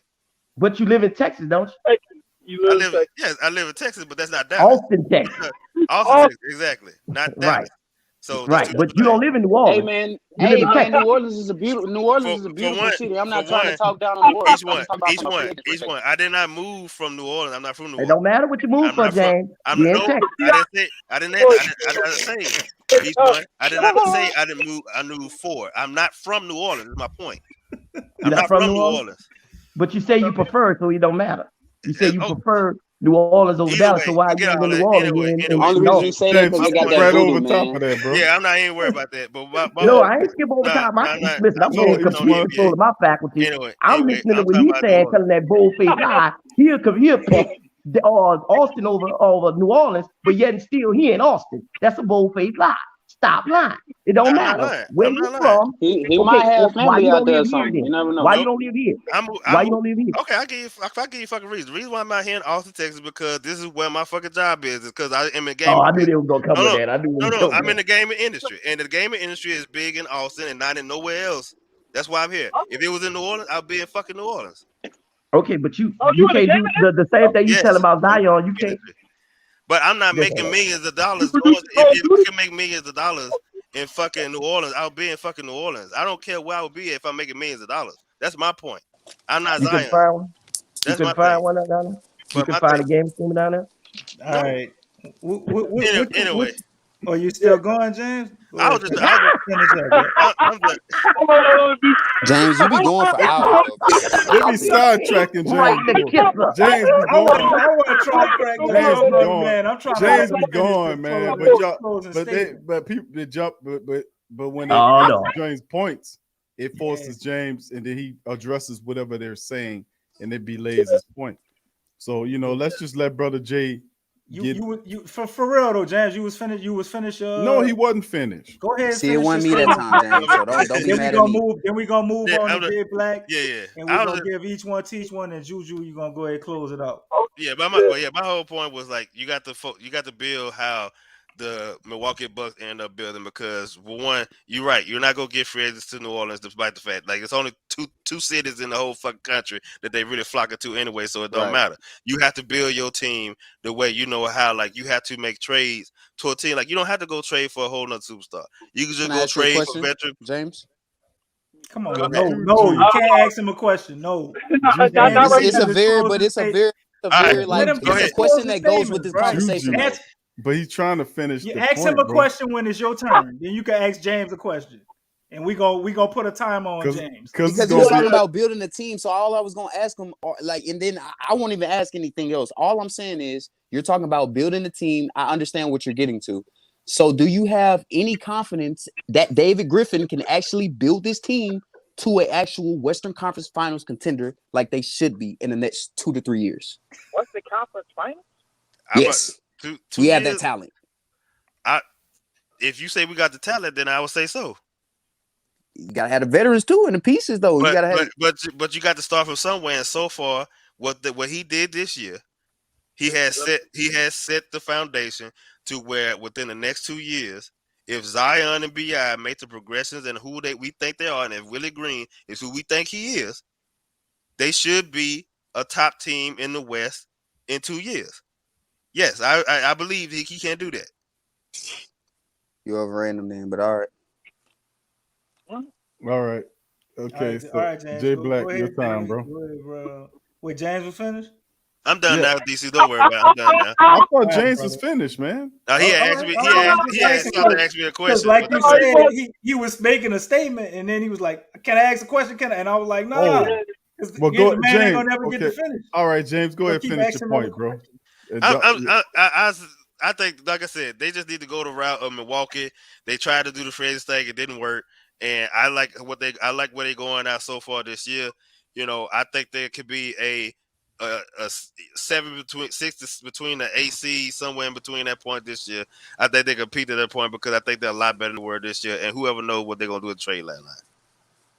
Word. All right. Thank you, James. Dope. All right, and J Black, Juju. what you got, bro? So with I disagree with that point.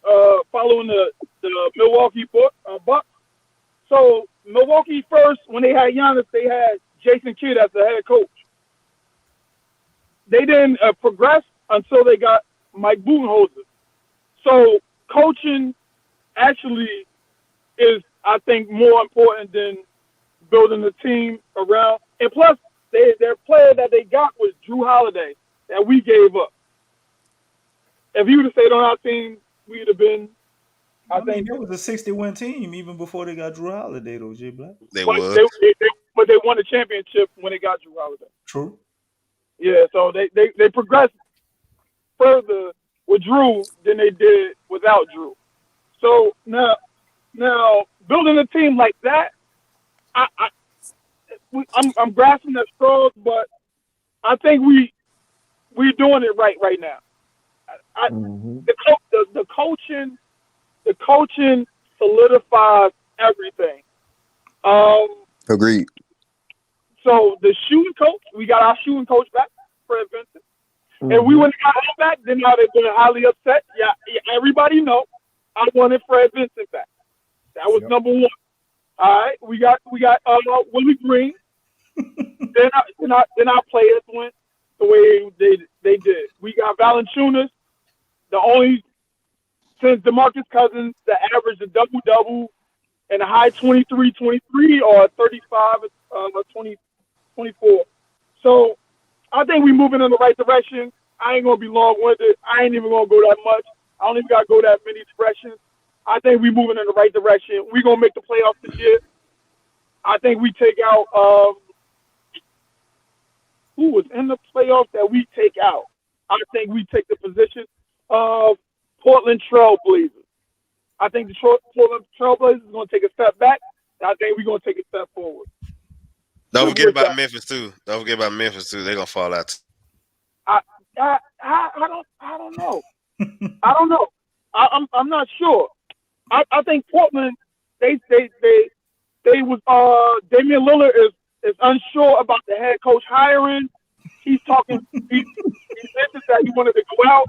I think they're gonna take the step back. Memphis not. Justice for James. James in that car chilling, man. I see you. All right, That's J Black, bro. That's J Black. Yeah. J Black. Oh, J Black. Wait, can y'all still hear me? My mic tripping, man. Yeah, we can hear you. Each one last word, bro. All right. So I'm gonna address this, and the whole chat need to hear it. Okay. This is coming from a place of love. What me and Juju try to tell y'all is the things that y'all don't want to hear sometimes. Right. And I don't want to bring up the certain player that was number 2, but I'm going to just say it was like that in the situation. What we try to tell in this whole situation that I'm talking about, I'm bringing up, is like the situation with Zion that I'm about to get to.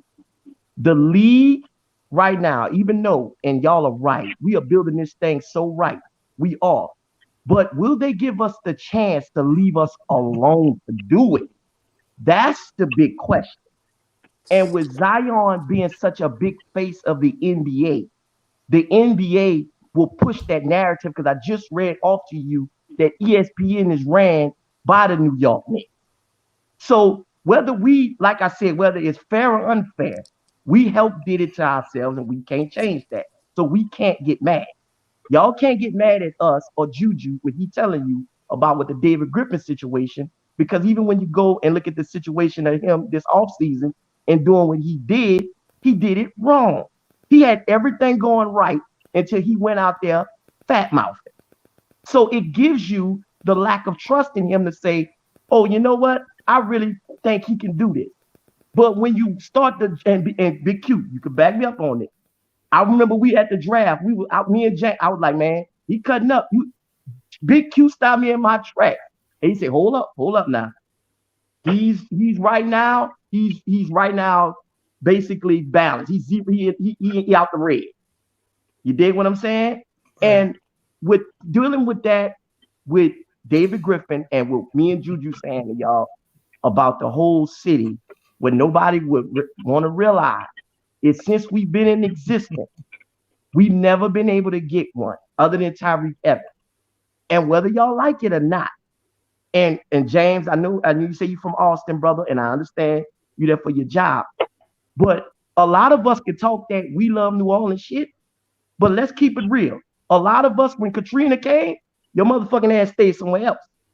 We could talk all the trash we want, but everybody know the stats don't lie. Poverty, we one of the poorest. Crime, we one of the highest. So you can't discount that, whether you like it or not.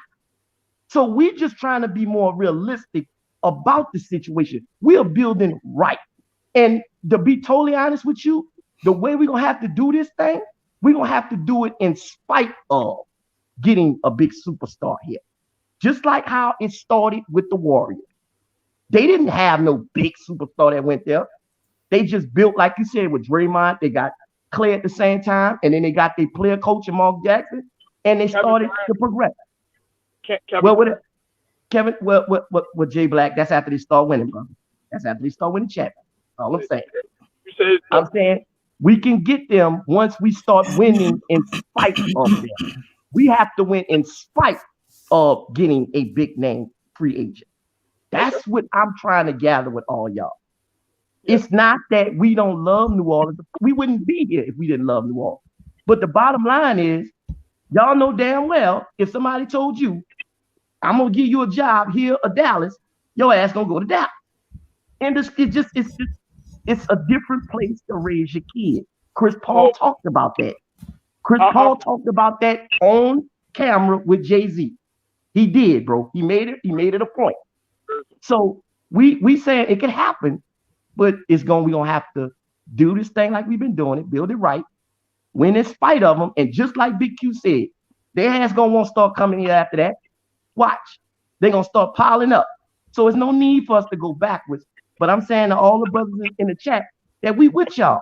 And whether you like our points or not, we riding with y'all to give y'all the facts. And that's why when we told y'all about the Lonzo thing, and now y'all see that we was right. I know it hurt, but we just telling you from a place of real. That's it. Before you go on, big facts. Before you go on, I'm from Jersey. Dirty Jersey, I know what Brick City. I know what that is. And I'm not from Austin. I said I live in Austin. I'm not from Austin. Well, I forgot what you said. I'm from North Louisiana. So you went back on your statement. No, I didn't. Okay, so you from Louisiana? That's what I said I'm from Louisiana, but I'm not from New Orleans. I had to, like I said, I moved out here. I said I moved to Austin because of the gaming industry. That's what the gaming industry is. Well, but it's better opportunities, ain't it, James? It is, but I'm gonna say this. Thank you. That's in discussion. No. Hold on, each one. Ain't no end of discussion because there's a different life. There's a different decision that you have to make. Someone that is making $10 million a year to play basketball compared to someone like me and you and everybody else that's on this panel that you have to make different decisions because get that million there, like Chris Paul kids, even he in New Orleans, his kids ain't going to school where his kids ain't going to school your kids going to. Let me ask all y'all one question. If all y'all got $1 million and the first place y'all would think to go, y'all gonna say New Orleans? I want all y'all to sit up there and lie. I'm going y'all sit up there and lie. I'm from New Orleans. Subjective. A lot of the places they're trying to go, I wouldn't go either. But I'm saying, if you had $1 million, the first place you would go. Don't lie. It ain't LA or New York. But I'm saying, where would you go? Would it be here first? Go to Jamaica. It wouldn't even be. I'm trying to leave the country. I ain't going with Big Q, but I'm trying to leave the country. DC going to Jamaica. What you talking about? Okay, but you still would go somewhere else different. That's all. That's the crazy question that each one to ask. I leave the country to see something different, though. It ain't no knock on New Orleans. But it's not like we knocking it. Let's be real.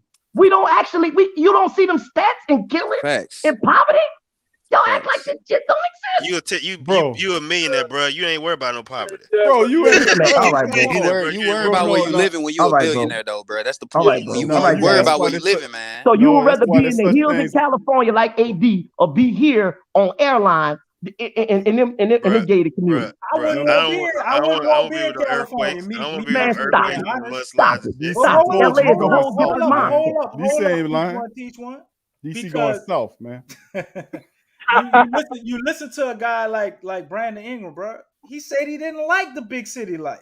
Brandon Ingram said two different things. Brandon Ingram was hanging out in the nightlife out there. He was hanging out in the night. I'm saying he was hanging out in the nightlife. He's speaking facts, DC. Started to get caught up. Brandon Ingram. He got distracted in LA. That's what that was. Caught up, bro. He was getting distracted in LA. You got that's what y'all missing. Y'all want to hear what y'all want to hear. Y'all want to hear that it's beautiful. It ain't going nowhere. And I'm not gonna do that. I'm not gonna lie to y'all. Each one, bro. Listen, James makes a good point about if you're Chris Paul or you're Anthony Davis or you're a multi-million-dollar player, you're not gonna be living in the family will never see a impoverished type of area. Them children going to private schools.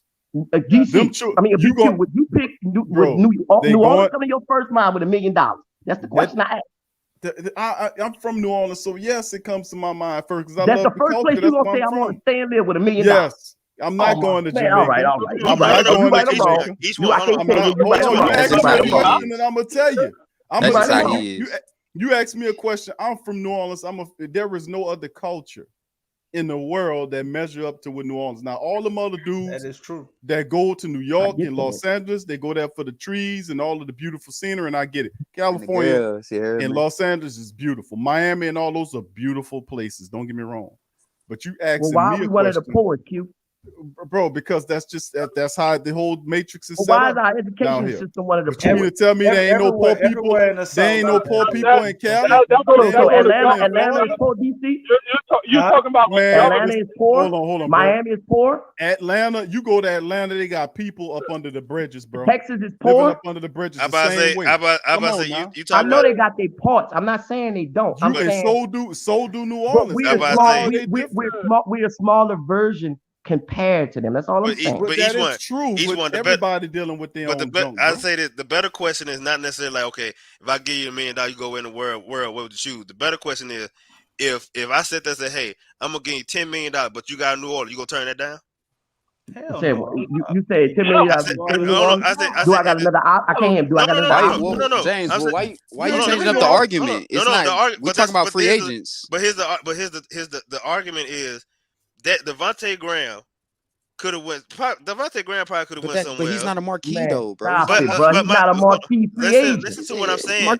Listen to what I'm trying to say, fellas. On the same level as some of the dudes. And the only reason he went to New Orleans is because he y'all know wanted to how start. many people is running to Atlanta right now? Stop. Let me finish. Atlanta is the black each one. Each one. Let me finish, my guy. Let me finish. What I'm saying is that if you are a marquee, yes, a marquee person is probably not going to. It's most likely 10 times probably not going to choose to come to New Orleans. As a free agent. Right now, hold on. Let me finish. Let me finish. But my point is, that's 28. That's 28 teams in the league. That's not just New Orleans.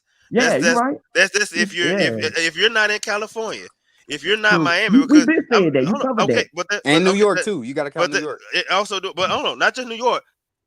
The Brooklyn, because ain't nobody really signed to New York like talking about. If we wouldn't be real, Julie, that's what I'm saying. So that's my point. If Brooklyn hadn't came to New York, not Brooklyn. I'm sorry. If the Nets didn't come to New York, move to Brooklyn, guess what? It'll be looking just like it is, just like it was beforehand. It's just to say they don't have a problem getting them, James. That's all I'm saying. But my whole thing is my only point is that you have to make moves. Like I said, that's the reason why Zion and BI is so important, because you got them in house right now. These are your superstars. You can't worry about nobody else right now. These are the dudes that you have to you're right. Make sure. That's my point. My point is this. That's what I'm saying. All the other stuff, all you need is to make sure you get the small guys right, the role players right. You can get the role players. You get that right. The problem is that we had Zion, we had BI, we couldn't get the role players right. This year feels like we got the role player right.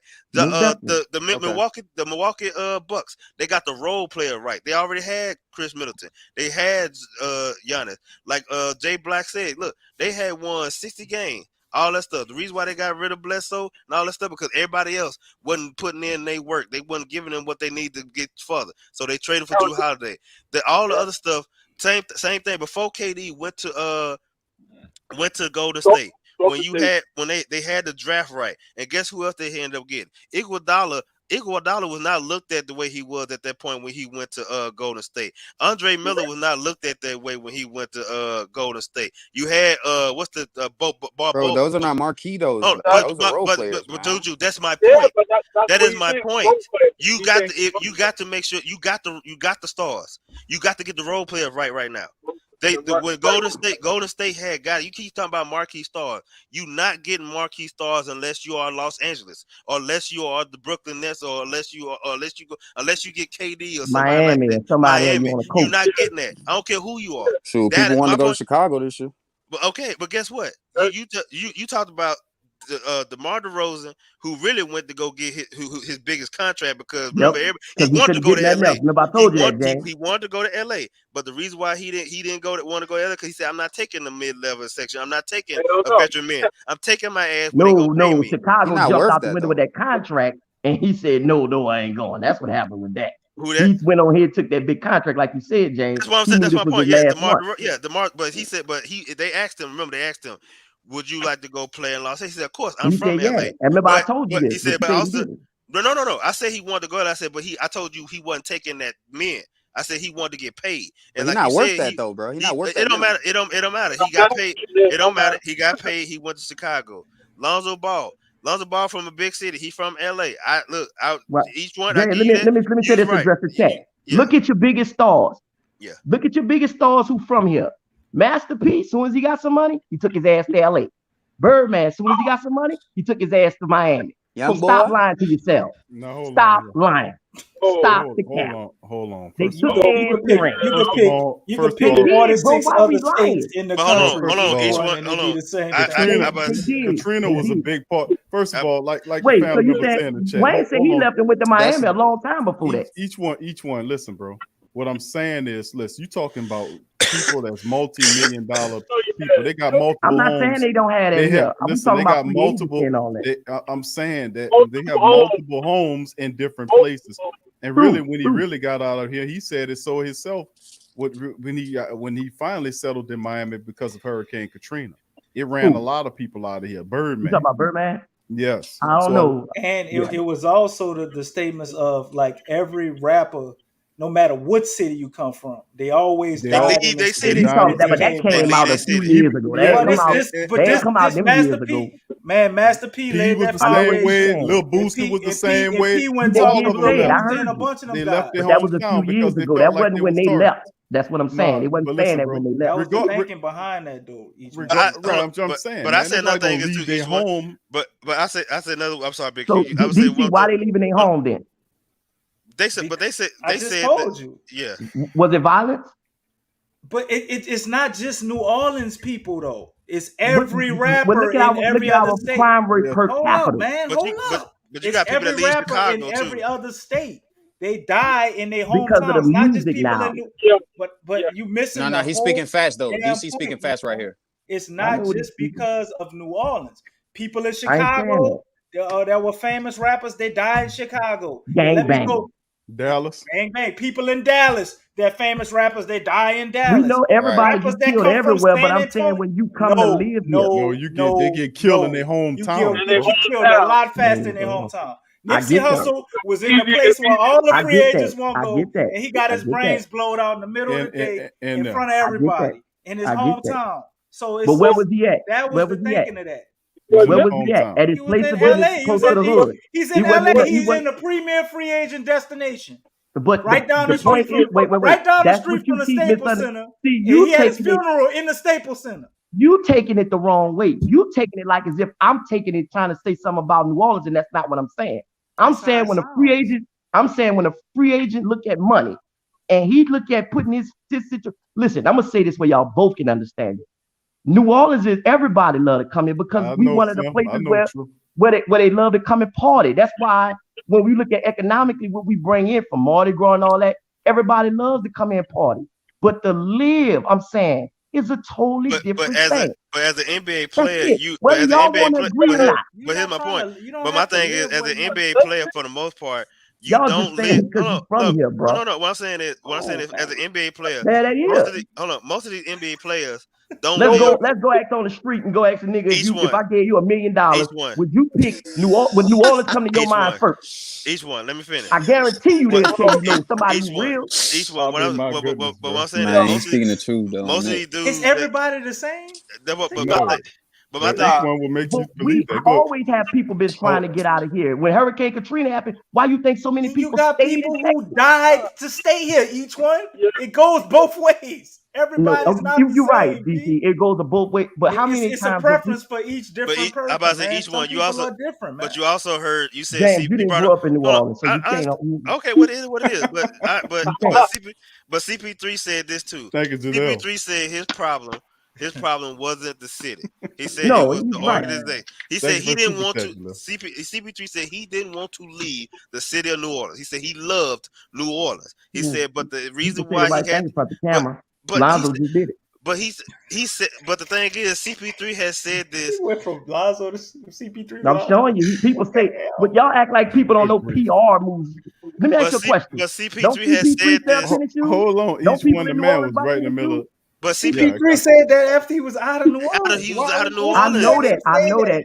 CP3 got love for you because we showed him love. But I'm talking about being realistic when you get some money. Is this the first place you think of? And I want to see if y'all go. Okay. Yes. Okay. You're right. I'm gonna tell you this. If I got $1 million, as much as I talked about, I know, going to Jamaica. Well, I say leaving, going to another country. Q going to Jamaica. That's why what you think about. Tell them about. No, I still would want to have a house in New Orleans. I still would want to. Yeah, that's fine. But I'm saying, where would you go? I still want to live in New Orleans, bro. If you been real, look, like I don't want to be permanently nobody. I'm about to say no rich person. Yeah, no rich person. Black, you would move to New Orleans. Black, watch this. Black, you move to New Orleans if you got some money like that. That's the first place you're gonna think to go. Tell the truth. The first place I think to go is tax-free state. Texas. Vermont. Yeah. That's the first Florida already. So Jay Black going to Florida. Like Florida, Texas. Well, no, I ain't going to Florida. No, I ain't going to Florida. No, I ain't going. You gonna go where James at? I go to Texas. You go to Florida and be around them Haitians, bro. Experience that vibe. And I'm about to say, about how dangerous it is in Florida. And I'm about to say, you go gangbang in LA. You know what I mean? But I said, look at what that boy said. Ain't nobody driving no Ferraris down Cleveland Avenue. Well, because of potholes. But anyway, my thing, each one is what I'm saying is that most of these millionaire basketball players, bro, don't live in the city that they play in. Like you're right. They live during the season. Hell, Kawhi Leonard bought a house in San Diego. He don't live in Los Angeles. But do you know how hard that is to do during the season, though, James? But in the season, that's why Kawhi stayed where he at in LA. I understand that, but they rent. I know you do. If you rich, you gonna have that. You got dudes that live. Cause think about it, I'm gonna tell you this here too. Like you got dudes that live in Arizona. That not play in Arizona. They live in Arizona. Grant Delp and them got houses out there. When I saw them out there after they was going train and everything. So I know what you're talking about. That's what I'm saying. So my thing is that when you got what we trying to say is when you got wealth at that level, when you got wealth, it don't matter. I see what you're saying, but it don't matter. You think to AD, to somebody who ain't from here, that didn't factor in. But AD was from Chicago. But here's another thing is too. It's two reasons. No. Hold on. Each one. Hold on.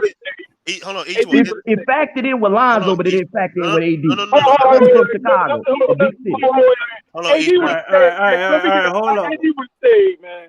AD would stay. If DeMarcus Cousins and Rondo would have came back, AD would have stayed. It was simple. No, I ain't gonna say that, but I'm gonna say the reason why AD. And I know DC, you trying to wrap up, but I said I'm about to let Juju make his points, bro. Because we each one teach one. This like we going around in circles here, bro. We gonna have to finish this. I'm sure this will start again. I'm sure y'all gonna break it back.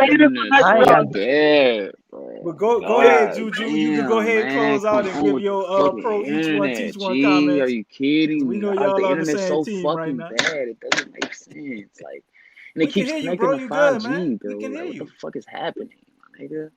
Somebody's We internet. can hear you. Juju, we can hear you. Juju going over it. He going through it over there. He said something about his wiring. But the whole point that I was making too, a part of it too, David Griffin's name is bad. That's another part. His name is bad out there. And people, just like with the Tim Hardaway situation, that factors into it. Like, I'm not the only one that feel like this, what I'm saying to y'all. Little buddy who runs State of what it is, Locked On Pelicans, he made the points that I'm making. He said some of these kids, they want to live in cities where things are happening. Where it's just they're not living in the city though. Jackson Hayes ain't even living in black. Well, listen, LA. the point that he was making was like he said, bro, and he made a good point. I'm not the only one feel like this. This man right for the Pelicans, okay? So obviously he sees it the same way, whether you like it or not. I don't. Okay, he made the point. He said it. That don't make it law. No, but I think that don't make it law though. But I was gonna say this. I think if you losing in the city, you don't want to be here. But if you winning, I think if you winning a whole bunch of games, I don't think it matters. Like if you win, it's all about winning and losing. If you losing and you in a city that you can't go to New York and do all this other stuff, then yeah, it's gonna be miserable. But if you winning, then you just like, you know what? Hey, I'm not gonna sit there and go somewhere else that I don't know what's going on, and I got a good thing going here. I can always, as soon as this season over with, I can take my ass to LA. I can take my ass to New York. I can take my ass to Miami and enjoy doing the thing. But each one at the end of the day is about winning. Do you see them stats? About in what? poverty area where we rank? All right, we at the bottom. Brother, but I'm saying we at the bottom. Am I right? Am I wrong? Just answer the question. Just answer the question. Right or wrong? Yes, they got a lot of poverty going on. You're right, bro. You're right, but each one. What I'm saying is that we at the bottom with education too. But each you one, do realize that too, right? Each one. We realize so, that. If I'm not from here and I'm making millions of dollars and I'm raising a family and I got kids to take care of, that's not concerning you because that money and go live in a nice neighborhood and go to a real good school. They're gonna be your money affords you a higher lifestyle. Right, So yes, and look, what you missing that too is this. You think they ain't saying the same shit about Memphis? Yeah. You don't think they're saying of course. Hell yeah. So that's what I'm saying. So so if there's only a certain amount of NBA teams, that's what we were talking about. It don't matter. Listen, there is no such thing as a safe city. Even though you got these beautiful cities that show you all the palm trees and all of the beautiful women, behind the scenes they got homeless people living under bridges. They got people that shoot go to your Liberty ass City in Miami. Go to Liberty City in Miami. I'm trying to tell you, New York and LA. You go to Hollywood, California, where they got the Hollywood out there. They got a big homeless population out there. People that thought they was gonna strike it big, end up going out there getting on drugs and all that. So what I'm saying is, he way from Calder Lake. Don't live in this motherfucking line. Each one. That's his opinion. You know, just like I knew when you was growing up. It is time. Millions of dollars. The goddamn players are not going to living in the lower nine. They're not going to public school. They're not sending their children. They are afforded a lifestyle. That's a whole nother lifestyle that where that lifestyle gonna be at? In the country club, in the private schools, wherever they choose to be. Name the area that's at. Whatever city, whatever area of the city you go to, you know New Orleans. You know where it is, whether it's uptown or not. You know if you go on airline, they got Metairie Country Club on airline. Does that compare? The point I'm making, does that compare to Beverly Hills? You know Anthony Davis. Does that compare to Beverly Hills? Come from, Anthony Davis and them they live in the country club. They live in airline. That's where they live. That's right, in the Metairie goddamn country club. So like I'm saying, let's not pretend that what's the one in New Orleans east off of Eastover, you talking about? Eastover. Let's not talk about Eastover, English turn or let it sit and safe for a little while. Let me tell you something. That don't make a difference, bro. Birdman left their house fucked up out there. Each one, hold on. There are country clubs all over the place. They're in exclusive areas where you can come out the country club, 5 minutes up the road, and at the hood over there. You're right. You thinking but does that compare to Beverly Hills? Does that compare to Beverly Hills? Listen. Does it compare to Beverly Hills? Just answer the question. Yes or no? If you go from Beverly Hills, you're gonna end up right up in Compton. So what the fuck? Man, I asked you a question. Does it compare? Yes or no? Just answer the question. Does it compare to Beverly Hills? Does living in the hills in Beverly Hills compare to living off airlines? It depends on who you are and where you come from and what you want to do. You can't put Dame everybody in the Lillard same line. would be willing to do that because he's from the town. That's a big difference. You don't know what James gonna do. Each one you teach don't know. one. I said Dame Lillard. That's what I'm talking about. Dame Lillard. You don't know what he gonna do. Each one. You don't know what he would pursue. If they give him the money, he'll find a place to live, bro. What you I'm talking saying about? he would be willing because he's different. He's from the town. That's what I said. Dame Lillard is Bro, he different. might have seen enough of that shit. He won't see something different. You don't know. I'm telling you, he would come. That's what I'm trying to tell you. You don't listen, bro. You don't know what he gonna do. I about to say, I know different breed. Yeah, we all know. You don't know what each one. I'm gonna tell you something. Every suburb got hoods and cities, look, right, Slim? I know what I'm gonna do when I get my $1 million. I'm gonna get each one a Kevin. goddamn house in Beverly Hills. So he can you move know, there. Man, y'all know, bro. Y'all be lying to yourself, bro. Y'all want to be told man, this I know is the what greatest most of them place country on earth, like clubs in at. I Disney know where the World. hood's Ain't at. no crime, ain't no potholes around this motherfucker. Ain't no poverty. It's just the best place in the world. And motherfuckers who live here be trying to get out. I keep Milwaukee won the championship. Each one. I mean, seriously, Okay, what are we talking here? What are we talking about? Milwaukee fucking What the hell are we talking about? So what we saying? So and what you saying when you say that? What the hell are we talking Winning about? cures all. This shit. I know that. I'm matter. with you on that, DC. I'm saying. If Remember it's what a I good said? I said team we have to and they win can win a in spite championship, of. people go come now. Didn't I just say that? All the I said you have to superstars win will stay in there. spite You think of. they worried That's about it. poverty? They making millions of dollars. They ain't worried about no goddamn poverty. Okay, well, why couldn't you get a fucking free agent here?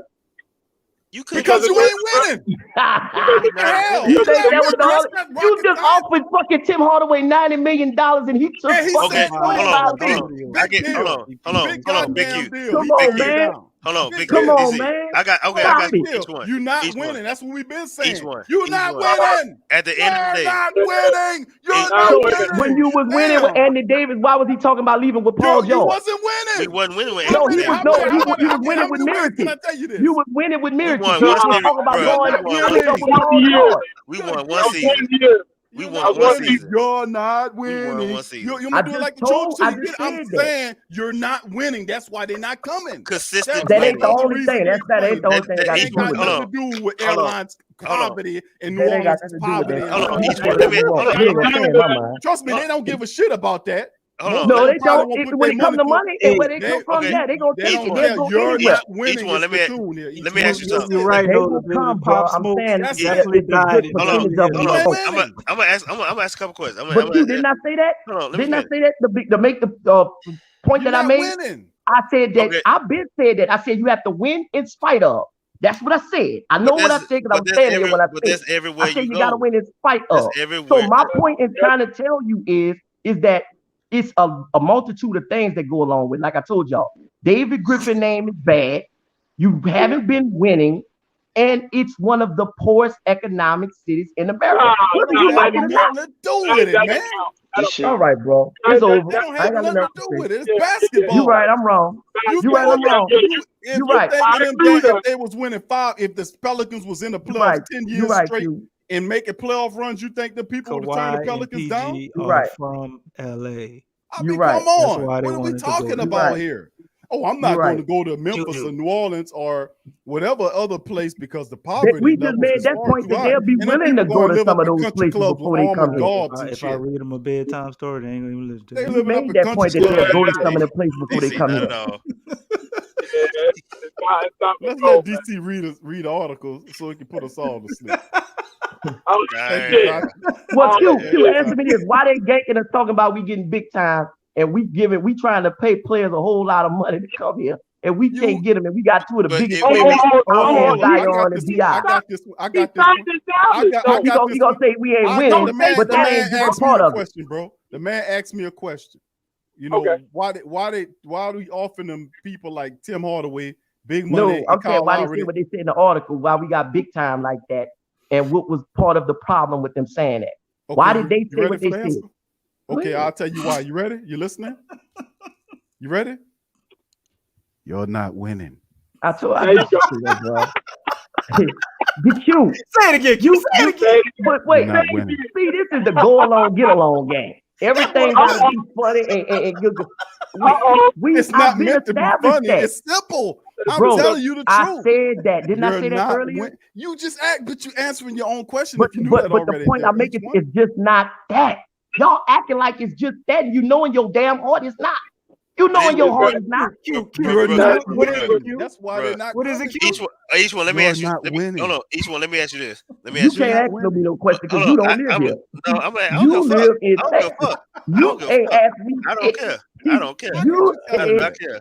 You said you was from Texas. That's why you were. I did not say I was from Texas. I'm from Louisiana. I'm from up on Louisiana. But I went out there. He said 504 easy telling. He said they don't care about no poverty, but they do care about getting out and playing night and life and women, weed and weather. So I mean, the Saints. Listen, New Orleans have a nightlife when the C-19 ain't knocking it down. Yes, I just said people come in and love the party. We have beautiful women down here as well for the basketball players. We're known as a tourist destination because most of the biggest events in the country come here when the C-19 ain't tan on it. We got the best, some of the best festivals in the world because we got some of the best food in the world, the best culture in the world. This is a major destination now for people. How many big time entertainers we got living here? We ain't getting nowhere. You keep interrupting. The thing is this. The reality is this: New Orleans is a unique destination, and guess what? How many people you see coming from Atlanta coming to move here? Hold on, bro. You talking economics? That's a whole nother argument for a whole nother show. We talking basketball, and when you talking about giving these guys hundreds of thousands of millions of dollars, they can afford to live in some of the best communities that are safe from poverty and crime, because these neighborhoods are designed for that not to occur in some of the impoverished neighborhoods are. So the schools, they know when the agents go, a lot of that is already preset when they go to these places where they're going to send their children if they got children or what have you. I mean, come on, man. So, I mean, at the end of the day, there's only a handful of basketball teams that's in the NBA. And if you want to play for an NBA team, you think them people who made it a dream of theirs to play in the NBA, they barely can't control where they go when they get drafted. You thinking they're gonna say I ain't going to New Orleans because the poverty is too high? You're not wrong. Because I can't find. I mean, come on, man, bro. So no, that ain't factoring into the decision. No, you're but not. The difference you're is not and winning. Is the reason. Kids will come. Listen, kids, like you said, they will come and take the money. Listen, they will come and take the money because some of these kids come from poor neighborhoods. They come from poverty too. They will take the money. But the point that I'm just trying to drive home to you, big brother, that's all that I'm saying. We not winning. You're not winning. But that's just not the part of it. Okay, man. Whether you want to admit it or not, you can sit there and lie to yourself all you want.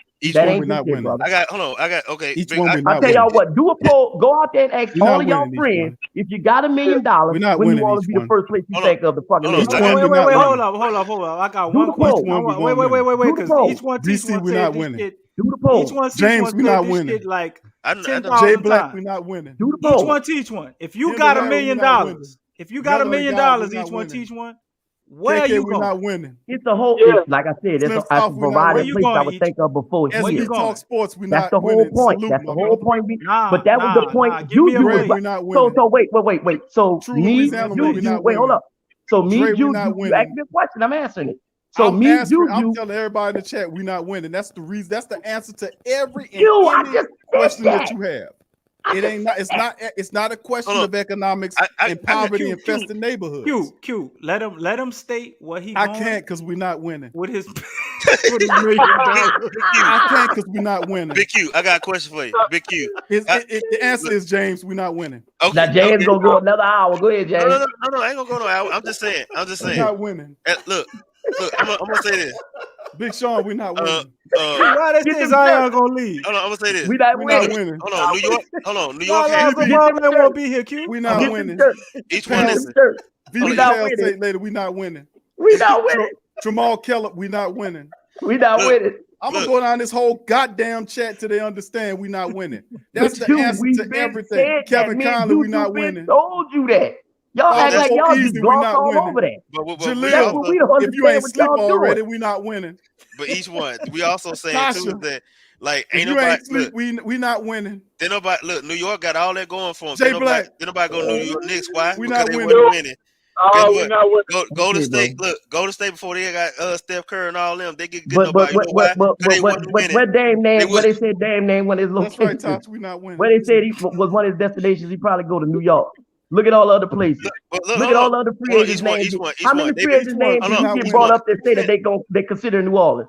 We're not winning. Guess what? We're not winning. Big Q, We're not why none winning. of the players he talking about not interested in us? Hold on. What I'm saying is they bring up New York every single time somebody want to leave. How many times did they go? Propaganda. It's propaganda. How many times they go to New York though? How many times they go to New York? It's propaganda with them. But I asked you a question. How many times they go to New York? I just told you what it is. It's propaganda. They're doing it to say that, but nobody. Big Q, why is it propaganda? Because we not winning. They're not winning. There you go. Man. We not Okay. winning. But wait, watch this. All questions, the answer is we not winning. But wait, tell me what happened in the years you was winning. Who did you get? Bro, we had Who did you get when you was winning? Who did you get when you was winning? You talking about 1 With year? the 1 year you won? Top 10. Well, who did you get when you was winning? That's what I asked you. Name that point. Join DeMarcus Cousins. Drew DeMarcus Holiday. Cousins, Rondo, Who came in to join DeMarcus Cousins? Who, Drew Holiday? Drew Holiday came in the trade, big brother. Well, so that's wrong. He decided to sign the contract and stay. He stayed, but he didn't come AD free willingly. That don't what? count. He didn't come free willingly. He went through a trade, and he came here. Once but he could have left in free agency. He was unrestricted, and he signed the contract Drew don't count. because he wanted to win. Go ahead, finish. Who else? And AD left out of here, and he wanted to leave. How many? I asked you, name me the big name free agents we done had signed. Go ahead, name them. It don't when make we a was difference. winning. We're not winning. When we was winning, name them. Name them. It doesn't make a difference. No, you was winning at that time, but you still couldn't get them. So name we them. haven't won in a while. That's why we haven't won consistently. Okay, so how many free agents did you get in them seasons? How many of them did you get? How many big name free agents did you get in them seasons? Name them. We ain't never won shit. I didn't ask you that. I didn't ask you that. I said, who did we get when we was winning? Name them. I agree. Y'all not winning. Sports. I agree. Y'all not winning. We could not. Y'all not winning. I agree. That's the lines of you. We did the bad deals with Solomon. Hey, I want to come on. Hold on, wait. I want to come in. Hey, Big Q. Hey, Big Q. Hey, Big Q in DC. What coach Willie at? Big Q. What coach Willie supposed to come when he got off the phone? Bro, I think we need some love in here. Hey, what you say, SB? Hey, Big Q in DC. I want to shout out to y'all because I told y'all before Lonzo left. I told y'all he's coming to my Bulls.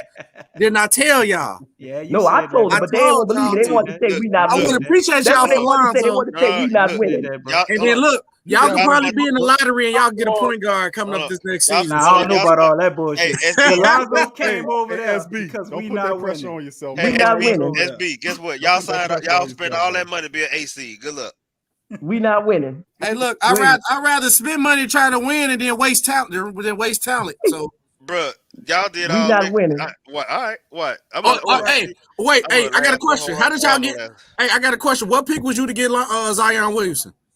Number one. So what that mean? You was losing to get him. So hey, we not winning. We not winning. Hold on. What pick, SB? Hold on. What pick did y'all use?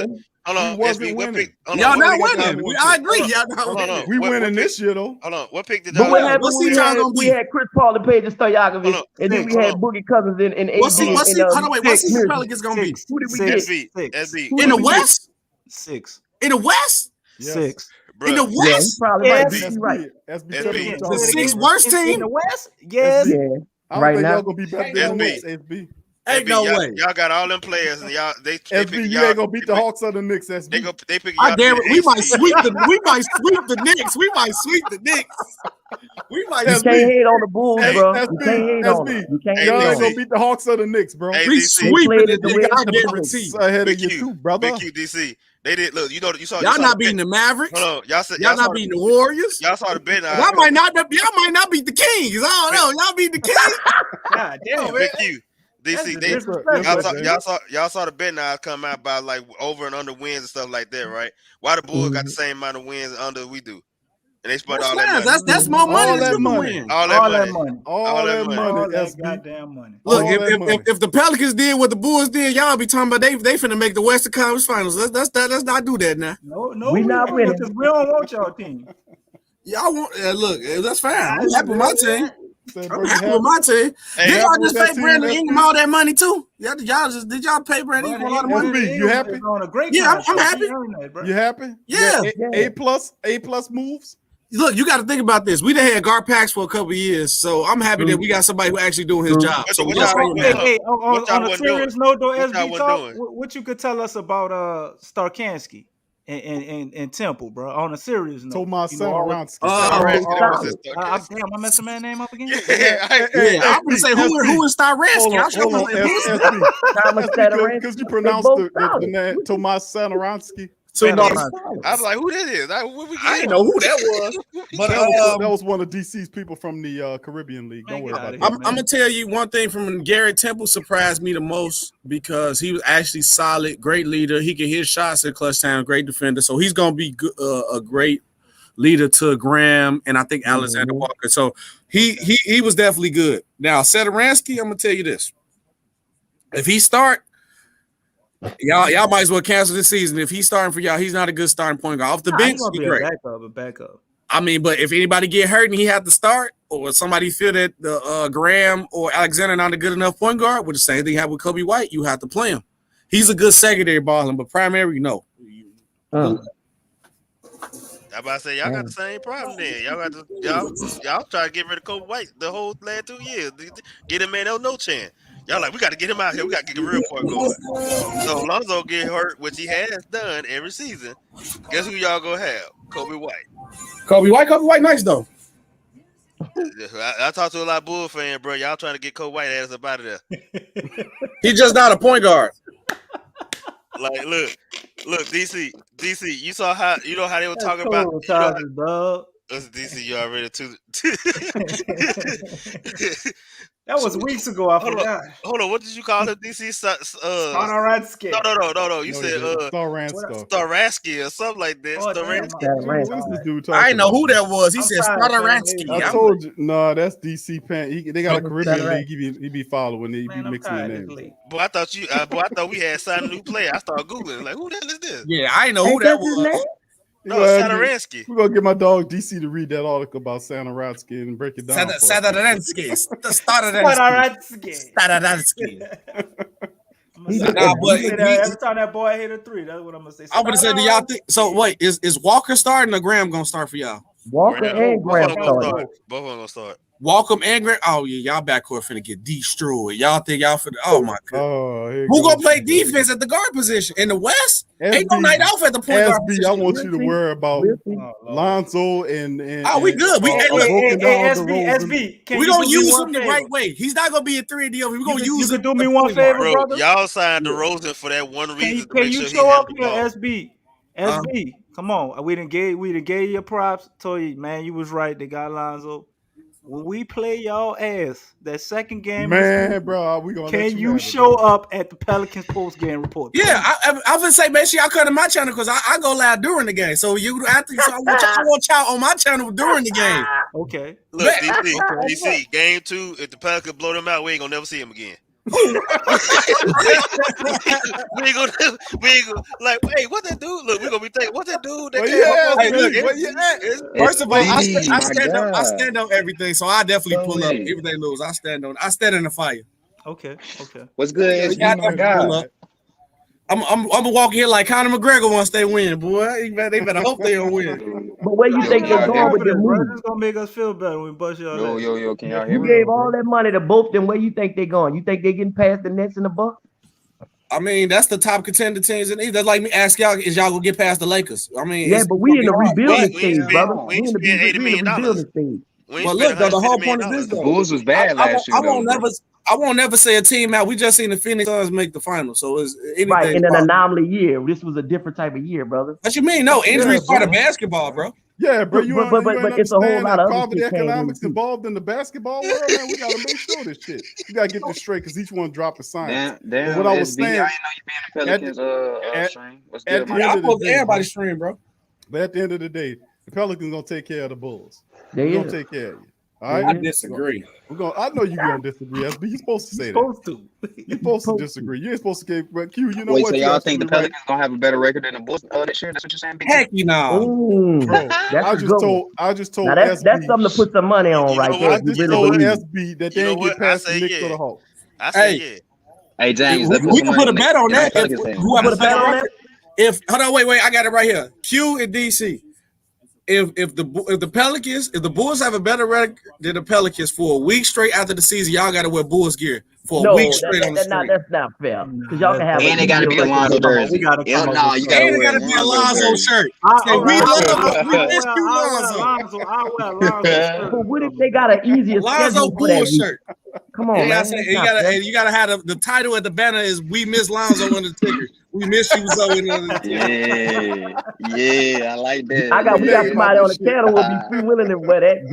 Jay Black will wear it all day without even having to worry about losing the bet. Lonzo, we was wrong. Look, all right. And if y'all lose, you got the well. We wish we could get Zion. I bet. Hey, I might make a video on that. Zion might actually go to Chicago while y'all think. Man, it was doing a Mountain Dew Don't put that. commercial. Don't start with that, Gigi. Don't start with that. Don't It was start with a that. Mountain Dew commercial that they was doing with him and Zach LaVine. I'm not. Cut it I'm out, not. bro. My bad. Cut it out. All I'm saying is y'all better do Who's everything. gonna be top 5 in the East? Facts. The Nets. Hold on, it ain't gonna be the Bulls. It's gonna be the Nets. Gonna be the Milwaukee Bucks. It's gonna be the Miami, and then I got the Celtics. Wait, why y'all hating on the Bulls though? And the Celtics. I got a question. Is Miami really gonna be that good? All they did was sign Kyle Lowry. They just got swept. Tyler Hero gonna become bubble Tyler Hero again or something? Tell me something I don't know or something. Not only that, but they signed him. They also brought back Duncan Robinson for $100 million. You gonna get Cal Korver off his couch for that. Who did they draft? Did we pay attention to the Miami draft? Nobody. Now, what if Oladipo come back and being healthy? And Oladipo, right? Oladipo is back, and then you got because if you I'm being real, on PJ Tucker, especially in the playoffs. Is he gonna play the whole season? Yeah, he Damn it, they got PJ Tucker too, bro. They're gonna be stacked. I think the one thing that you missed out on Miami is that they got hit with COVID real hard last year, and then you had every team did though, bro. Not Toronto or something. No. There was only 2 teams that I'm talking about as far as like people getting sick and being out for games. Like I ain't talking about like COVID being existed. They got hit hard. Dallas Mavericks were 2 of the teams that got hit hard by COVID, actually affecting their play. And I don't remember the Hornets, but actually affecting their players. Miles Bridges got it in the season. Missing games. So other than that, like you had because Jimmy Butler, I think he missed a game because of COVID. Because of COVID. Then you had Goran Dragic, who was older and missed a lot of games for being hurt. You had that. Then you had Iguodala, who was a shell of himself. He wasn't himself. I think Ariza, wasn't he on that team too? Like you pretty much got a lot of younger players. Okay, I got a question for you though. I don't think COVID had anything to do with Iguodala being bad. I think there was old age. No. I'm talking about like their star players missing time. No. Okay, but you can't tell me that no team had a worse situation than the Toronto Raptors where they had to move to a whole different state and they was never at home. Every game was an away game. No team had it worse than the Raptors. I understand that. Everybody went through COVID. I believe the Pelicans. Did y'all go through COVID problems too with your players too? Yeah, not with health wise. A couple of games and games. It wasn't that bad for us though. Yeah, Zach LaVine called COVID right when we got Vucevic during our playoff stretch when we needed him the most. He only played like 6 games with Vucevic. COVID can still affect this year. And I'm not talking about like we lost our best player during the time we needed him the most, bro. So the Heat ain't the only team that had the problem. But y'all was losing already before he had got sick though. We lost our whole last y'all was on a 5-game losing streak before we lost our whole starting lineup. Everybody. So it was our whole damn starting lineup. Yeah. I said only the team that really did get hit, and I'm talking about getting sick. I'm not talking about like all the other stuff. Everybody got affected by COVID as far as a whole. I'm talking about actually your player got sick or was held out because of a negative test. That's what I'm talking about. No, a positive test, not negative, a positive test. So Zion missed one, but he was a false positive. So that's it. Other than that, it was 2, man. It was 2 with Zion. I thought it was 1 game. It just one? It was 1 game. It was 2. I don't remember 1. It was 1 game because he missed he missed 10 from injury, and then the one he missed 11 altogether. 10 was because of his hand, and then the other one was the COVID, the negative test. Couldn't find out it was a false positive. So that's the reason he was able to play the next game, because couldn't find out he tested positive the whole time, not positive, negative. All those other tests going forward. But other than that, I'm saying, like, as far as your star players missing a whole bunch of time because of being sick or being COVID, like, that's what I'm talking about. And you're right. Zach Valine got hit towards the later end of it. But like I said, if we being real, y'all was losing. Like, y'all think y'all was on a 4 or 5 game losing streak until Zach got hurt, and then it just went way worse for y'all at that point. Now, I don't think we was on a 5 game losing streak, but that was we just got boosted. Yeah. No, cause I say we won a couple games, we just got boosted. But my whole point is this: we lost our best player during the stretch we needed the most. That was a playoff push for the play-in spot, and we just got a new player, and he didn't get to jail with the teammates. Did nobody on the team? He said, "Lonzo Ball, a pass coordinator." Hey, y'all, a pass ball coordinator. Y'all was loving love. That's crazy, man. He put a different jersey on. The hate is real now. That's crazy. Like, don't get me wrong. I think y'all gonna make the playoffs, obviously, but I think y'all spent a whole bunch of money just to get AC. That's all I say. I think we're gonna be way higher than the AC. How high, bro? Yeah, I'm gonna say who we talking about? The Bulls. He said the Bulls, right? Yeah. Who y'all gonna stop? Y'all playing us to outscore everybody? Yeah, what you? We gonna be better than Boston. I disagree. Go ahead. We beat Boston. We blew Boston out twice last year. What are you talking about? Without our best player, we blew the doors off Boston. You talk about 2 different Boston teams, but go ahead. What's different about Boston now? One, they got Al Horford back. That's a lot better. And then they got the dude who didn't play. The dude who couldn't play for the Thunder. No, he could play. They didn't want him to play because he was helping them win games. They shut him down because they wanted to tank. They wanted to tank, so they shut him down. Okay, but the dude who wasn't playing last year. But okay, go ahead. Who else? Okay, then you they ended up getting Josh Richardson, who was a good backup. Josh Richardson. Josh Richardson. I was just arguing about this another player. Who? Josh Richardson saying himself. Come on, man. He ain't no dang. You talking about big name. You focus on big name. I'm not focused on big name. I know who Josh Richardson is. I take Tatum and Brown and the way that the title they got around them now over what the Bulls got right now. Only person better than everybody in the Bulls is Tatum.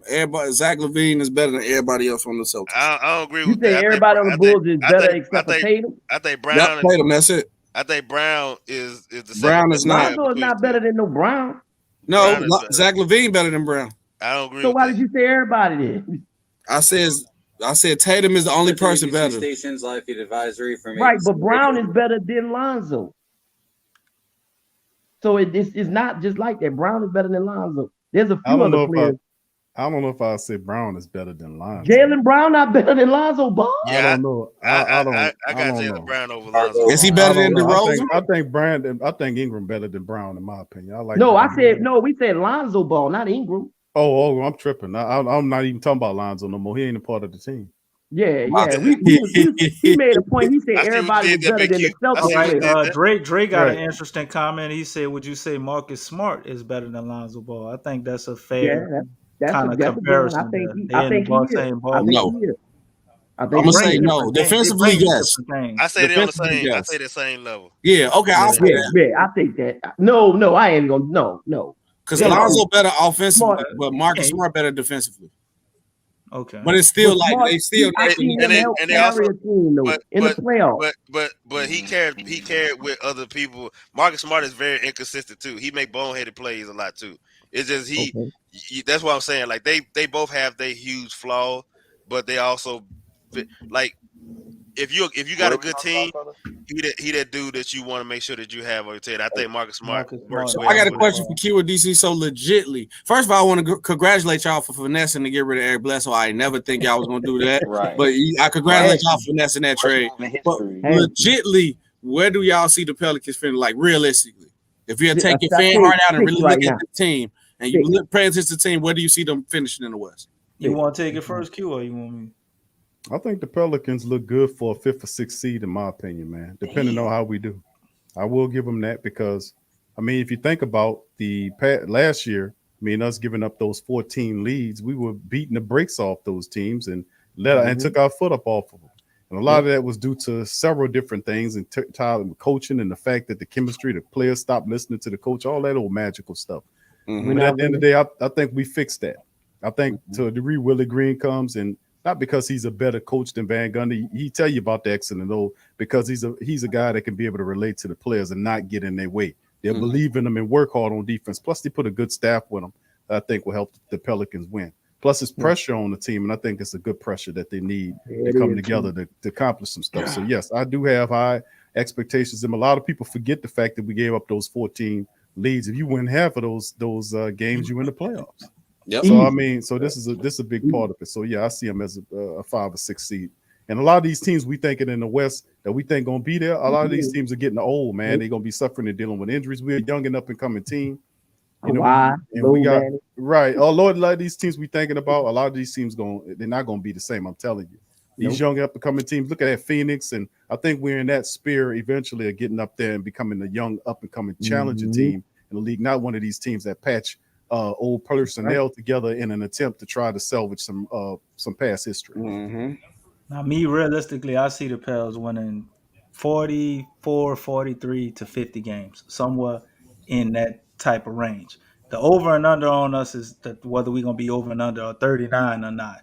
You know what I'm saying? I definitely see us winning more than 39 games. And the reason I see that is because what I already witnessed just watching the Summer League and following close, I already seen something that happens to teams when they start winning and usually make that shift from being a losing team, which is a culture shift. It's a completely different transformation of the team I watch. What I saw in the Summer League, I know it's the role player guys and it ain't the stars and all of that, but that's huge because I think your stars, a lot of times, they already have it together. The problem is getting the other guys together.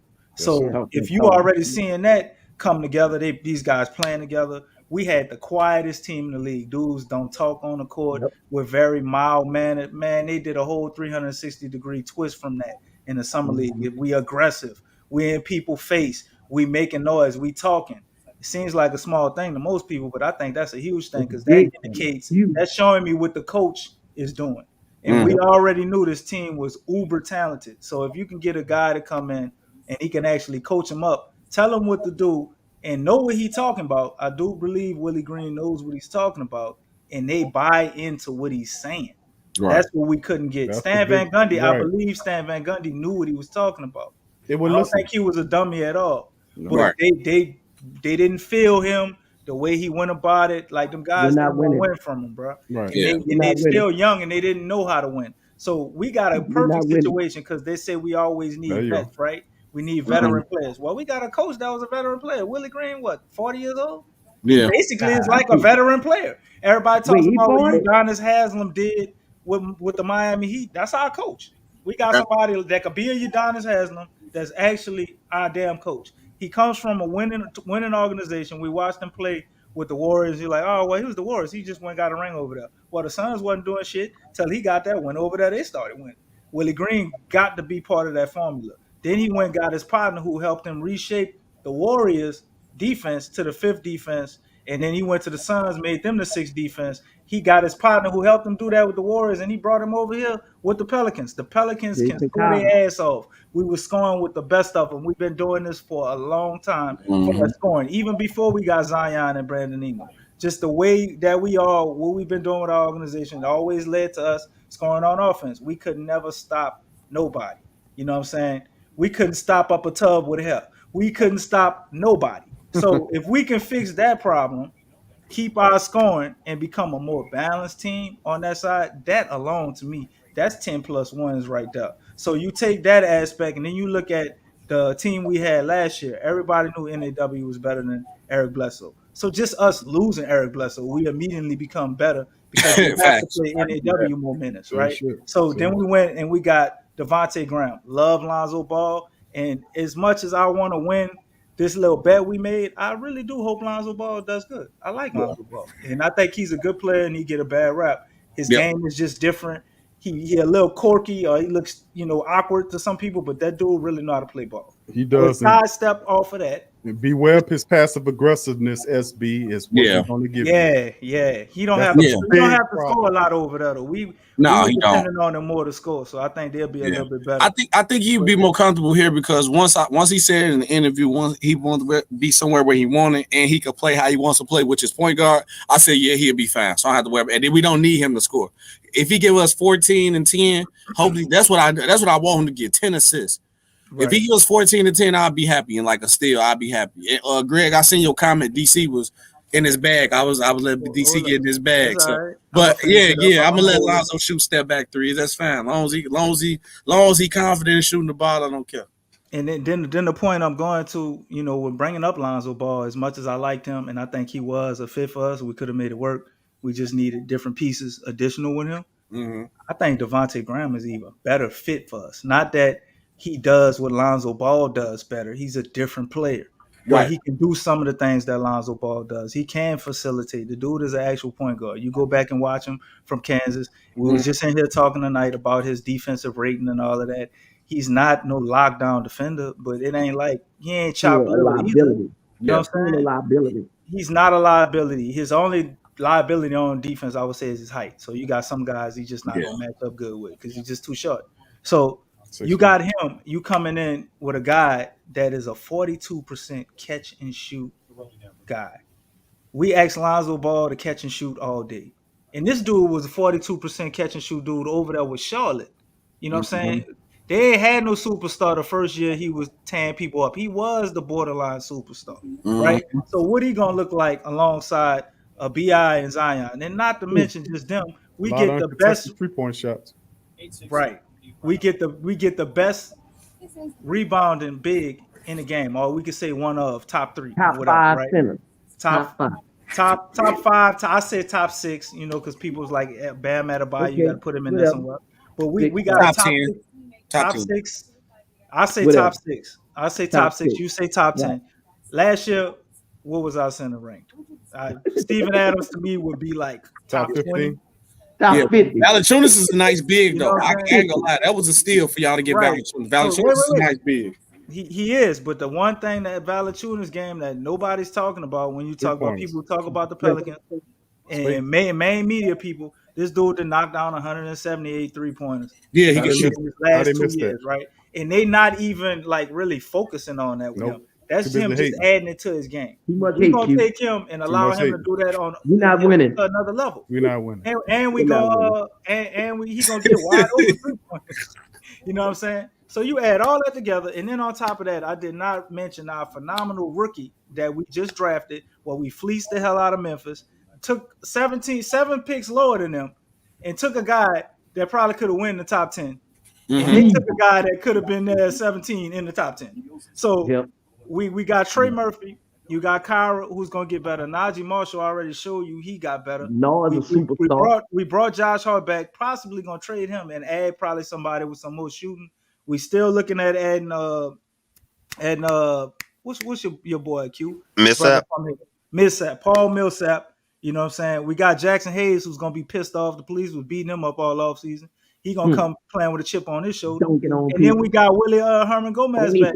When we started him, he was a double guy. So our bench is a lot better than people think. We coming with a new culture, new coaching, the same offense we had when we was lighting it up last year, probably with better 3-point shooting, and our defense will be improved due to the coaching staff and everything that we put in place to improve our team defense. May not have the best individual defender in the league or something. They're gonna give it a hell of an effort, I'll tell you that much. Defense is gonna be way better, and we ain't had that shit in a long time. Forever. The way Zion was defending in New York when he was playing with the Knicks, how he was defending out there that day. He was defending his ass off that day. Zion defended a lot. I'm not about to let when he came close to the end. I don't know about that. Zion sus on defense. He got as bad as he got better. Yes. Think about this, SB.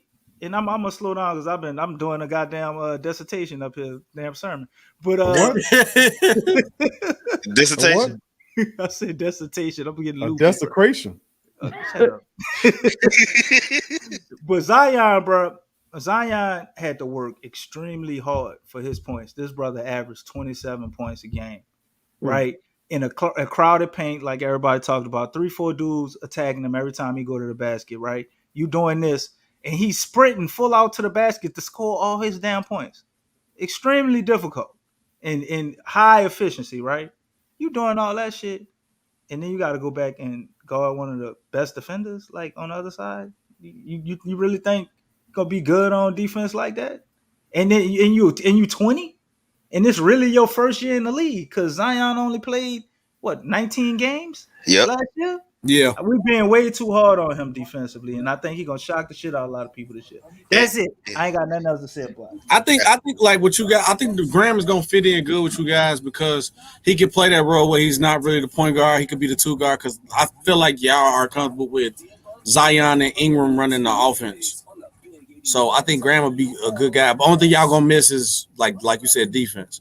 But I don't think we're gonna miss too much on defense. And this ain't no knock on Lonzo, but it's just more of like we got other people that give us what Lonzo would have given us on deep. Like Trey Murphy is, he's long and everything like that, and he claws up the lanes and stuff. Always put his hands in the lanes and everything like that. Same thing with Herb Jones. Ingram, if we could get him to count on defense, he could do the exact same thing. Like if you look at, like I said, we had one of the best wing defenders or best guard defenders in the league, and DC kept saying this, is that we were still last in defense. So it's not necessarily about one guy being able to defend. It's about all the units, all the pieces doing their parts and sticking their hands. Because like if the title said Willie Green defense, we saw what Willie Green defense is gonna be like in summer league. And if you watch the team in summer league, they're gonna be some hounds. Like they're gonna be like a player could not drive to the lane without hands being there by the ball. Like every time a player went to the basket, hands was thrown around. And then they lead the summer league in steals. I think the Pelicans did. Deflections and stuff like that. So that's how, and that's again, we're gonna have better players doing that. And I think, and I say this, and I don't think too many we even brought this up when it comes to Zion. I think with this being Zion's first true off season, and him being at work, bro, we're gonna see a whole nother fucking different beast next year, bro. I think like so. he gonna be a dog, bro. Because if you think about cause he went from, if you notice, as the season prolonged, not only did his offense get better, like everybody said, his defense got a lot better too. Where if you watch, I said that, when he played the Knicks, it started from there. When he played the Knicks, it started from there. He got better and better. And he wasn't, and not only was he the situation where he was no longer just a negative on defense, he was causing turnovers. Like he was getting more and more blocks and steals and things of that nature. So with Zion, who I expect to also be even in better shape, someone who has better shooting, someone who has worked on his game. Because remember, he went the Zion year 2 was completely from the Zion that we saw year 1. Because Zion year 1 was strictly just a back to the basket post player and somebody that because he wasn't what Alvin Gentry liked to do. He liked to run space, stuff like that. But they changed it because Zion was, couldn't nobody fool with him in the post. And then you had this year where Zion was damn. Greg hates Zion. He hates Lonzo. What Lonzo do to him, man? Everybody say that when you talk bad about Lonzo. So like he get like 5 comments about Lonzo. But now my question is this, I'm not denying that Willie Green probably gonna bring a great defensive scheme to the Pelicans, but the problem is, do you have the personnel to get the job done? It's not necessarily just Graham. Because hold on, wait, let me finish. It's because you can't. I don't think y'all be a good defensive backcourt if you start Graham and Alexander Walker together. I think Josh Hart might have to start. Why do you think that? Because those are two. I believe both of them are 2 small guards. Correct? No, Alexander Walker. He's like 6'6", 6'7". Alexander Walker is I thought he was like 6'4". No, he's 6'6", He's like 6'7", dog. You think I'm trying to think of the way. If I'm mixing him up, who's Alexander Walker was the guard off the bench. Go watch him when he played with Team Canada in the Josh Hart is 6'5". Josh Hart is 6'4". He looked like the best player on the team. I don't know why I thought he was short. Okay, but still the point. But he's not a great defender. He's not great, but he's not a bad defender either. Yeah, he's not a bad defender. Okay. He had like the most deflections. So he was like top Okay. 5, I think, with deflections in the league. No problem is he makes I stupid think like fouls. per 30 minutes because he ain't get as many minutes as most guys. But like if you Right. did his number like over the per 30 minutes or 36 minutes or whatever, he's like top 5 in the league for deflections. And let me ask you this real quick: what defensive hound did the Suns have last year? You said defensive hound? Like, yeah, what's the guy that you sit there like he gonna shut down no matter? Appreciate it, B-Mac.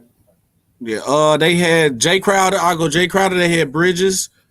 They had the other. Bridges, I can't give you Jay Crowder. I don't consider him a lockdown defender. But his good job is defender. to play defense and shoot three, so I had to give him that. And then what's the other guy they had out the bench? I don't know why his name is. And they had Aiden. The light skinned boy. The light skinned boy. Not you talking about Cam Johnson? Cam Johnson too. But see, he wasn't a great defender. But that's I'm just saying his job was to play defense though. So, but his job was to play Bridges defense. and Aiden was the top 2 defenders.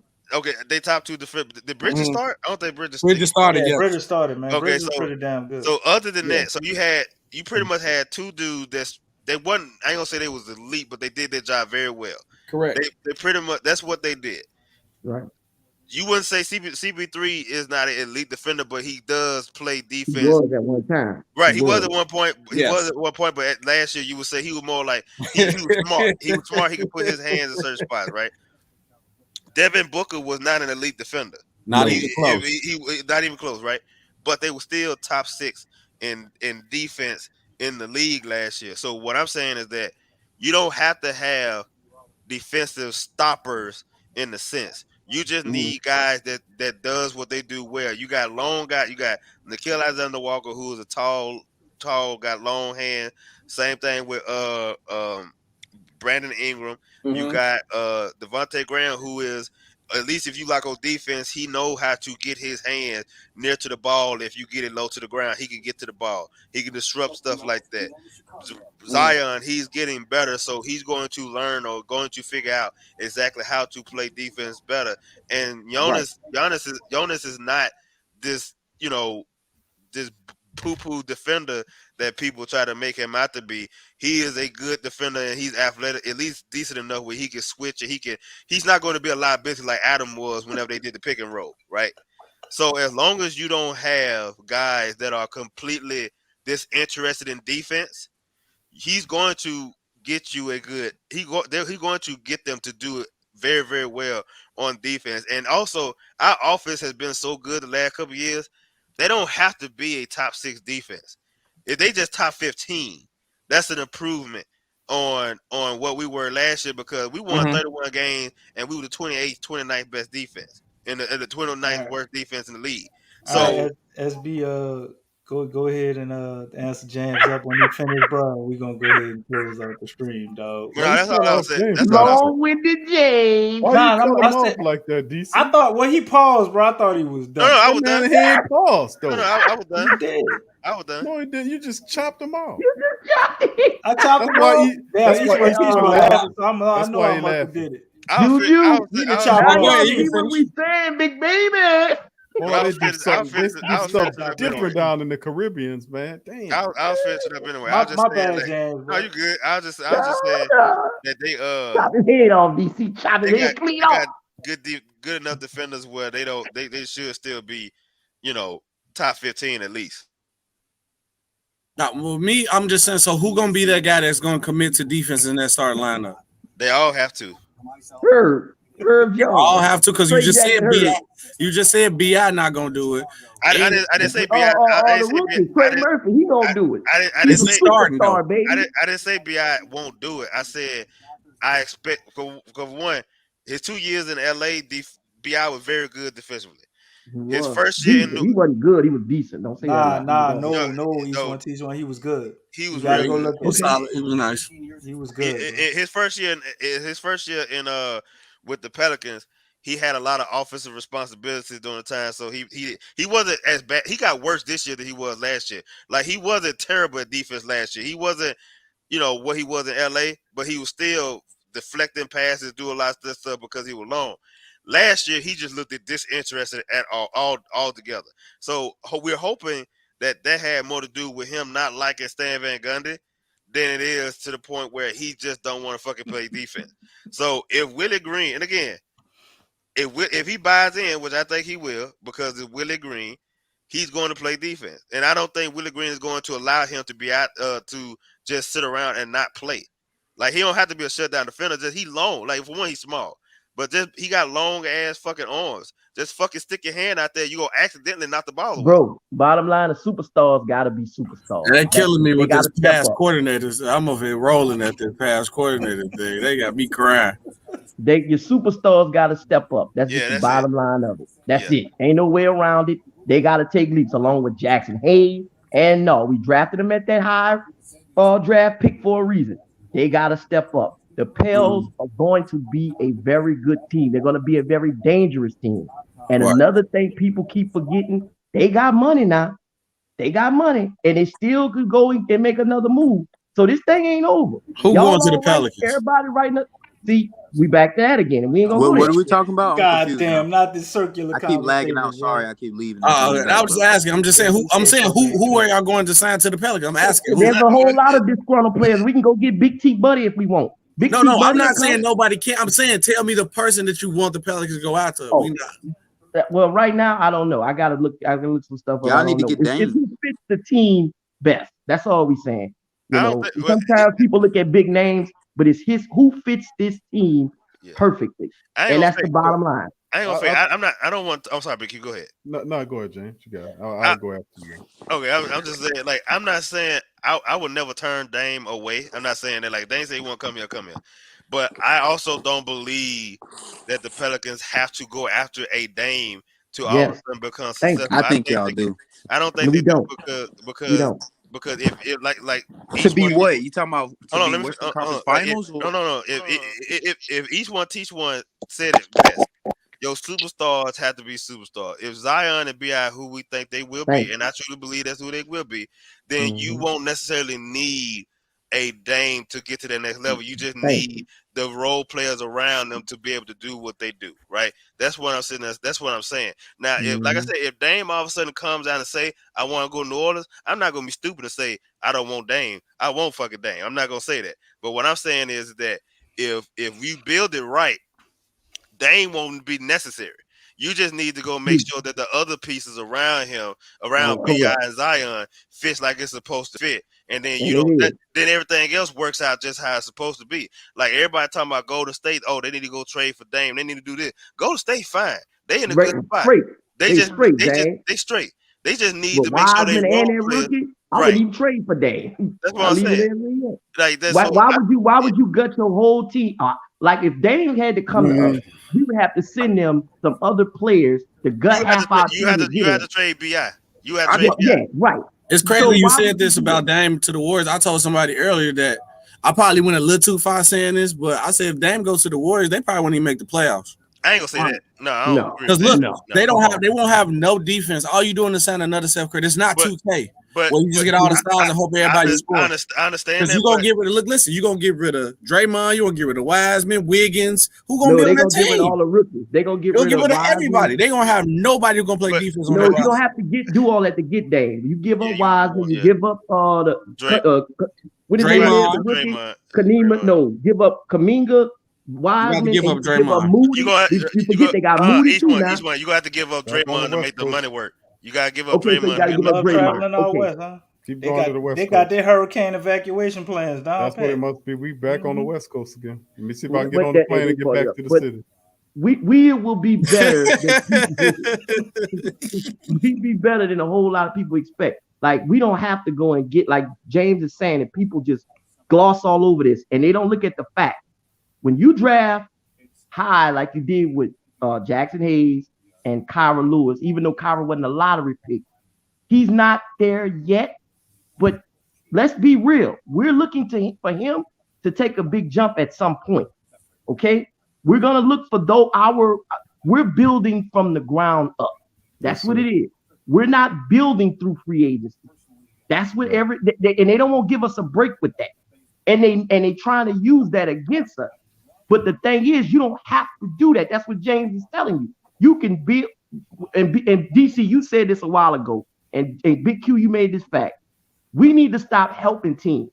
just like they did with the Brandon Boston thing. Even though I don't care whether we kept him or not, you have to start to learn to stash players because of the whole free agency thing until you start winning in spite. Once we do that, we're gonna be fine. This coach here is a player coach. Everybody knows that about Willie Green. And the one caveat that they missing is he bought Jaxson, I can't think of his last name, from Utah, the defensive guy with him. He bought him over here with the Warriors. Jaxson Collins. Mm-hmm. He is going to be a big factor. You got to add in Mike D'Antoni. He ain't gonna just be sitting up there in the box office not helping them. So the Pelicans could likely jump out and be a 4 to 6 seed, honestly. Because just like we said about the team, no, that's too high. I ain't gonna say there's gonna be a lot of. There's gonna be a lot. You said the 4th seed in the West. Let me ask you this: did you think the Suns was gonna be where they at? Yes. You the only one. So last year you thought the Suns was gonna go to the finals. You the only one. Not the finals, but I knew there's gonna be a playoff contender team, but they got Chris Paul. But you thought they were gonna be bottom 8. Don't be real. No, that was gonna be top 5. Okay, well, I give it to you then. But we looking at the West right now with all of the injuries. Murray hurt, Kawhi hurt. We know how Kawhi act with any injury. He ain't playing this year. Yeah, he gonna low man it. So, and then you look at Utah. Look, bro, we gonna be ready, and we gonna be ready to play anybody, anywhere, at any time. And that's how that's gonna go. And even with Golden State, Clay still not gonna play until damn near Christmas. Clay not gonna be the same. But my whole point is just to say y'all gonna be 4th in the West. That's tough. I don't know about that. 4 through 6. I think y'all will be fighting for a play-in spot, legitly. Well, we're gonna have to agree to disagree, SB Sports. Big Q, we're gonna get some love from Coach Willie Green. He gonna wrap this up. I think he's asleep, bro. He sleep down. Oh, he went to sleep, man. We're not winning. That's why. We ran them off, but we weren't winning. That's more accurate. We weren't. Well, we gonna be winning this year. I tell you what. SB, last question to you, my friend. Where do you guys finish at the end of the season? What seed are you in? Legitly, we should be from 4 to 6 range. Only way we could get up to 3 if they actually play defense good. Cause I'm not worried about the offense, and then if Philly don't be as good, that's it. But like 4 to 6. All right. Well, I appreciate you stopping by, SB, man. No problem, man. When the Pelicans kick y'all ass, you're more than welcome to chime in. Oh no, I'm make sure I'll be up here. I'm make sure y'all come back during the game on my stream, man. You're gonna never see us you gotta send us Say, remember that guy used to pop up to your stream, bro? SB Talk Sports. SB Talk Sports. Hold on, I'll put it in the private. It's right there. It's a thing called the internet, DC. Got Google on it. Just put SB Talk Sports on YouTube. He trying to show your age off now. Nah, he got a running theme about me being a Jamaican and won't have. That ain't got nothing to see. Now I see you wrong for that. I ain't saying nothing about. That's no what Jamaican. You be saying, bro. You said I was in the tropical islands and I ain't had no internet. That's why I didn't get the stream for the show. He said you look like Maxi Priest, DC. That's what he said. I don't even know who the hell that is. I don't know. You don't know Maxi Priest is? I ain't about to pretend like I know. No, I don't know who that is either. You know who Marley is, don't you? I put the link in the for you, bro. Marley. Yeah, I know who Marley is, man. Marley in the chat, he funny. Bob Marley. You know, What's that Marley in the chat? He funny. Tramal be dropping all type of little funny stuff in the chat, dog. Do you need me to put a picture up of him? Man, I don't need no picture of Marley. Man, I know who Marley is, man. Marley probably. I'll put that picture up in the quick. Man. I'll put that damn picture up in a second. I'll pull up some pictures. I don't need no pictures and shit. Oh, hold on, DC. Our first game to get y'all at the Madhouse too, right? It's at the Madhouse on Madison, right? It's at home. Lonzo Ball revenge. Oh yeah, we're not losing at the Madhouse. What y'all call it? The Madhouse? Lonzo Ball might drop 25 and 12 on y'all. You being focused. 25 and 12. Look, first game. If he dropped 25, 12, if he dropped him like all I'm here is why Lonzo didn't play like that with the Pelicans. I knew he should have been. I like Lonzo G, but I'm gonna tell you one thing I know about him that's been consistent every year. Lonzo is always slow out the gate. You know what I mean? Always. I can't see that. He took his picture. My camera not working. I can't see. We can see you just fine. My internet dropped. I can't see. My audio is still working though. What y'all doing? Everybody stop talking. What's going on? DC, you smoking? What's going on? I ain't smoking. Yeah, he got to start smoking, man. The What Pelicans, up, DC? the Pelicans gonna have my boy stressing this season. He gotta I get ain't all the smoking. blood. I ain't smoking because we not winning. Yet. What's up, DC? We not winning. Yeah, Hey, no celebration blunts for you. Hey, Big Q. When Zion drive to the lane and dunk on Vucevic, boy.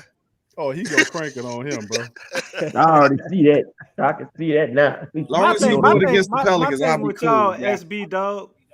What the hell is y'all gonna do with Zion? Right. Look, that's the problem. Y'all, it's a team sport. We ain't gonna worry about stopping one person. Well, what about you gonna do with BI? Y'all gonna be in foul trouble, player. Who BI? Look, man, look, they got to figure out how to play together. They play together. figure What you out how talking to Who about? gotta figure out how to play it? Our people? Y'all gotta Yeah, figure out man, how to they got play together. Devontae Graham and all that. He gonna want the ball. He gonna Man, want to shoot all our the superstars threes. know how to play together, dog. All them other dudes got to do is take it easy and let them carry the weight till they figure it out. Look how Our that work out for superstars y'all already this know how to year, play man. together. It didn't work out for y'all this year, so y'all need to switch the game plan up. Look, I'm sorry. I could have sworn neither one of our teams was in the playoff last year. Oh, my camera working again. Man, Right? You heard me? goddamn internet, man. He talking about we got to figure it out. I could have sworn. I could have sworn both our teams was sitting at home. Y'all in the West, we in the East. Exactly. Y'all That's in the East even worse. at home. So Y'all How y'all worse. gonna get to the fourth seed in the West? You couldn't make the playoffs in the East. That's worse. That's fair, but we got a better chance because we in the East. That's what I'm telling you. And y'all still couldn't make it. That's terrible. That's fair. But we got a whole different team. That's what you missing the point of. Right. Some guys you overpaid. Hey, look, man. You gotta pay the cost to be the boss, man. Boy, y'all could have had y'all could who did Orlando get? Jalen Suggs? Jalen Suggs? Jalen Suggs that went to Orlando? Yeah, Orlando. Yeah, Yeah, that was that pick. Yeah, cause that was that pick that No, Jalen Suggs wasn't that pick. They picked somebody else with our pick. That who wasn't was y'all worth it. pick? The 7th pick there? The 8th or Oh whatever? yeah, we was a 7th, 8th pick. We wasn't the 4th pick. You tried it though. No, but you was the 7th pick though. You tried it though. 7th pick, what? That's still, that's a good. SB go lie about this, bro. I'm at work. I'm not finna go live, bro. I'm in the studio running the station, bro. I can't go live. 7th, man. Listen, the Bulls gonna be what they are. They probably not gonna make the playoffs. They maybe will. They're gonna be a bottom 8 somewhere, 6. But you got the Pelicans as a 4th seed, and the Bulls not gonna make it. Oh my god! I said 4 to 6, my brother. Zion gonna get. I thought you said they wasn't gonna make it. I said Jesus Christ. Zion goes not jerk chicken. Zion go get his first 40-point game versus the Bulls. Q cooked. He cooked that. That's pictures of the chicken he cooked. Talking about me with this damn jerk chicken. A little burnt on the edge there, man. He's a professional jerk chicken cooker. Don't let him fool y'all. Hey, I already know he get out. I said I can't leave no curry chicken around him. I bet not leave no damn jerk chicken around him either. That jerk chicken might be going faster than curry chicken. Ooh, Look, I said I can't do curry steak. It smells like an inside a computer lab. I can't do it. Bro, they ain't cooking it right, bro. That jerk chicken, bro. I'm telling you, bro. Look at that jerk chicken together. He look like he about to bite his microphone talking about some jerk chicken. You see it? Lips got water in them. They ain't cooking it right. They ain't cooking it right, brother James. They ain't supposed to smell like a computer lab. I tell you one thing, bro. Big Q texted me some pictures of some jerk chicken the other day. That's right. No, that was curry. That was curry chicken? That was curry. Look what I got, DC. You trying to rub it in and shit. DC was like, man, where you get that from your kitchen? That's why I got it. He walked up in there, fixed him a plate, walked out. What all the ingredients at? That boy he had the jerk chicken. He had some plantains and everything on that. All that was on there, bro. Big Q be flying his ass to Jamaica, y'all. He be saying that's me. That'd be him. I still DC's passport. He do the sports call in Jamaica, a Jamaican, and he come over here and do the Pelican post game report in New Orleans. What? Hey, you from New Orleans too, right? Yeah, brother. Oh, look, I know y'all be down there going crazy on the seafood. Y'all know y'all. Oh yeah, man. You know there ain't nothing during the summertime. It been a little weird with COVID, but during the summertime, man, you pass on any block, they gonna have a party. Somebody cooking seafood. Mm-hmm. All you gotta do is be a cousin or a friend or somebody. You can get I got family in Chicago, bro. My uncle moved down. He said, "What's wrong, bro?" He said, "Bro, I'm skinned up here. I need to come down and eat." I gotta go to Louisiana. I got to go down there. They got Nah, hey, that's cap. He don't know where to go out here. We got good food places out here, though. Nah, it ain't that. It ain't that. I know. SB like out here. If you know people out here, you go anywhere and get some food. Like Look, it's there's always a bunch of people just know how to cook and they willingly just give people food. It's always the spot. It's always the spot on Very the corner. true. It's Like always, I could go by my grandma's house and eat lunch, and then I go by auntie and eat dinner. Or I could eat breakfast by my mama's house. And then, Especially if you're famous. Yeah, here you gotta go to all the restaurants. Big Q would say famous. He famous. Ain't nobody cooking out here. Big Q, come here, baby. Come here, baby. You're not winning. Q, you're not winning. You ain't winning. Y'all ain't winning. You're not winning. You can't get them plates if you're not winning. Nah, you ain't gonna get no plates. You gonna get stuff thrown at you if anything. Only winners. Especially if David Griffin gonna walk up there talking about something. You guys mind if I get some of your organic? That dude. Yeah, I'm mad you automatically think he getting organic. That dude getting all GMO, bro. Everything he's saying coming out of him. He getting all the non-nutritious food. That's what he deserves. I would like to get some of your sustainable fruits. But y'all not winning though. Look, all I think about is we weren't winning. But we're winning now, SB. Y'all not winning. Y'all not winning. I'm just trying to figure out what playoffs. Hey, I'm just saying though. So look, I ain't gonna lie. When y'all get in the lottery, Amani Bates gonna look real nice with BI and Zion. Stop that talk right now. Real nice in the lottery with Zion. You can stop that. You can stop that talk right now. Sir. You know what? Zach LaVine gonna look real good in New Orleans when y'all spent all that money last this year and y'all don't make the playoffs and y'all can't. I know he ain't gonna leave us for the Pelicans. Maybe the Lakers in New York or something. Number 8 gonna look real good. Why you say that, SB? He ain't gonna leave the Bulls for New Orleans. Why? Why would he? SB, when the last time y'all was in the playoffs, bro? A long time.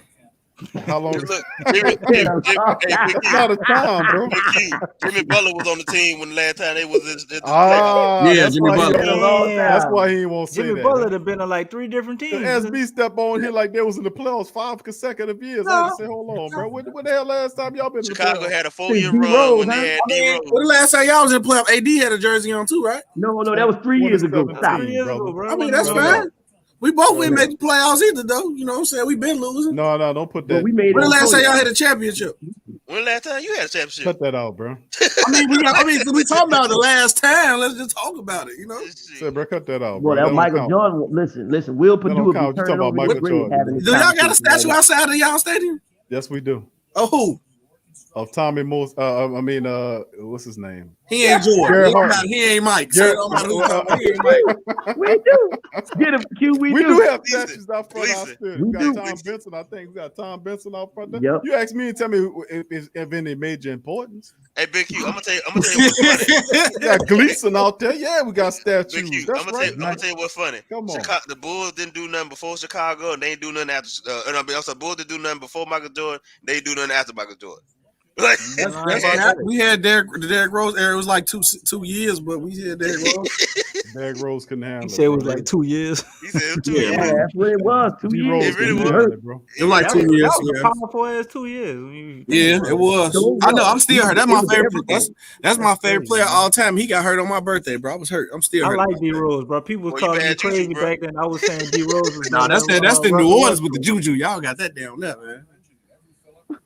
Y'all see, why y'all give us? Why y'all throw that jacket on us? It's fine. He definitely said juju. He said the juju. But see, the juju, if that was the truth, we'd be jujuing every goddamn team we play against to give them the wham bam, and we win every champions every year. So I think y'all it's like when you play the game, you hit the wrong button. Y'all been putting the juju on y'allself. It's supposed to be left down, right up RB, but y'all did right left LB and then went back to y'all. Oh, so the juju is activated like a joystick. DC, he put Grand Theft Auto codes in his That's how the juju's operated with a PlayStation remote. Yeah, he talking about all weapons and all armor, boy. All right, look, fam, we're gonna end the stream on that. Listen, man, almost 5.5 hours of entertaining talk. I'd like to thank all the family members. I know for chiming in on this episode of the Hurricane Edition. Yes, I hope you guys enjoyed it, man. Up to 3 o'clock in the morning, having fun talking about the Pelicans. That's how you do it in New Orleans for a hurricane, son. That's how you Y'all do a don't got hurricane this. party. Y'all don't got this in Chicago. I don't want that. I don't like. That's all right. We don't want none of them goddamn snowstorms y'all got, boy. Let me tell you something. I stayed out there for a short time, and I was very excited to come my ass. DC, look, as soon as you open the door, you close it. Look like somebody after you. Man, I didn't know cold till I went to Chicago. I thought I experienced So cold. you're not a cold person, DC? You don't like the snow? We polar bears out here. Y'all ain't ready for that. DC, you got to get your jacket from there. I'm asking the question. You got to get your jacket from Chicago. Because I had, like I said, I had family. I got my grandma was in Chicago.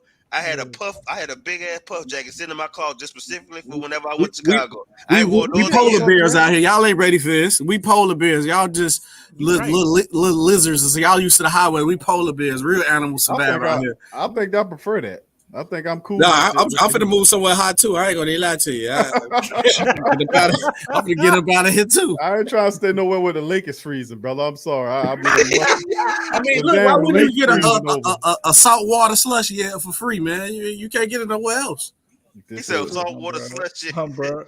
Go out there fishing and just grab the fish frozen. Like, hey, go give me a chop of ice and chop that fish. I mean, you ever seen the movie Four Brothers? You can have a boxing match right in the middle of the ice, man. Out here, man. Just go ahead, man.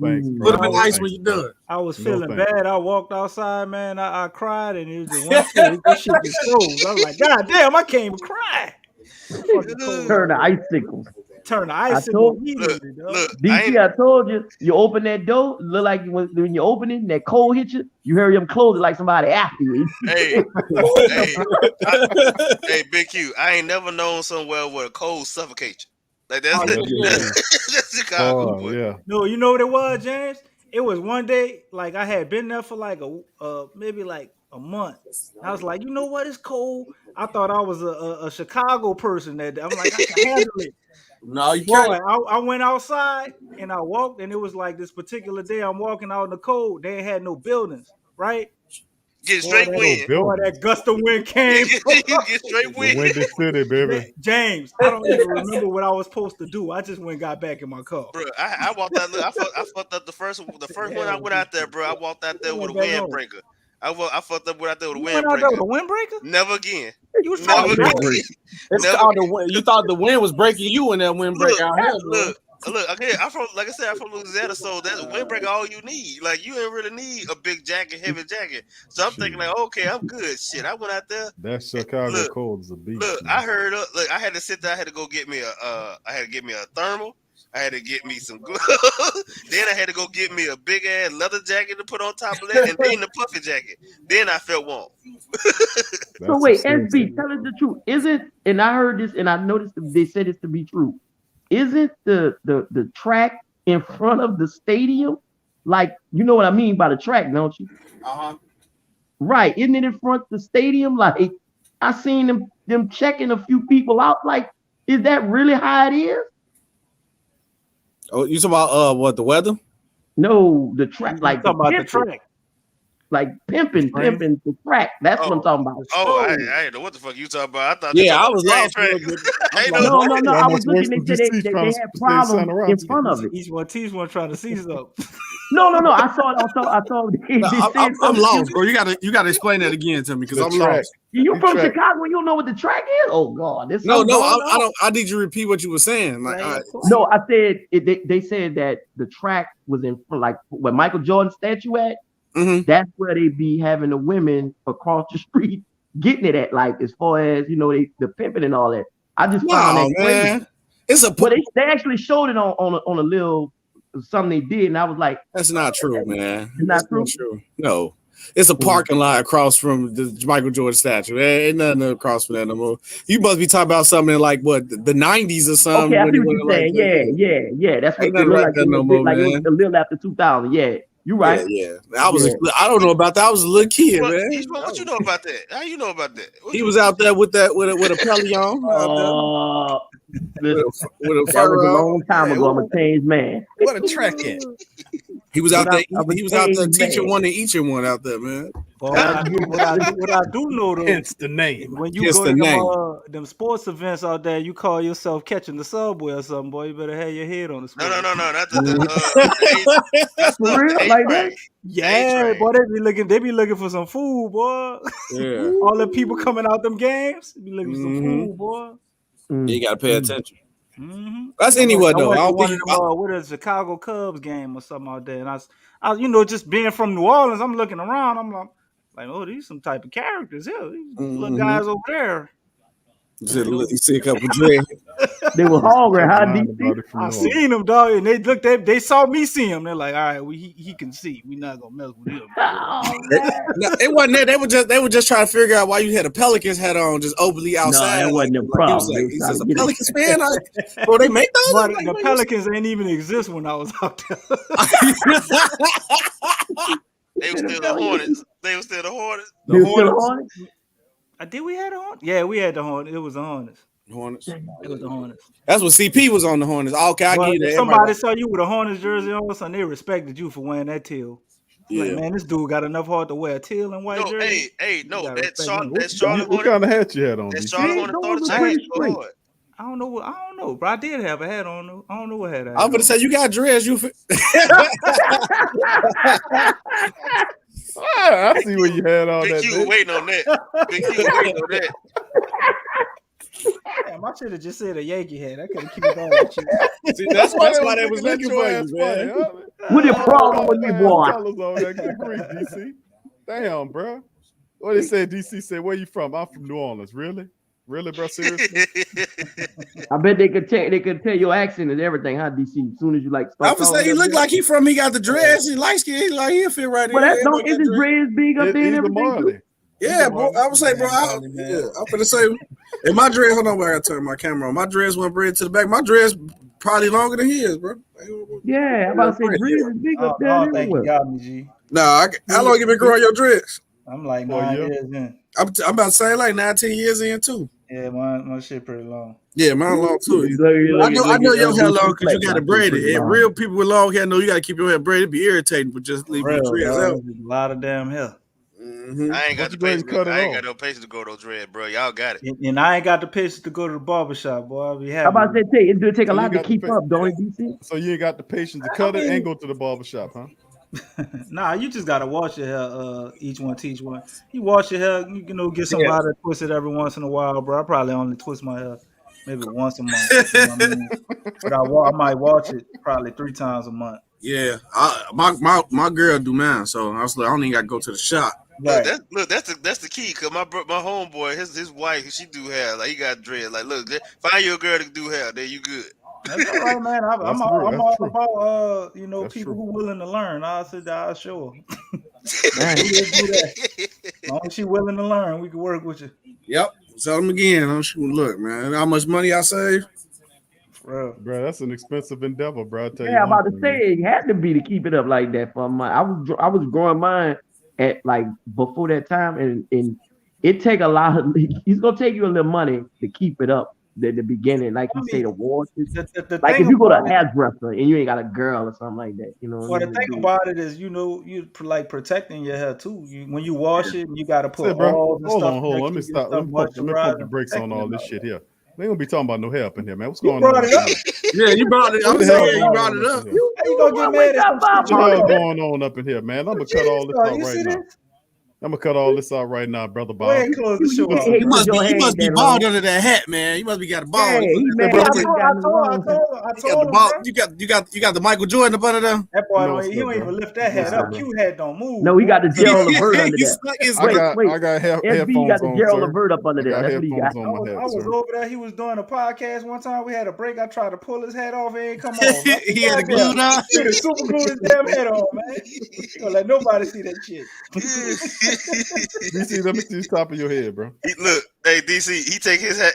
Oh shit, he got a cross up top there. What, G? What you want to see? I ain't gonna lie, that looked like a fruit leaf for a second. I thought Thanks all day, baby. What you say? You got Big Q. You got the Stephen A. up under that. Big Q, you got Stephen the top of your head. Yeah, he can't scroll. Come on, let's see what's up under that thing now. Big Q, don't tell me you got the Stephen A. You got the Stephen A. up under that. I just told you he got the Gerald Levert up under there. That's what he got. Just cool it. Big Q take his hat off. Big Q take his hat off. There's another hat up under there. He keep that thing like LL Cool J. He don't never take it off. Got the rag up under there. That's right. Yeah, Cool J. Yeah, the bald head, man. Big Q Cool J. Big Q Cool J. That's what he rocking, baby. Listen, fam. Hey, hold up, bro. Hold on, bro. I'm trying to end the stream, bro. Man, get you a fresh cut and put you a Q in your head like Drake be putting them hearts in his head. It's all right. Oh man, come on, man. Don't do that. Q in your head, dog. No thanks. Big Q.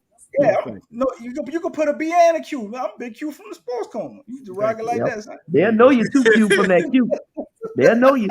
It's a small city, baby. We're not winning. You got the LeBron. Hey, what they say, LeBron? Look, LeBron. They did a magnificent job on Space Jam fixing that man hair. Oh man, they had that perfect, boy. They like, you know what? They said I can't even get into the booth. Like, why? They said because LeBron James line don't look like that. Like I can't even get into the booth. They took some bad ground meat when it looked like it's cooked and made out of hamburger. And see, this how the back of LeBron head look. I say y'all knew y'all wrong, bro. Look, well, did the AD pick up a piece of his hair and gave it to him? Oh yeah, he did. You see? Oh, AD did that? Yeah, he did that. It fell off. No, it fell off. It was up like that, and AD passed it back down. Yeah, AD told me, hey, your toupee is gone. He need to just do like Charles Barkley say, just come on home. Go ahead and cut all that off, LeBron. Just come on home, baby. All right, that make you a better basketball player. All right, you ain't gotta worry about the wig coming off and shit. We're gonna cut out on that. Much love to the fam, man. I appreciate all y'all chiming in the chat. SB, appreciate you chiming in, bro. Salute to you, my friend. Each one teach one. BP James, also Island Caribbean DC. Much love to you as well, my friend. And all the Pelican family members that were a part of the flock of the panel early on, Jay Black and others as well, Juju, and the rest of the family members had a great time, man. 5.5 hours worth of content. You guys are the best, man. Much love to the family. Appreciate y'all for being here. We wouldn't be nothing without you. Right, salute to you guys as well. Much love. So with that being said, we're gonna chime out on that. I appreciate y'all, and we'll see you. Probably pop up with it. We'll see how it go, family. We'll pop up tomorrow with another stream from the flock, and we'll do this thing all over again. So, with that being said, DC, you won't end the show, my friend. Call me now with your palm reading. I'm done, BQ. I'm sorry. I'm done. That was a good one, Jay. If you know that, that was a good one. That was a really good one. Yo, it's been a very eventful night. I had a lot of fun with y'all, man. Tired as hell, but I'm glad I'm still here. And I wouldn't have wanted to be anywhere else. I probably would have fell asleep on theirs. But look, anybody coming here hating, and this ain't at you, SB Sports, but if you start hating and they tell you something crazy about our Pelicans, you heard me? You look at them like Miss Cleo looking at that damn crystal ball straight in their eyes. And you tell them to get the flock out of here and go flock yourself.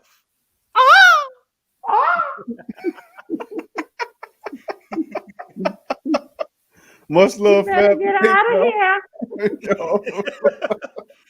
out of here and go build your fucking wall. That's totally not what she would say. All right, fam. We out of here. Good big ups to y'all. Go, y'all fam. be safe, baby. Be safe, everyone.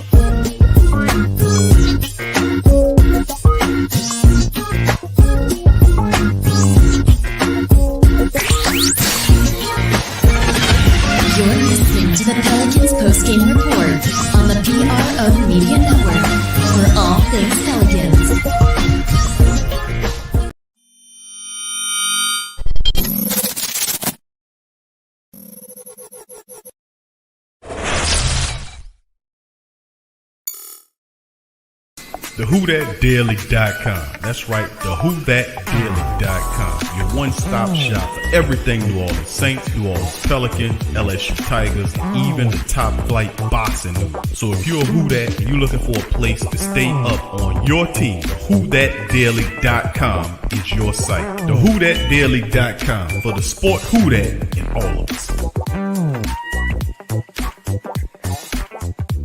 What's up, fam? This is Big Q from the Sports Coma. Much love to the family members. Appreciate y'all. The PRO Media Network is back at it again. Last year, we gave away several PS4s and games. So this year, we're raffling off a PS5. To enter for your chance to win, simply click the link below and fill out all the necessary information to be eligible. Sign up for the raffle. It's $25 to enter. You gain an opportunity to win a system, the PS5 system.